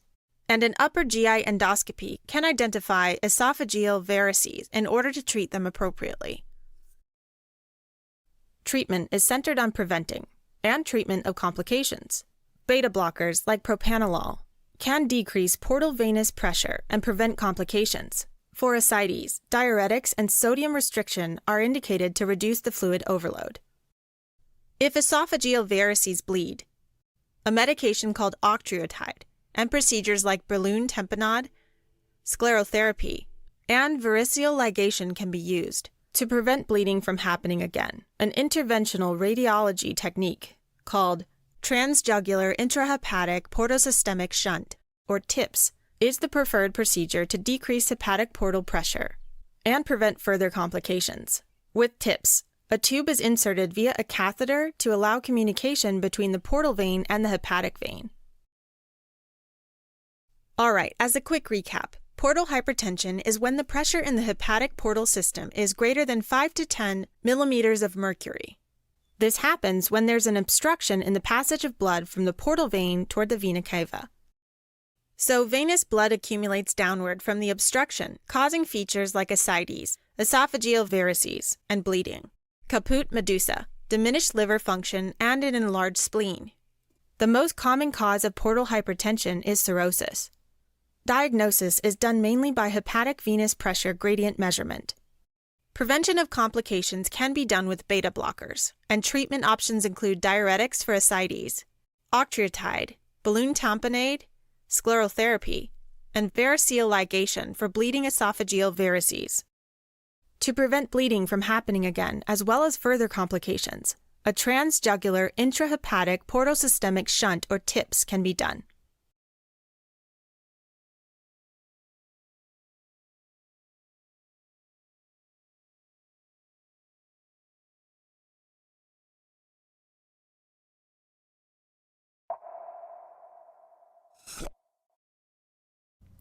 Primary biliary cholangitis and cirrhosis, sometimes just shortened to PBC, is this autoimmune disease where the T cells attack the cells that line the smaller sized bile ducts in the liver. As the cells are damaged or destroyed by immune attack, they start letting bile leak through their tight junctions and into the interstitial space, where it can get into the blood and other liver cells. This can cause inflammation and symptoms that are similar to cholestasis and obstructive jaundice, both of which there's this disturbance in bile flow. At first it presents as chronic inflammation, which is where it gets the name cholangitis, for inflammation of the bile ducts. But advanced stages of the disease leads to cirrhosis as more cells are destroyed, both from the autoimmune attack and from infiltration of bile. As with a ton of autoimmune diseases, the exact reason why these T cells start attacking these bile duct cells is unknown, and it's likely related to genetic predisposition in combination with environmental triggers, and is associated with other autoimmune diseases like autoimmune hepatitis and Sjogren's syndrome. And PBC tends to affect women at a much higher rate than men, at about a 9-to-1 female-to-male ratio. For some reason that is yet to be completely figured out, in almost all cases of PBC, your body creates antibodies to mitochondria, specifically a mitochondrial protein called PDC-E2. For that reason, one of the most notable markers in PBC are these anti-mitochondrial antibodies, or AMAs, in the patient's blood. As many as 95% of patients with PBC have these AMAs in their blood. Why, though, are the bile duct cells specifically targeted? Don't all cells have mitochondria? Shouldn't these AMAs be targeting all cells then? Well, one theory is based on a concept called molecular mimicry, where the antigens that bring about this autoimmune response are really similar to another protein, but different enough so that the immune system gets confused and thinks it's a foreign version of that particular protein. As an example, here's two people's cells. They both have this triangle protein, but they have different colored triangles. Each person's immune system knows that these are their own proteins, their own self-proteins that they shouldn't attack. But they have antibodies for proteins that are very similar, but definitely different from self-proteins. So like person A has red, yellow, and blue, but just not green. And person B has green, yellow, and blue, but not red. So both these people's immune systems are like, yep, these are all self, so we're good here. But now say person B's red triangle turns into a green triangle instead. The immune system's like, weird. That's not red. That must not be ours. And so the green triangle antibody binds it, and the immune system kicks in, destroys the cell, and starts making a ton of these matched antibodies. So now applying this concept to PBC, you've got these AMAs for foreign versions of the PDC-E2 protein in your mitochondria. So like maybe your PDC-E2 is a red triangle. So you don't have the antibodies to the red triangle PDC-E2 because your immune system knows that red equals self. So the theory is, and mind you that this is definitely a theory, on why patients with PBC have a ton of these AMAs in their blood for this PDC-E2, is that some infection, or maybe a chemical in the bile ducts, an environmental trigger of some kind, damages a bile duct cell in such a way that now it shows this protein that happens to be really similar to PDC-E2 in structure. So maybe it's a triangle, but it's different enough to be non-self. So maybe it's a green triangle instead of a red triangle. And this triggers an immune response to this particular green triangle protein, which remember is similar but not the same as the red triangle protein in the mitochondria. And so the immune system starts pumping out these green triangle anti-mitochondrial antibodies, or AMAs, even though the target antigen isn't even necessarily from the mitochondria. It's just sort of mimicking the structure of the mitochondrial protein. Wild, huh? That's the theory anyway, and sort of helps explain why just the bile duct cells are being attacked, and not just all cells in general. As to the complications, a lot of the clinical findings are related to the leakage of bile and general inflammation of the liver tissue. For example, jaundice typically happens after most of the bile duct cells have been destroyed, since now the bile and conjugated bilirubin is leaking into the blood, right? Similarly, other things in the bile can get into the blood as well, like cholesterol. Cholesterol can deposit in the skin over time and lead to xanthomas. But for reasons that aren't super clear, a lot of patients actually get pruritus, or itchy skin, even before the jaundice sets in and the bile salts get a chance to deposit in the skin. Again, it's unclear what causes this early itchiness, but eventually as bile leaks into the blood, bile salts will also contribute to the pruritus and itchiness.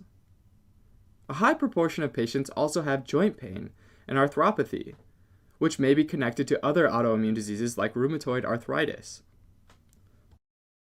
In addition to these AMAs and components of bile getting into the blood, it's also pretty common to find both alkaline phosphatase and gamma-glutamyl transpeptidase, or ALP and GGT. Both of these are normally found in the bile duct cells, so when those cells get damaged or die, these enzymes can be released and get into the bloodstream. Ultimately, the issue with PBC is that over time the immune cells wreak havoc on the bile ducts, and all this bile leakage slowly but surely damages the liver and surrounding tissue, and gets into the blood.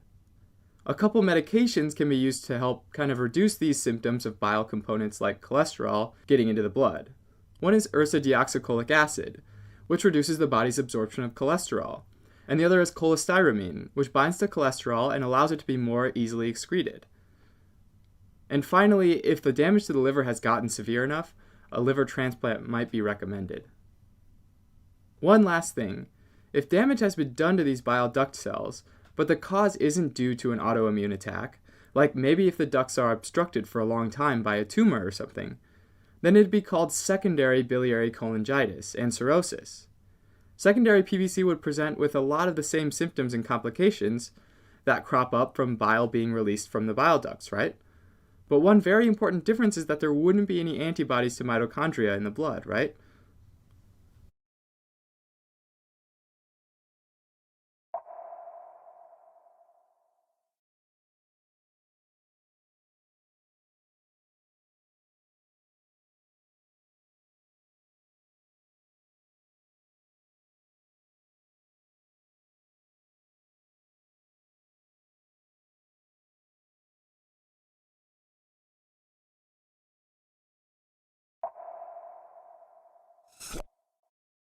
The name primary sclerosing cholangitis, or PSC, is actually pretty straightforward. Primary refers to it not being known to have been caused by anything else. In other words, it isn't secondary to something else, right? Sclerosing means hardening of the tissue, and cholangitis is inflammation of the bile ducts. So with PSC, we have this fibrosis and inflammation of both the intra and extrahepatic ducts, so inside and outside the liver. As these cells around the bile ducts become inflamed, die, and harden due to fibrosis, you get this tightening of the ducts in some areas where there's been serious fibrosis, and then dilation in other areas that aren't as affected. And this leads to the classic PSC sign of this sort of beaded appearance of the bile ducts. These areas of fibrosis in the bile ducts can also be seen on histology and looks a bit like an onion skin, since you've got all these concentric rings of fibrosis around the bile duct. So sometimes it's referred to as onion skin fibrosis. Again, with PSC, we don't really know what causes it, right? One clue, though, is that it's been known to be associated with ulcerative colitis, which is an autoimmune disease, and Crohn's disease, which is an immune system-related disease. Knowing this, PSC is thought to possibly be an autoimmune disease itself, involving the immune system's T cells attacking and destroying bile duct epithelial cells. Why they might start doing this, though, is not very well known, and likely happens in people with certain genetic predispositions when they're exposed to some specific stimuli in their environment. Certain genetic factors have been linked to developing PSC. Studies have shown that patients with PSC tend to have in common specific human leukocyte antigens, or HLAs. HLAs are these specific markers on cells that tell your body whether these cells are your own cells or someone else's cells. And sometimes, for reasons that are usually not well known, the body's immune system might think that certain HLAs, or cell surface markers, are foreign even when they're your own, leading to an autoimmune disorder. Specific HLAs that have been common among people with PSC are HLA-B8, HLA-DR3, and HLA-DRW52A. Another piece of supporting evidence for the autoimmune theory is that most patients with PSC have elevated IgM antibody levels in the serum, as well as an antibody called p-ANCA. p-ANCA stands for paranuclear antineutrophil cytoplasmic antibody. So this is a specific antibody that targets antigens in the cytoplasm or nucleus of neutrophils. The paranuclear part means that the antibody targets an antigen around the nucleus. Here's an immunofluorescent image of p-ANCAs. The antibodies in this image are shown in orange. And notice that they've sort of aggregated around the nucleus, meaning that they bind to an antigen around the nucleus, right? A very high proportion, as much as 80%, of patients with PSC have this p-ANCA staining pattern. Symptoms of PSC are similar to the symptoms of obstructive jaundice, since these beads or pinched areas are obstructing the flow of bile, right? Also, as these epithelial cells lining the bile ducts die off, bile can now be allowed to leak out past the cells into the interstitial space, where it can access the bloodstream. This causes symptoms related to the components of bile being in the blood, like pruritus, where bile salts and acid deposit into the skin. Also, since bile is in the blood tests will often show elevated conjugated bilirubin levels, which is a major component of bile. They'll also often find increased levels of alkaline phosphatase, or ALP, and gamma-glutamyl transferase, or GGT. These are two enzymes found in the liver cells, or hepatocytes, that can be released into the blood as those hepatocytes that line the intrahepatic ducts are damaged. Now, as the body tries to filter the conjugated bilirubin out of the blood, more will start showing up in the urine, which causes bilirubinuria. Typically, in the urine of healthy individuals, there's a small amount of a compound called urobilinogen. This urobilinogen is produced when microbes in the gut break down bile, and then some of it is reabsorbed and excreted through the kidneys. Since bile flow is obstructed and less is making it to the gut, patients with PSC often don't produce and recycle urobilinogen, and therefore it won't show up in their urine. It's important to remember that even though the bile is getting into the blood, urobilinogen is not getting into the blood, because the bile needs to make it to the gut first for urobilinogen to be produced, right? Finally, an endoscopic retrograde cholangiopancreatography, or simply ERCP, can be an effective technique that uses an endoscope to traverse down through the esophagus, the stomach, and the duodenum, and finally into the bile ducts. Then contrast medium is injected into the ducts and x-rays are taken to look for narrow areas or blockages. PSC can also cause complications involving the liver, because remember that the intrahepatic bile ducts are really close to the portal veins.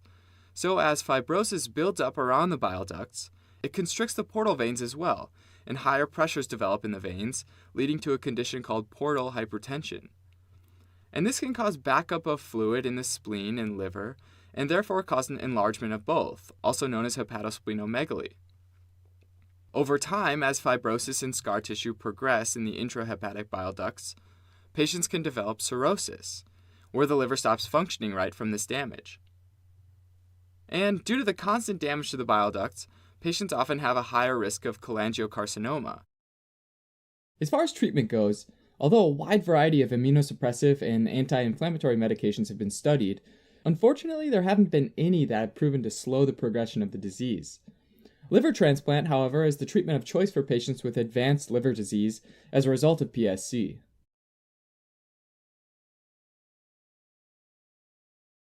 Thanks for watching. You can help support us by donating on Patreon, or subscribing to our channel, or telling your friends about us on social media.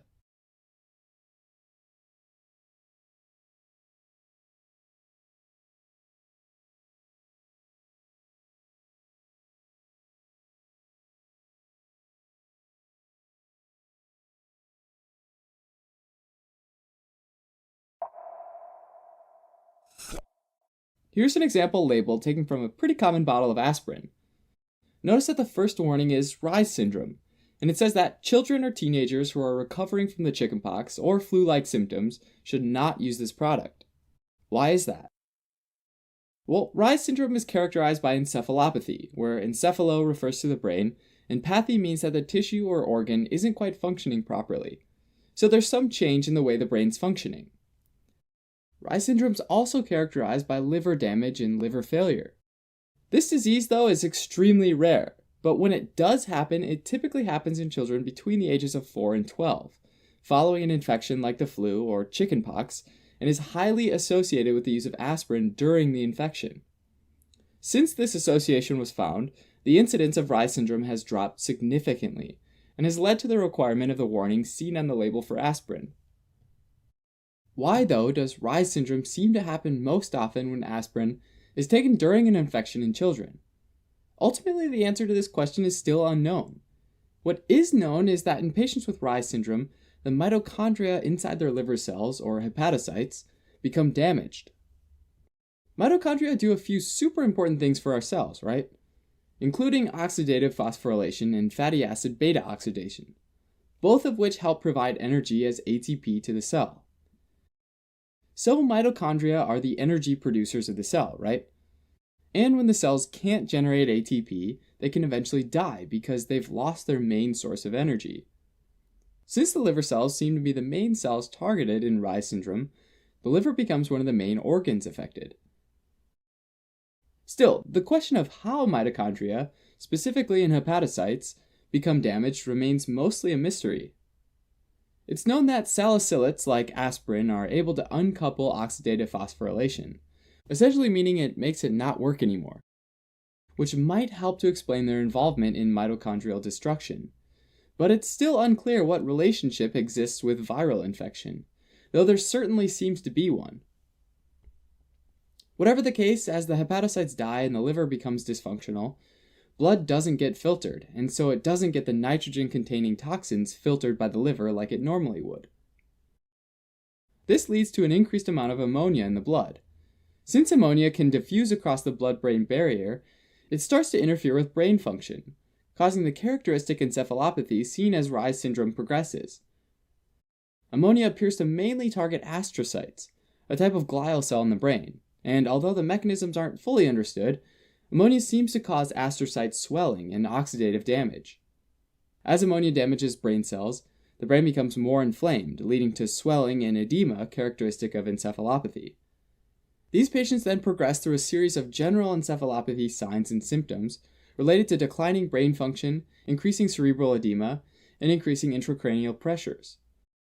First, the patient might be quiet, lethargic, or sleepy, and they might also vomit. Next, they enter into a state of stupor, with the potential for seizures, decorticate responses to stimuli, along with an intact pupillary reflex.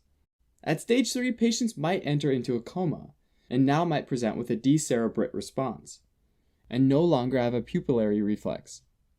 In stage 4, the patient moves into a coma and they lose their deep tendon reflexes, and they rapidly decline to stage 5, which is death. Blood tests for Reye's syndrome will be reflective of liver damage and mitochondrial damage. For example, you'd expect to see an increase in transaminases, which are liver enzymes used for amino acid metabolism, that get into the blood as liver cells die. Again, serum ammonia will be up since the liver's not removing it from the bloodstream, and higher levels usually indicate more severity.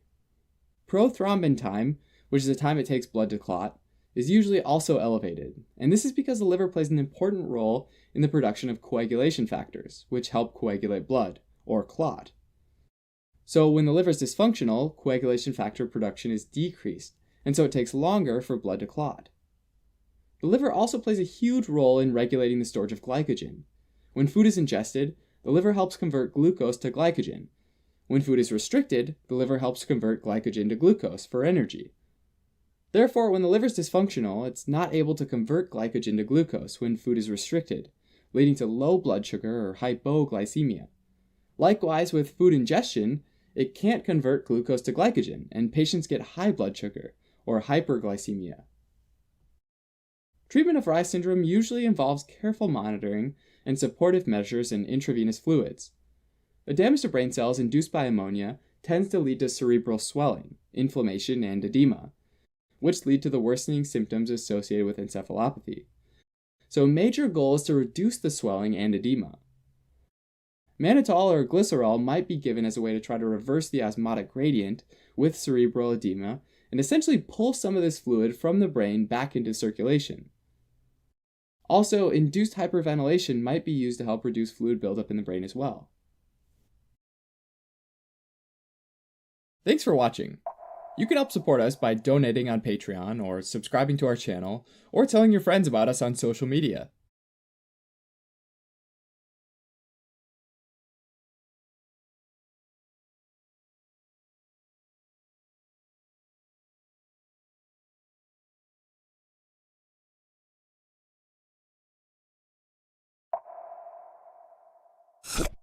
One essential mineral that our body needs to get through the diet is copper, and typically we take in about 1 to 2 milligrams per day from the food we eat, things like whole grains, beans, nuts, and potatoes.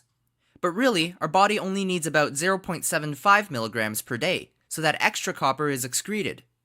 About 90% of the excess copper is excreted into the bile, where it eventually ends up as fecal copper, and the other 10% is excreted in the urine. In Wilson disease, there's a genetic defect that results in the excess copper being kept in the body and deposited in various tissues, where it's not supposed to be. And just like iron, free copper reacts with hydrogen peroxide in the body to form the hydroxyl radical, a reactive oxygen species that's pretty good at damaging tissue. So over time, those tissues are seriously damaged by free radical generation.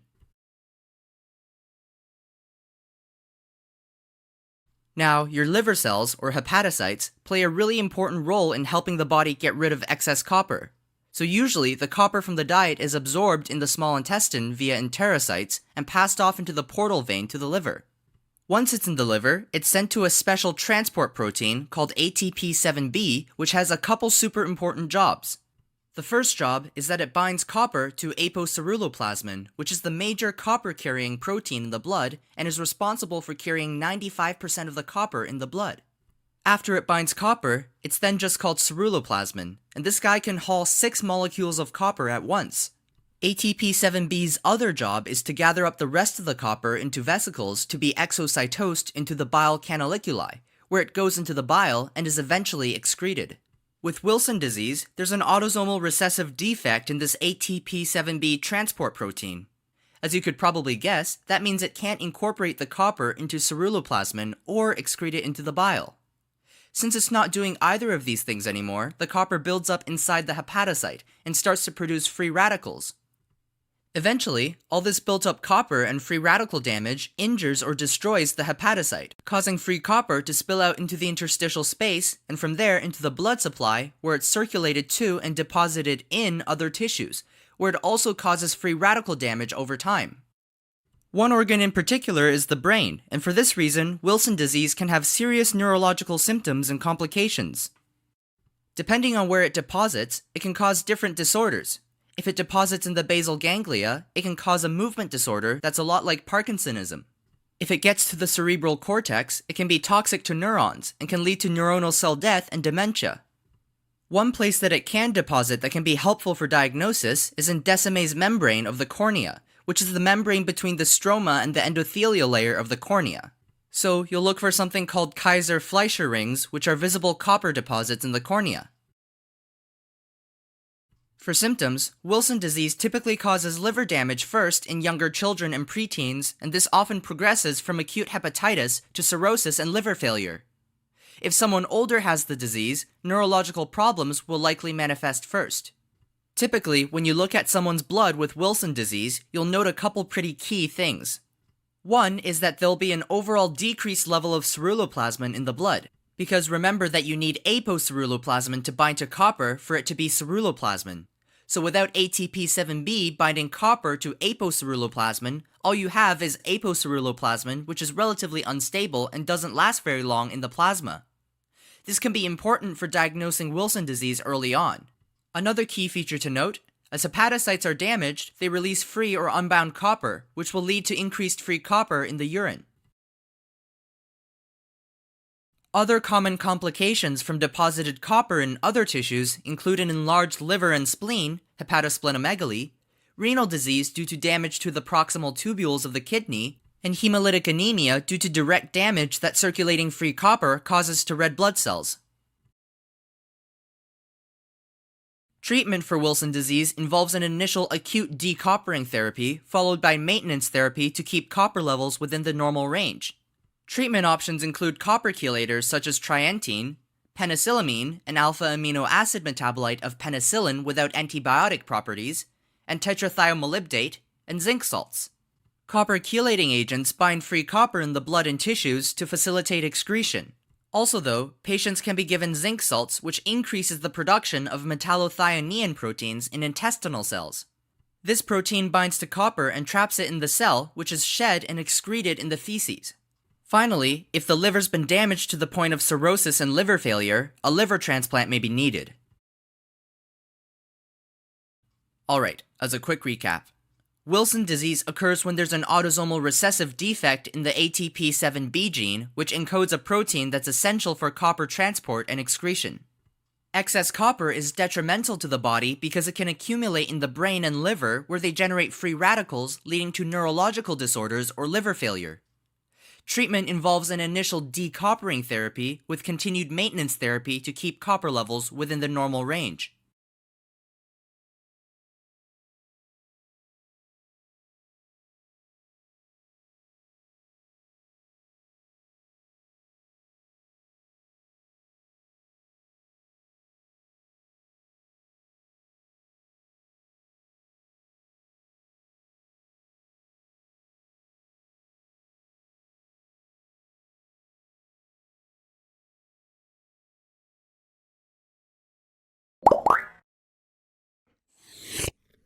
Acute pancreatitis is an inflammation of the pancreas, most commonly caused by biliary stones, followed by alcohol use and hypertriglyceridemia, but can also be idiopathic. There are many other causes of acute pancreatitis, including trauma, iatrogenic post-endoscopic retrograde cholangiopancreatography, or ERCP, autoimmune disorders, genetic diseases, infections, malignancies, toxic exposure, and medications like thiazides, antiretrovirals, and valproic acid. Depending on the severity of the disease, pancreatitis can range from mild to moderate or even severe, life-threatening pancreatitis.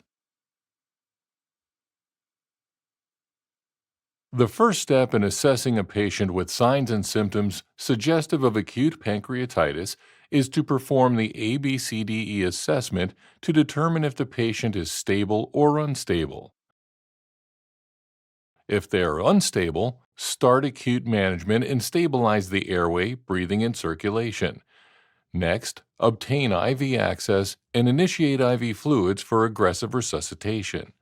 Make sure the patient is NPO and provide supportive care including pain management and antiemetic medication. Alright, now let's talk about stable patients. Start by taking a focused history and physical examination. Usually, patients with acute pancreatitis present with persistent, unremitting epigastric abdominal pain that radiates to the back, worsens after meals, and improves when leaning forward. The pain is often associated with nausea and vomiting, while some patients might report a fever as well. It is also possible for patients to present with jaundice as a sign of biliary obstruction.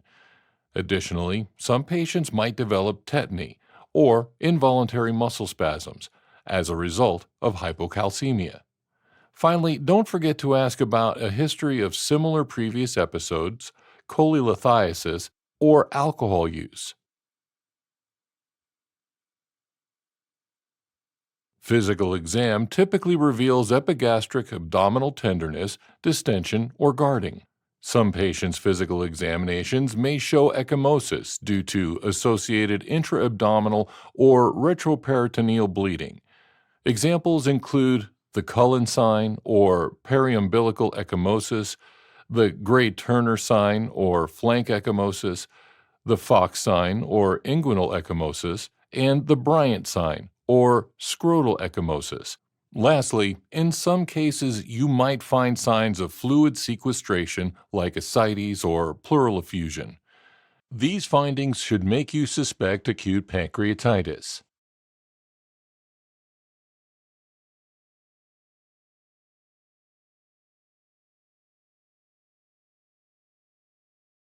The next step is to get labs.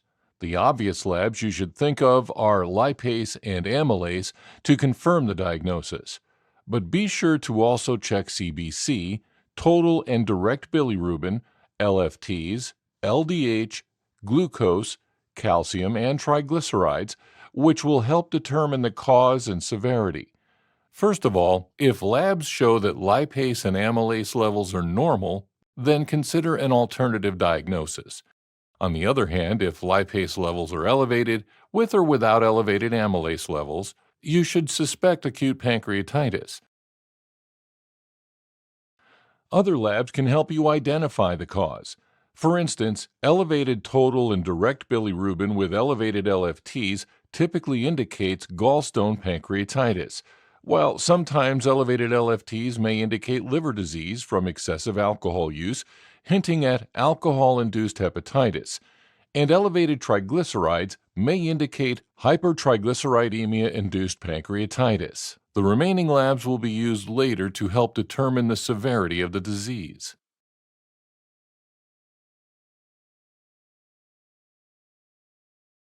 Next, you should also consider imaging to help confirm your diagnosis and look for possible causes. For example, you will usually want to start with an abdominal X-ray and CT of the abdomen and pelvis with IV contrast. In certain cases, you can also consider an ultrasound and MRI with magnetic resonance cholangiopancreatography, or MRI-MRCP, because they are ideal for detecting gallstones. Okay, let's take a look at the imaging findings. X-ray may often be normal or show nonspecific findings, while CT may show peripancreatic free fluid, fat stranding, and pancreatic edema. Additionally, you may or may not find an enlarged pancreatic duct. If the patient has gallstones, then an ultrasound may show stones or biliary sludge in the gallbladder, as well as stones in the biliary tree and possibly a dilated biliary tree. Finally, an MRI-MRCP might show an enlarged edematous pancreas, with or without peripancreatic free fluid. You may also see common bile duct or CBD obstruction. If you have these findings, you can diagnose acute pancreatitis. Here's a clinical pearl to simplify things. In general, acute pancreatitis is diagnosed by meeting 2 out of 3 criteria: clinical presentation of epigastric abdominal pain, labs showing elevated serum lipase or amylase 3 times above the normal upper limit, and radiologic evidence of pancreatitis. All right, now that we have a diagnosis, let's talk about next steps. It is important to assess the severity of the disease, as it can range from mild to fatal, which will, of course, determine the management. Here's a high-yield fact. The first 24 hours after presentation are critical for the patient's prognosis and outcomes. If you suspect acute pancreatitis, it is crucial to start the patient on fluid resuscitation, pain management, and nutritional support. Now, in general, severity can be based on the presence of organ failure, which can be seen with abnormal lab values, such as elevated LFTs to indicate hepatitis, or elevated creatinine to indicate acute kidney injury. Severity is also based on complications from pancreatitis, including pancreatic pseudocyst or necrosis, peripancreatic splanchnic venous thrombosis, or abdominal compartment syndrome. Here's a clinical pearl to keep in mind. There are a variety of assessment scores to predict severity or mortality in acute pancreatitis. For example, the Revised Atlantic Classification divides acute pancreatitis into interstitial edematous pancreatitis, a less severe form, and necrotizing pancreatitis, a more severe form. Another commonly used assessment to predict mortality in acute pancreatitis are the Ranson criteria, which include 11 prognostic signs. The first 5 are assessed upon hospital admission and include age over 55, elevated white blood cell count greater than 16,000, hyperglycemia greater than 200 milligrams per deciliter, LDH over 350 international units per liter, and AST greater than 250 international units per deciliter.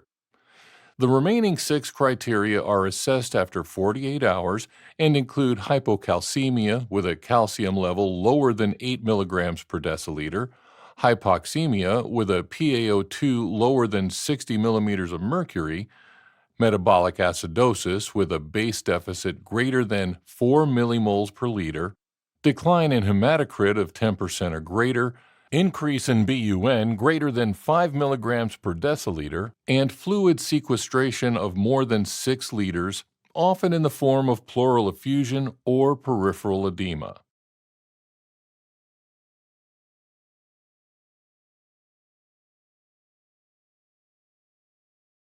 All right, let's say there is no evidence of organ failure or systemic complications, or that the organ failure is transient. These patients have mild to moderate acute pancreatitis. Your first steps in management should be to start aggressive fluid resuscitation, adequate pain control, antiemetics, and early enteral feeding within the first 24 hours, so long as they can tolerate it given their nausea and vomiting. Now, if you suspect a stone in CBD, you can perform ERCP as a diagnostic and therapeutic tool. If there are stones, patients should undergo cholecystectomy during the same hospital stay. Finally, some causes of pancreatitis require additional treatment. For example, if there was a toxic, infectious, or medicine exposure, be sure to remove or address the causative agent. On the other hand, post-ERCP pancreatitis requires only supportive care and monitoring.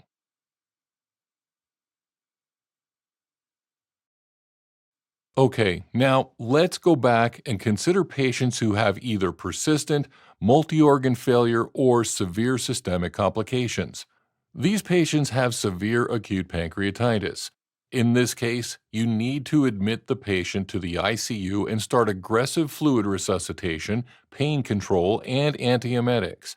You may attempt to start enteral feeding, either by mouth or through an NG tube after 48 hours of treatment, especially if the patient is improving.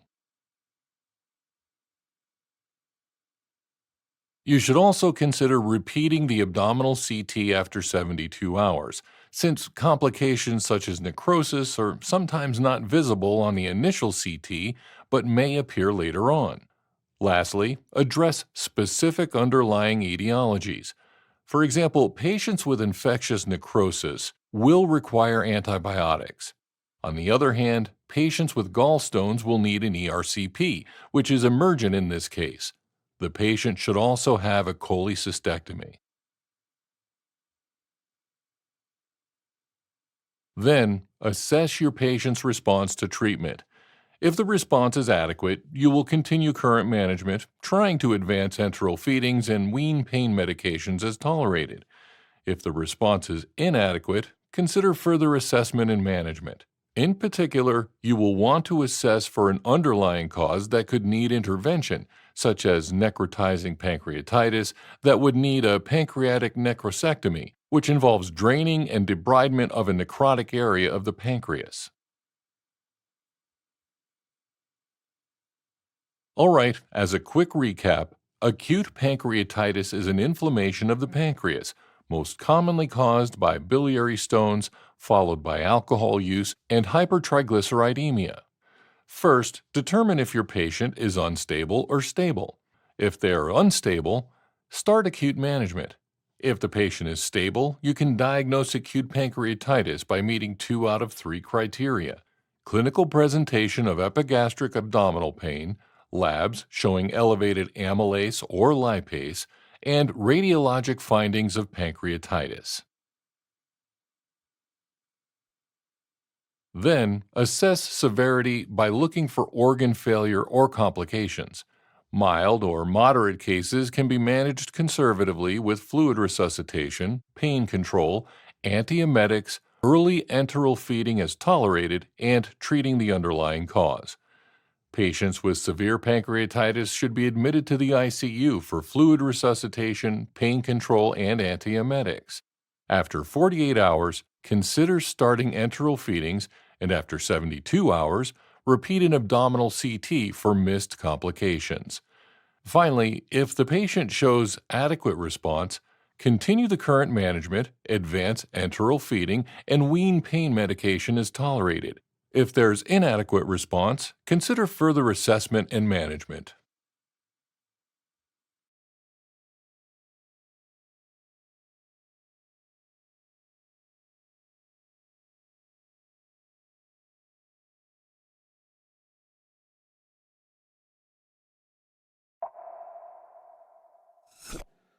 Acute pancreatitis is the sudden inflammation and hemorrhaging of the pancreas due to destruction by its own digestive enzymes, a process fittingly called autodigestion. Most of the time, the disease is actually relatively mild, but it can easily become severe, so it's critical to diagnose and treat it quickly. The pancreas is a long, skinny gland the length of a dollar bill and is located in the upper abdomen, or the epigastric region, behind the stomach. It plays endocrine roles. For example, alpha and beta cells make hormones like insulin and glucagon that are secreted into the bloodstream. But it also plays exocrine roles. For example, acinar cells make digestive enzymes that are secreted into the duodenum to help digest food. These pancreatic digestive enzymes break down macromolecules like carbohydrates, lipids, and proteins found in food. But these macromolecules are also found in the cells of the pancreas. To protect the pancreas, the acinar cells manufacture inactive forms of the enzymes called proenzymes, or zymogens. These zymogens are normally activated by proteases, which cleave off a polypeptide chain, which is kind of like pulling the pin out of a grenade. For additional security, the zymogens are kept away from sensitive tissues in storage vesicles called zymogen granules, and are packaged with protease inhibitors that prevent enzymes from doing damage if they become prematurely active. To digest a meal, these zymogens are released into the pancreatic duct and delivered to the small intestine where they're activated by the protease trypsin. Trypsin is a pancreatic digestive enzyme that's produced as the zymogen trypsinogen. Normally, trypsinogen isn't activated until it's cleaved by protease enteropeptidase, which is found in the duodenum. But if trypsinogen and these zymogens become activated too early, then it can cause acute pancreatitis. And this might happen as a result of any injury to the acinar cells, or anything that prevents the normal secretion of the proenzymes into the duodenum. The two leading causes of acute pancreatitis are alcohol abuse and gallstones. With alcohol abuse, it goes like this. Alcohol increases zymogen secretion from acinar cells while decreasing fluid and bicarbonate production from the ductal epithelial cells. As a result, the pancreatic juices become really thick and viscous, potentially forming a plug that can block the duct. A blocked duct is bad news because pancreatic juices start backing up, increasing the pressure and leading to distension of the duct itself. At the cellular level, one consequence of this is that membrane trafficking becomes chaotic. Zymogen granules might fuse with lysosomes, which brings trypsinogen into contact with lysosomal digestive enzymes. Trypsinogen might then be turned into activated trypsin, which begins the cascade of digestive enzyme activation and autodigestion of the pancreas, which is acute pancreatitis. Alcohol also contributes to pancreatitis in other ways, though. For example, stimulating acinar cells to release inflammatory cytokines, which attracts a strong immune reaction. Neutrophils arrive quickly to the scene, and often release superoxide and other proteases, which contribute to the problem. Finally, it's thought that high consumption and subsequent oxidative metabolism of alcohol might produce enough reactive oxygen species to overwhelm cellular defenses and damage the cells. With gallstones, what happens is that they sometimes get lodged in the sphincter of Oddi, which blocks the release of pancreatic juices, which is pretty similar to the alcohol-induced protein plug. But the causes of acute pancreatitis are varied, and most of the important ones can be remembered by the mnemonic I get smashed, where I refers to unknown or idiopathic causes, G is obstruction by gallstones, E is ethanol abuse, T is pancreatic trauma, which is more likely if the trauma is the result of a puncture injury, like a knife wound, not a punch. S is the use of steroids. M is an infection of the mumps virus. A is the result of autoimmune diseases. The second S is the result of scorpion sting, which is probably the most exciting item on this list, but also one of the more rare causes. H is a cheat and stands for both hypertriglyceridemia and for hypercalcemia. E is trauma from a procedure called an endoscopic retrograde cholangiopancreatography, or ERCP, which is a technique used to diagnose and treat various biliary and pancreatic diseases. And finally, D stands for drugs, like sulfa drugs, reverse transcriptase inhibitors, and protease inhibitors. So, in acute pancreatitis, there's pancreatic tissue destruction that results from the proteases and inflammatory responses of the body, and this can cause tiny blood vessels to become leaky and sometimes rupture. Ultimately, all this extra fluid or edema causes the capsule of the pancreas to swell, and unfortunately, there can be some activation of lipases which go on to destroy the fat around the pancreas, or parapancreatic fat. All of this digestion and bleeding can actually liquefy the pancreatic tissue, a process called liquefactive hemorrhagic necrosis.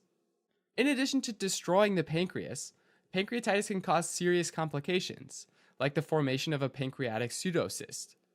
A pancreatic pseudocyst forms when fibrous tissue surrounds the liquefactive necrotic tissue of the pancreas, and this fibrous tissue develops a cavity that fills up with pancreatic juice. Abdominal pain, loss of appetite, and a palpable tender mass which follows a bout of acute pancreatitis are suggestive of a pancreatic pseudocyst. In addition, serum amylase, lipase, and bilirubin might sometimes be elevated. An abdominal CT scan is the best way to image a pancreatic pseudocyst. Since they swell in size, pancreatic pseudocysts have the potential to rupture, which causes hemorrhage and a release of pancreatic enzymes into the abdominal cavity, which will lead to a massive inflammatory reaction. That pseudocyst can also get infected, often by E. coli, and turn into a very dangerous pancreatic abscess. This presents similarly to a pseudocyst, but with the hallmarks of an infection, including a high fever and high white blood cell count. Other complications of acute pancreatitis include serious internal bleeding or hemorrhage from a damaged blood vessel, which can quickly develop into hypovolemic shock. Another troubling complication is systemic activation of blood coagulation factors, or disseminated intravascular coagulation, or DIC, where tiny blood clots start to develop throughout the body, using up all of the clotting factors, which paradoxically make it easier to bleed as well, basically upsetting the balance of clotting homeostasis and potentially damaging various vital organs. Finally, acute pancreatitis can lead to acute respiratory distress syndrome, or ARDS, which is where massive pancreatic inflammation leads to leaky blood vessels throughout the body, which makes it hard to breathe. ARDS is the leading cause of death among people with acute pancreatitis. In addition to general symptoms like nausea and vomiting, another distinctive sign of acute pancreatitis is hypocalcemia, particularly when there's a lot of fat necrosis, because that process tends to consume calcium. There might also be bruising around the belly button, or the periumbilical region, called Cullen's sign, and along the flank of the body, which is between the hip bone and the ribs, called Gray-Turner sign. These happen as necrosis-induced hemorrhaging spreads to the soft tissues of those body areas. Diagnosis of acute pancreatitis can be made based on clinical findings, lab data, and imaging. The first clinical clue is intense pain in the epigastric region, which can radiate to the back. Lab data would show an increase in serum digestive enzymes, including amylase and lipase, of which lipase is more specific to pancreatitis. Finally, an imaging study like a CT scan might show evidence of pancreatitis, like inflammation, necrosis, and the formation of pseudocysts. And while it's not directly diagnostic, you can also use ultrasound to look for offending gallstones if they're suspected. Treatment of acute pancreatitis is focused on pain control and making sure that the person's getting adequate fluids and electrolytes. Generally speaking, one treatment goal is to rest the bowels, so many individuals are therefore told to avoid food and get nourished through IV fluids instead. Finally, it's very important to treat the complications by offering things like oxygen therapy and antibiotics as needed. Alright, as a quick recap, your pancreas produces both hormones for the endocrine system and digestive enzymes for the exocrine system. When the pancreatic acid in our cells are damaged or the pancreatic ducts are blocked, often because of alcohol abuse or gallstones, the inactive zymogens that the pancreas produces can be prematurely converted to active digestive enzymes. Acute pancreatitis happens when these enzymes digest the pancreas. Thanks for watching. You can help support us by donating on Patreon, subscribing to our channel, or telling your friends about us on social media.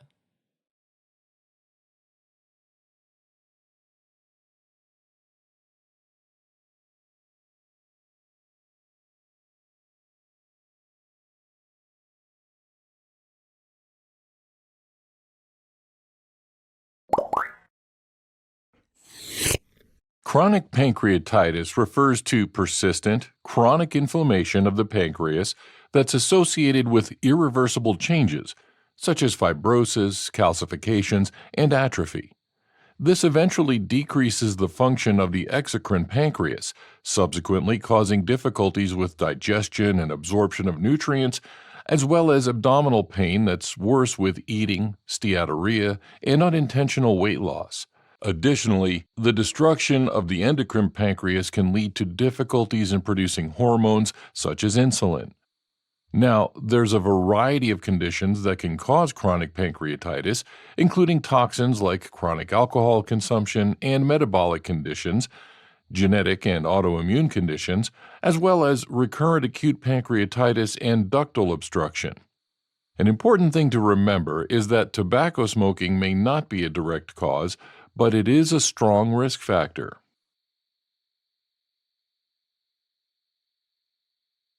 Now, if you suspect chronic pancreatitis, first perform an ABCDE assessment to determine if your patient is unstable or stable. If unstable, stabilize the patient's airway, breathing, and circulation. Next, obtain IV access and, if needed, start IV fluids. Finally, put your patient on continuous vital sign monitoring. Okay, now let's go back to the ABCDE assessment and take a look at stable individuals. If the patient is stable, obtain a focused history and physical examination. These patients typically report upper abdominal pain that can range from constant and dull to acute and stabbing. Sometimes the pain might radiate to the back and can be relieved by leaning forward. Other important history findings include nausea, vomiting, and diarrhea. Also, they might report fatty stools that are difficult to flush, abdominal bloating, and unexplained weight loss. Moreover, these findings typically occur due to progressive loss of acinar cells that eventually result in decreased production of digestive enzymes and subsequent malabsorption. This condition is called pancreatic exocrine insufficiency, or PEI for short. On the other hand, physical exam findings typically include tenderness to palpation in the upper abdomen. At this point, you should suspect chronic pancreatitis. Your next step is to order labs such as lipase, amylase, fecal elastase 1, trypsinogen, and trypsin. Additionally, don't forget to order imaging, primarily CT or MRI, but in some cases you may also get an endoscopic ultrasonography or EUS, as well as a secretin stimulated magnetic resonance cholangiopancreatography or SMRCP. Rarely, you may want to get a biopsy of the pancreas. A clinical pearl to keep in mind is that there's no single diagnostic test for pancreatitis, So your diagnosis must be based on a combination of the right history, clinical presentation, lab results, and imaging findings. Labs often reveal elevated amylase and lipase, as well as low fecal elastase 1, trypsinogen, and trypsin. Keep in mind that in acute pancreatitis, amylase and lipase would be elevated more than 3 times the upper limit of normal. However, in chronic pancreatitis, these enzymes can be only mildly elevated or even normal, especially as the pancreas is replaced by increasing amounts of fibrotic tissue later in the disease process. For this reason, they are a poor indicator of pancreatic inflammation and do not correlate with the severity of clinical presentation in chronic pancreatitis. That's why you need imaging. CT and MRI typically reveal the chain of Lake's sign from dilated and irregular pancreatic ducts, as well as extensive ductal calcifications, which are pathognomonic findings of chronic pancreatitis. Additionally, there might be pancreatic atrophy, which is actually highly specific for end-stage chronic pancreatitis. If the CT and MRI are inconclusive, proceed with EUS or SMRCP to get more detailed examination of pancreatic and ductal abnormalities. If additional imaging is still not confirmatory for chronic pancreatitis, but your clinical suspicion remains high, consider a biopsy of the pancreas. Now, the combination of the clinical presentation with these lab results and imaging findings is highly suggestive of chronic pancreatitis. Once you set the diagnosis, your next step is to determine the underlying cause. A mnemonic that can help you remember the most common causes of chronic pancreatitis is TIGARO, which stands for toxic and metabolic, idiopathic, genetic, autoimmune, recurrent acute pancreatitis or RAP, and obstruction. First, let's start with toxic and metabolic causes. For example, if your patient reports excessive alcohol use, you should suspect alcohol-induced pancreatitis and order labs, primarily AST and ALT. If AST and ALT are elevated, usually around 2 times the upper limit of normal, you can confirm the diagnosis of alcohol-induced pancreatitis. On the flip side, history might reveal long-term use of certain medications that can lead to drug-induced pancreatitis, such as aminosalicylates, antibiotics like sulfonamides or tetracyclines, immunosuppressive agents like cyclosporin and azathioprine, corticosteroids, antihypertensives like ACE inhibitors, diuretics like furosemide, and antidiabetic medications like incretins. If that's the case, think of drug-induced pancreatitis. Keep in mind that these are just examples and that there are hundreds of medications that can cause chronic pancreatitis, so carefully review your patient's medication list. Finally, if your patient reports excessive thirst and urination, bone pain, and possible thiazide use, suspect hypercalcemia-related pancreatitis. Next, order serum and ionized calcium levels because elevated serum and ionized calcium levels are highly suggestive of hypercalcemia-related pancreatitis. Okay, now let's move on to genetic causes. If you have a young patient with chronic pancreatitis of unclear etiology, frequent respiratory infections, and nonspecific findings on physical exam, consider cystic fibrosis. To confirm or rule out cystic fibrosis, order genetic testing to check for abnormalities in the cystic fibrosis transmembrane conductance regulator gene, or CFTR gene for short. If the test detects gene abnormalities, there's a high probability that the chronic pancreatitis is caused by cystic fibrosis. Now, let's move on to autoimmune causes. In these patients, there might be no abdominal pain, but their history could reveal other autoimmune conditions, such as lupus erythematosus. Additionally, physical exam might show jaundice. In this case, you should suspect autoimmune pancreatitis, so your next step is to check serum immunoglobulin G4, serum bilirubin, as well as alkaline phosphatase. Serum immunoglobulin G4 could be elevated in some types of autoimmune pancreatitis, but serum bilirubin and alkaline phosphatase are elevated in most types of autoimmune pancreatitis. All of these findings are highly suggestive of autoimmune chronic pancreatitis. One example includes Sjogren's syndrome-associated chronic pancreatitis. Switching gears, patients with chronic pancreatitis most commonly present with recurrent acute pancreatitis, often referred to as RAP. History will reveal multiple recurrent episodes of acute pancreatitis with complete resolution of inflammation between episodes. The risk of progression is even higher if the patient is consuming alcohol or using tobacco. Finally, let's consider cases where there is a ductal obstruction. Some important causes to keep in mind include gallstones, pseudocysts, symptomatic strictures, and even malignancy, primarily pancreatic cancer. In these individuals, history typically includes severe acute abdominal pain, while physical exam finding might reveal a palpable mass at the pancreatic head. At this point, you should suspect ductal obstruction, so don't forget to order labs, primarily serum bilirubin and alkaline phosphatase, and get a CT or MRI. Elevated serum bilirubin, elevated alkaline phosphatase, and imaging that shows an obstructive mass are highly suggestive of pancreatic duct obstruction.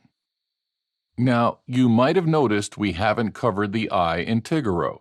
This is because idiopathic chronic pancreatitis is a diagnosis of exclusion, meaning you must rule out other possible causes before you can say it's idiopathic. If your history, physical exam, and additional testing do not support another etiology for chronic pancreatitis, you can consider idiopathic pancreatitis. Here's a high-yield fact. Chronic pancreatitis can lead to important complications causing morbidity and mortality, including chronic debilitating pain, malnutrition, diabetes mellitus, pancreatic pseudocysts, pancreatic cancer, and even splenic vein thrombosis. Okay, now that we've addressed the most common underlying causes of chronic pancreatitis, let's turn our attention to management. First, you need to address your patient's pain. The first-line medications for pain relief are NSAIDs and acetaminophen, but depending on your patient's pain severity, you could escalate pain management to include tricyclic antidepressants or TCAs, selective serotonin reuptake inhibitors or SSRIs, pregabalin, as well as antioxidant therapy or opiates. If the pain is refractory, consider celiac plexus block. Next, assess the severity of symptoms associated with pancreatic exocrine insufficiency, and if needed, start pancreatic enzyme replacement therapy and optimize nutrition with small, frequent, and low-fat meals. Once you have optimized your patient, you have to treat the underlying cause. This may include encouraging lifestyle modification, such as alcohol and tobacco cessation. Patients with autoimmune causes may require treatment with corticosteroids, while some patients with ductal obstructions may need endoscopic management. Additionally, keep in mind that in chronic pancreatitis, inflammation of the tissue affects both endocrine and exocrine secretion, so it's important to regularly screen your patients for diabetes mellitus, as well as fat-soluble vitamin deficiencies, including vitamins A, D, E, and K, and osteoporosis. Lastly, when the pain is severe, refractory, and doesn't respond to all these measures, consider total pancreatectomy with islet autotransplant. All right, as a quick recap, if you suspect chronic pancreatitis, first perform the ABCDE assessment to determine if your patient is unstable or stable. If unstable, proceed with acute management and stabilize them. On the flip side, if you suspect chronic pancreatitis in a stable individual, order labs and imaging. Labs typically reveal elevated amylase and lipase, as well as low fecal elastase 1, trypsinogen, and trypsin. Additionally, CT and MRI typically reveal the chain of lakes sign, extensive calcifications, and in severe cases, pancreatic atrophy. If inconclusive, proceed with EUS or SMRCP. At this point, you can confirm the diagnosis of chronic pancreatitis, so you need to determine the cause. A mnemonic that can help you remember the most common causes is TIGARO. T stands for toxic and metabolic, like alcohol-induced, medication-induced, and hypercalcemia-related pancreatitis. I stands for idiopathic, and G for genetic, like cystic fibrosis. Next up is A for autoimmune chronic pancreatitis, R for recurrent acute pancreatitis, and finally O for ductal obstruction. Once you determine the cause, proceed with management. Start by addressing the pain, and for patients with PEI, start pancreatic enzyme replacement therapy. Then be sure to treat the underlying cause, which can include lifestyle modifications, corticosteroids, or even endoscopic management. Schedule periodic screenings for diabetes mellitus, fat-soluble vitamin deficiencies, and osteoporosis. Lastly, patients whose pain remains severe or refractory to all these measures might be candidates for total pancreatectomy with islet autotransplant.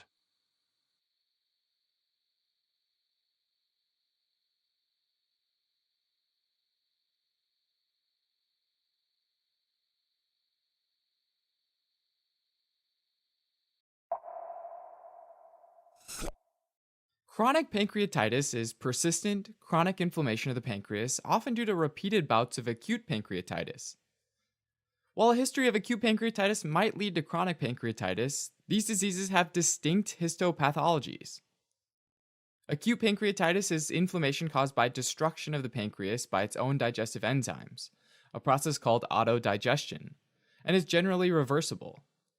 Chronic pancreatitis is inflammation due to irreversible changes to the pancreatic structure, like fibrosis, atrophy, and calcification. The pancreas is a long, skinny gland the length of a dollar bill and is located in the upper abdomen, or the epigastric region, behind the stomach. It plays endocrine roles. For example, alpha and beta cells make hormones like insulin and glucagon that are secreted into the bloodstream. But it also plays exocrine roles. For example, acinar cells make digestive enzymes that are secreted into the duodenum to help digest food. These pancreatic digestive enzymes break down macromolecules like carbohydrates, lipids, and proteins found in food. But these macromolecules are also found in the cells of the pancreas. To protect the pancreas, the acinar cells manufacture inactive forms of the enzymes called proenzymes, or zymogens. These zymogens are normally activated by proteases, which cleave off a polypeptide chain, which is kind of like pulling the pin out of a grenade.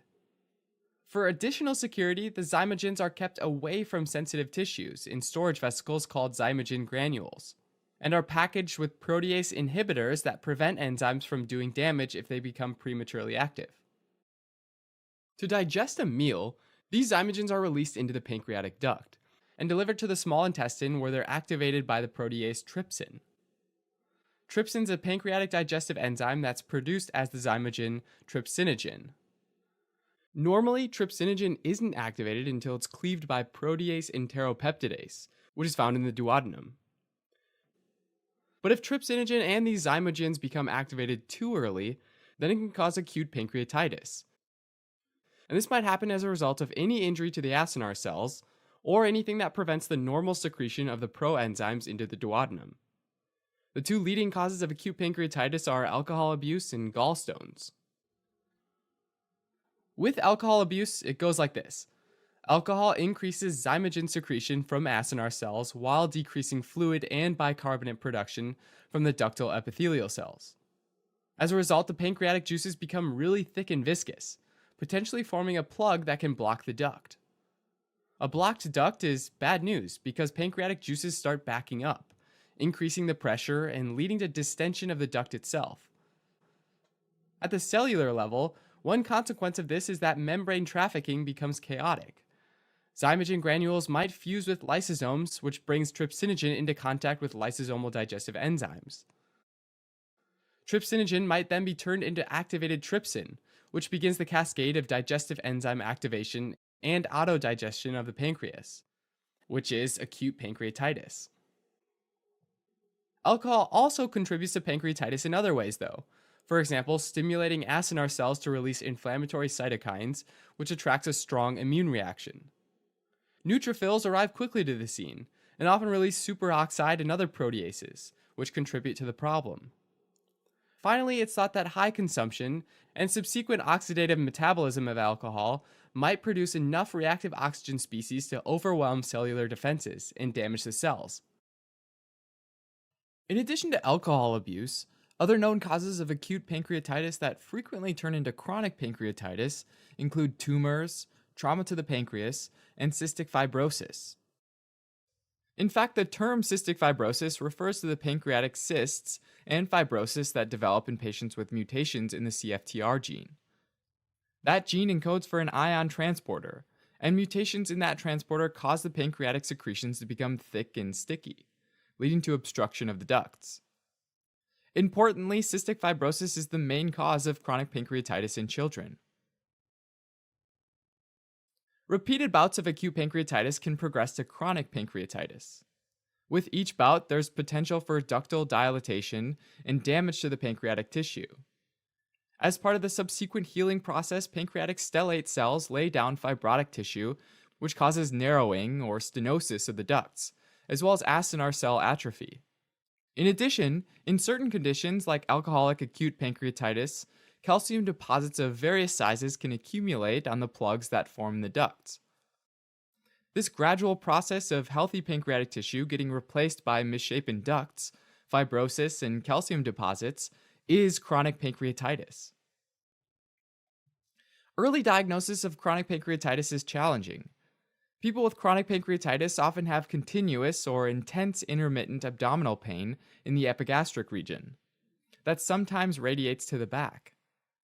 This pain may or may not be linked to eating meals, and it tends to last for at least several hours.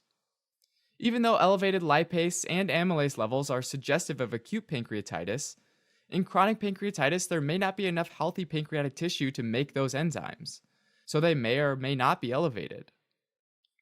Oftentimes the diagnosis relies on imaging studies that can identify the structural changes to the pancreas. For example, abdominal X-rays and CT scans might show calcification of the pancreas. The pancreatic ducts themselves can be visualized with endoscopic retrograde cholangiopancreatography, or ERCP, which is a technique where an endoscope is passed down through the mouth to the duodenum, where it's used to deliver contrast medium to the pancreatic ducts. Subsequent fluoroscopy contrast studies can reveal structural changes to the pancreatic ductal system. For example, the duct might take on a chain of lakes pattern due to alternating stenosis and dilation of the ducts. An alternative technique that can also evaluate the pancreatic ductal systems is magnetic resonance cholangiopancreatography, or MRCP. As the acinar cells become impaired, they produce fewer pancreatic digestive enzymes, which results in pancreatic insufficiency.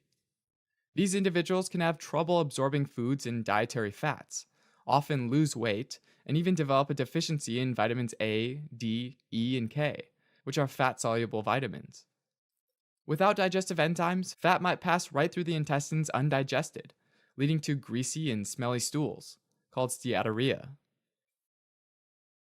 A long-term consequence of chronic pancreatitis is the development of diabetes mellitus, which happens as the recurrent inflammation begins to damage the alpha and beta cells of the pancreas. In addition, some individuals develop pancreatic pseudocysts, which in the context of chronic pancreatitis is often the result of ductal obstruction, which increases pressure, induces leakage, and results in accumulation of parapancreatic fluid in fibrous granulation tissue, either within or just outside the pancreas. Not surprisingly, repeated inflammation can also give rise to pancreatic cancer on rare occasions. Treatment of chronic pancreatitis involves controlling pain and trying to control the risk factors, things like drinking less alcohol, eating less meat, and reducing obesity. Individuals with pancreatic insufficiency might require replacement digestive enzymes and nutritional supplements, and those with diabetes might need insulin replacement therapy. Alright, as a quick recap, chronic pancreatitis happens when irreversible changes to the pancreatic structure, like fibrosis, atrophy, and calcification, begin to decrease the functions of the organ. Eventually, this leads to pancreatic insufficiency, which makes it difficult to digest food, as well as the destruction of alpha and beta cells, which makes it difficult to produce hormones like insulin. Thanks for watching. You can help support us by donating on Patreon, subscribing to our channel, or telling your friends about us on social media.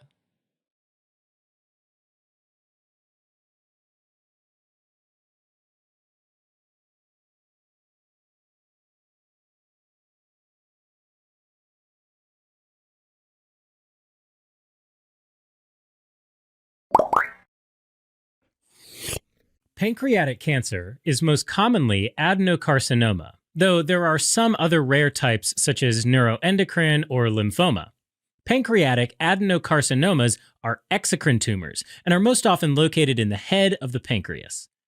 Unfortunately, pancreatic cancer has an insidious onset, making it difficult to detect. Staging is based on tumor size, invasion of lymph nodes or nearby structures like major blood vessels, and presence or absence of distant spread and metastasis. Staging ultimately determines if the tumor is resectable or not. The first step in evaluating a patient with signs and symptoms suggestive of pancreatic cancer is to obtain a focused history and physical examination. Now, the tumor might grow large enough to compress or invade the biliary tree and cause biliary obstruction and cholangitis. Because of this, you should be on the lookout for any red flags, which are actually signs of biliary obstruction and cholangitis. These include fever, severe jaundice with pruritus, altered mental status, and signs of sepsis, such as tachycardia and hypotension. If any of these signs are present, you must first stabilize the patient. This means that you might need to secure the airway, provide supplemental oxygen, establish IV access, and consider starting broad-spectrum IV antibiotics. In addition, order an ultrasound to rule out gallstones, as well as a CT scan to evaluate the site and cause of biliary obstruction. Next, because the mortality rate associated with biliary obstruction is high, you'll have to relieve the obstruction before proceeding with further diagnostic workup. To do this, you should order an emergent ERCP with stenting to actually diagnose the obstruction and treat it immediately. However, if the patient can't undergo ERCP with stenting, place a percutaneous cholecystostomy tube instead. Now, let's switch gears and talk about patients without red flags. Because most pancreatic cancers are insidious, patients usually present with nonspecific symptoms such as fatigue, anorexia, weight loss, and painless jaundice, while epigastric and back pain can occur with tumor invasion. Additionally, the history might reveal some important risk factors like biological male sex, age over 55, and smoking, as well as having diabetes or chronic pancreatitis. Then, the physical exam might reveal cachexia, as well as hepatomegaly, ascites, or a firm, fixed, palpable, non-tender epigastric mass. Some important signs you may see include Cavassier sign, which is characterized by obstructive jaundice with a palpable, non-tender gallbladder, as well as Trousseau syndrome, also known as migratory thrombophlebitis, where the patient might develop recurrent blood clots that cause venous inflammation, leading to redness and tenderness of the limbs. Some high-yield facts to keep in mind. Some pancreatic cancers arise from genetic mutations that can be associated with cancer syndromes. Therefore, if a patient has a personal or family history of cancer syndromes like Lynch syndrome, Peutz-Jeghers syndrome, or von Hippel-Lindau syndrome, your clinical suspicion of pancreatic cancer must be high. If the history and physical examination suggest pancreatic cancer, you should obtain baseline labs, including bilirubin, liver function tests, or LFTs, and the tumor marker CA19-9, and order a CT of the abdomen and pelvis. Alright, now that you've ordered some diagnostic tests, let's talk about how to use them to stage the cancer. Labs will usually reveal elevated bilirubin and LFTs, as well as positive CA19-9. Keep in mind that tumor markers like CA19-9 are not used to diagnose the cancer, but to establish a baseline level, which will help you monitor the treatment response and assess for recurrence in the future. If a pancreatic mass is visualized on CT, you should move on to endoscopic ultrasound, or CT-guided tissue biopsy, which can confirm the diagnosis of pancreatic cancer. Then, the next step is to stage the tumor with CT, MRI, or PET-CT. Cancer staging is based on the TNM system, which stands for tumor size and extent, spread to lymph nodes, and metastasis, or spread to distant parts of the body. The treatment depends on the stage of the tumor. In general, early stage cancers can be resected with surgery, while advanced stage cancers may require different combinations of chemotherapy, radiation, and surgery when possible. Alright, let's go back to TNM staging, which will determine the treatment. The main thing you want to determine is if the tumor is surgically resectable, borderline resectable, or unresectable.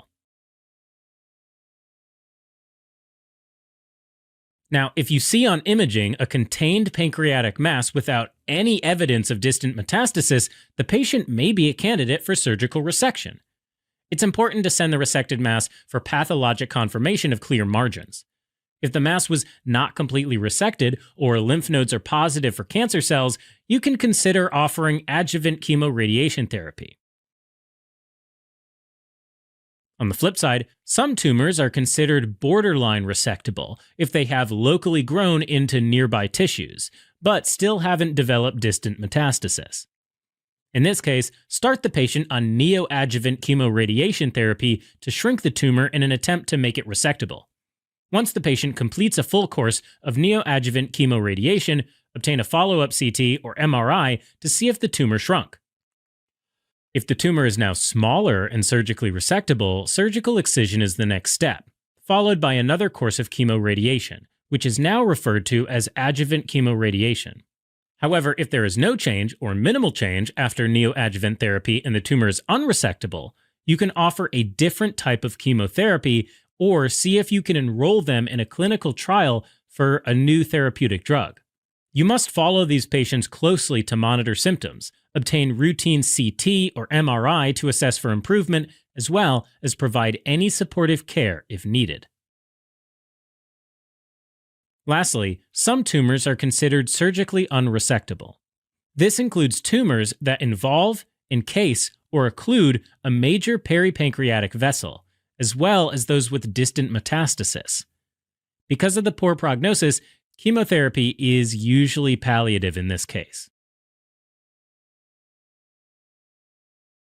You should also start supportive care, such as pain medications, antiemetics for nausea, and psychotherapy.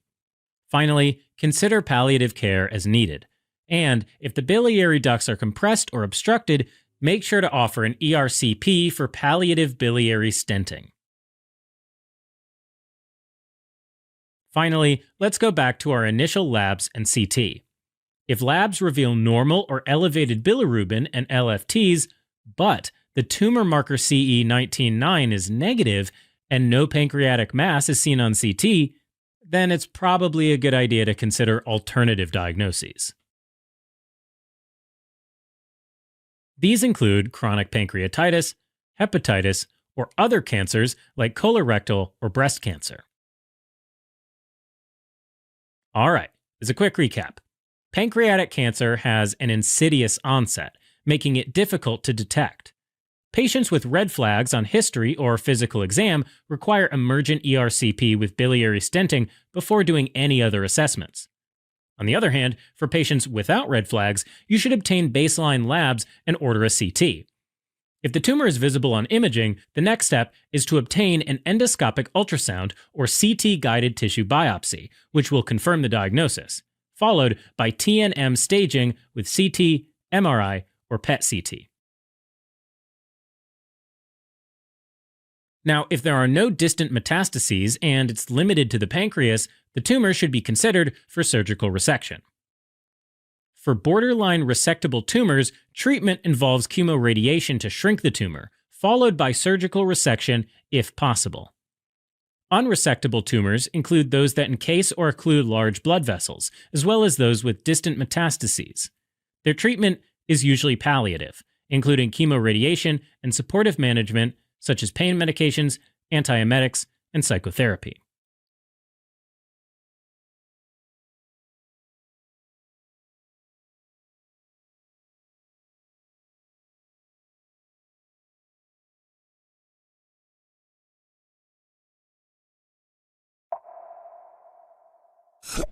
Pancreatic carcinoma describes the pancreas having cancerous cells arise.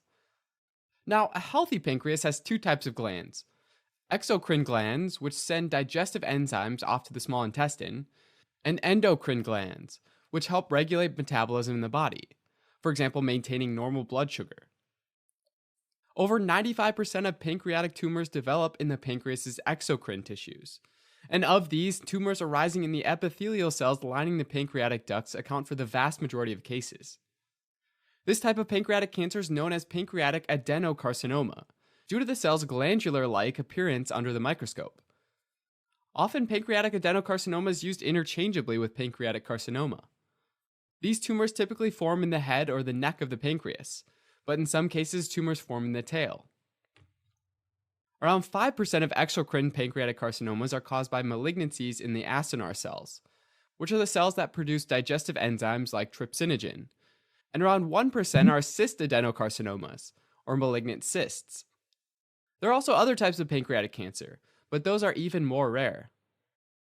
Generally, pancreatic carcinoma is caused by genetic mutations in the ductal epithelial cells, and these mutations might activate oncogenes, which promote cancer, or inactivate tumor suppressor genes. Either way, this can lead to uncontrolled cell growth, caused by the disruption of the cell signaling pathways that regulate cell survival and growth, as well as multiple immune system responses like inflammation and stress responses. Although it's not exactly clear how these genetic mutations that trigger pancreatic carcinoma develop, there are some well-known modifiable risk factors like smoking, which increases the risk by 2 to 5-fold, obesity, as well as eating a diet high in red meat. There are also some non-modifiable risk factors like being male, being African American, and being over 65 years old. Also, certain other diseases seem to increase the risk of developing pancreatic carcinoma, like diabetes, chronic pancreatitis, and liver cirrhosis, all of which are linked to excessive alcohol consumption. So there does seem to be an indirect relationship between pancreatic carcinoma and alcohol as well. Finally, a family history of pancreatic cancer is also an important risk factor, with inherited mutations like BRCA2 or breast cancer gene 2 being the most common cause of inherited pancreatic carcinoma, with mutations in PALB2 taking second place. Initially, symptoms are often vague, like nausea, vomiting, and fatigue. There might also be weight loss, which might be due to cancer-associated anorexia, or malabsorption due to an obstructed pancreatic duct, which can cause steatorrhea, or foul-smelling, greasy, loose stools. One of the most specific symptoms of pancreatic carcinoma is mid-epigastric pain that radiates to the mid or lower back, which often hurts the most at night when the individual is lying down flat. Another classic symptom that's been described is called the Trousseau sign of malignancy, which is when blood clots that can be felt as small lumps under the skin appear unexpectedly in superficial veins, and then over time migrate to different locations, as well as Courvoisier's sign, which is when the gallbladder is enlarged and palpable, and the patient doesn't find it at all tender to the touch, which is unlike gallstones. This happens when the common bile duct is blocked by a tumor, so this sign suggests the tumor is more likely in the head of the pancreas than the tail. The location of the tumor can affect the symptoms as well. For example, if the tumor is in the head of the pancreas, then it can block the common bile duct, which leads to a backup of bile and causes obstructive jaundice.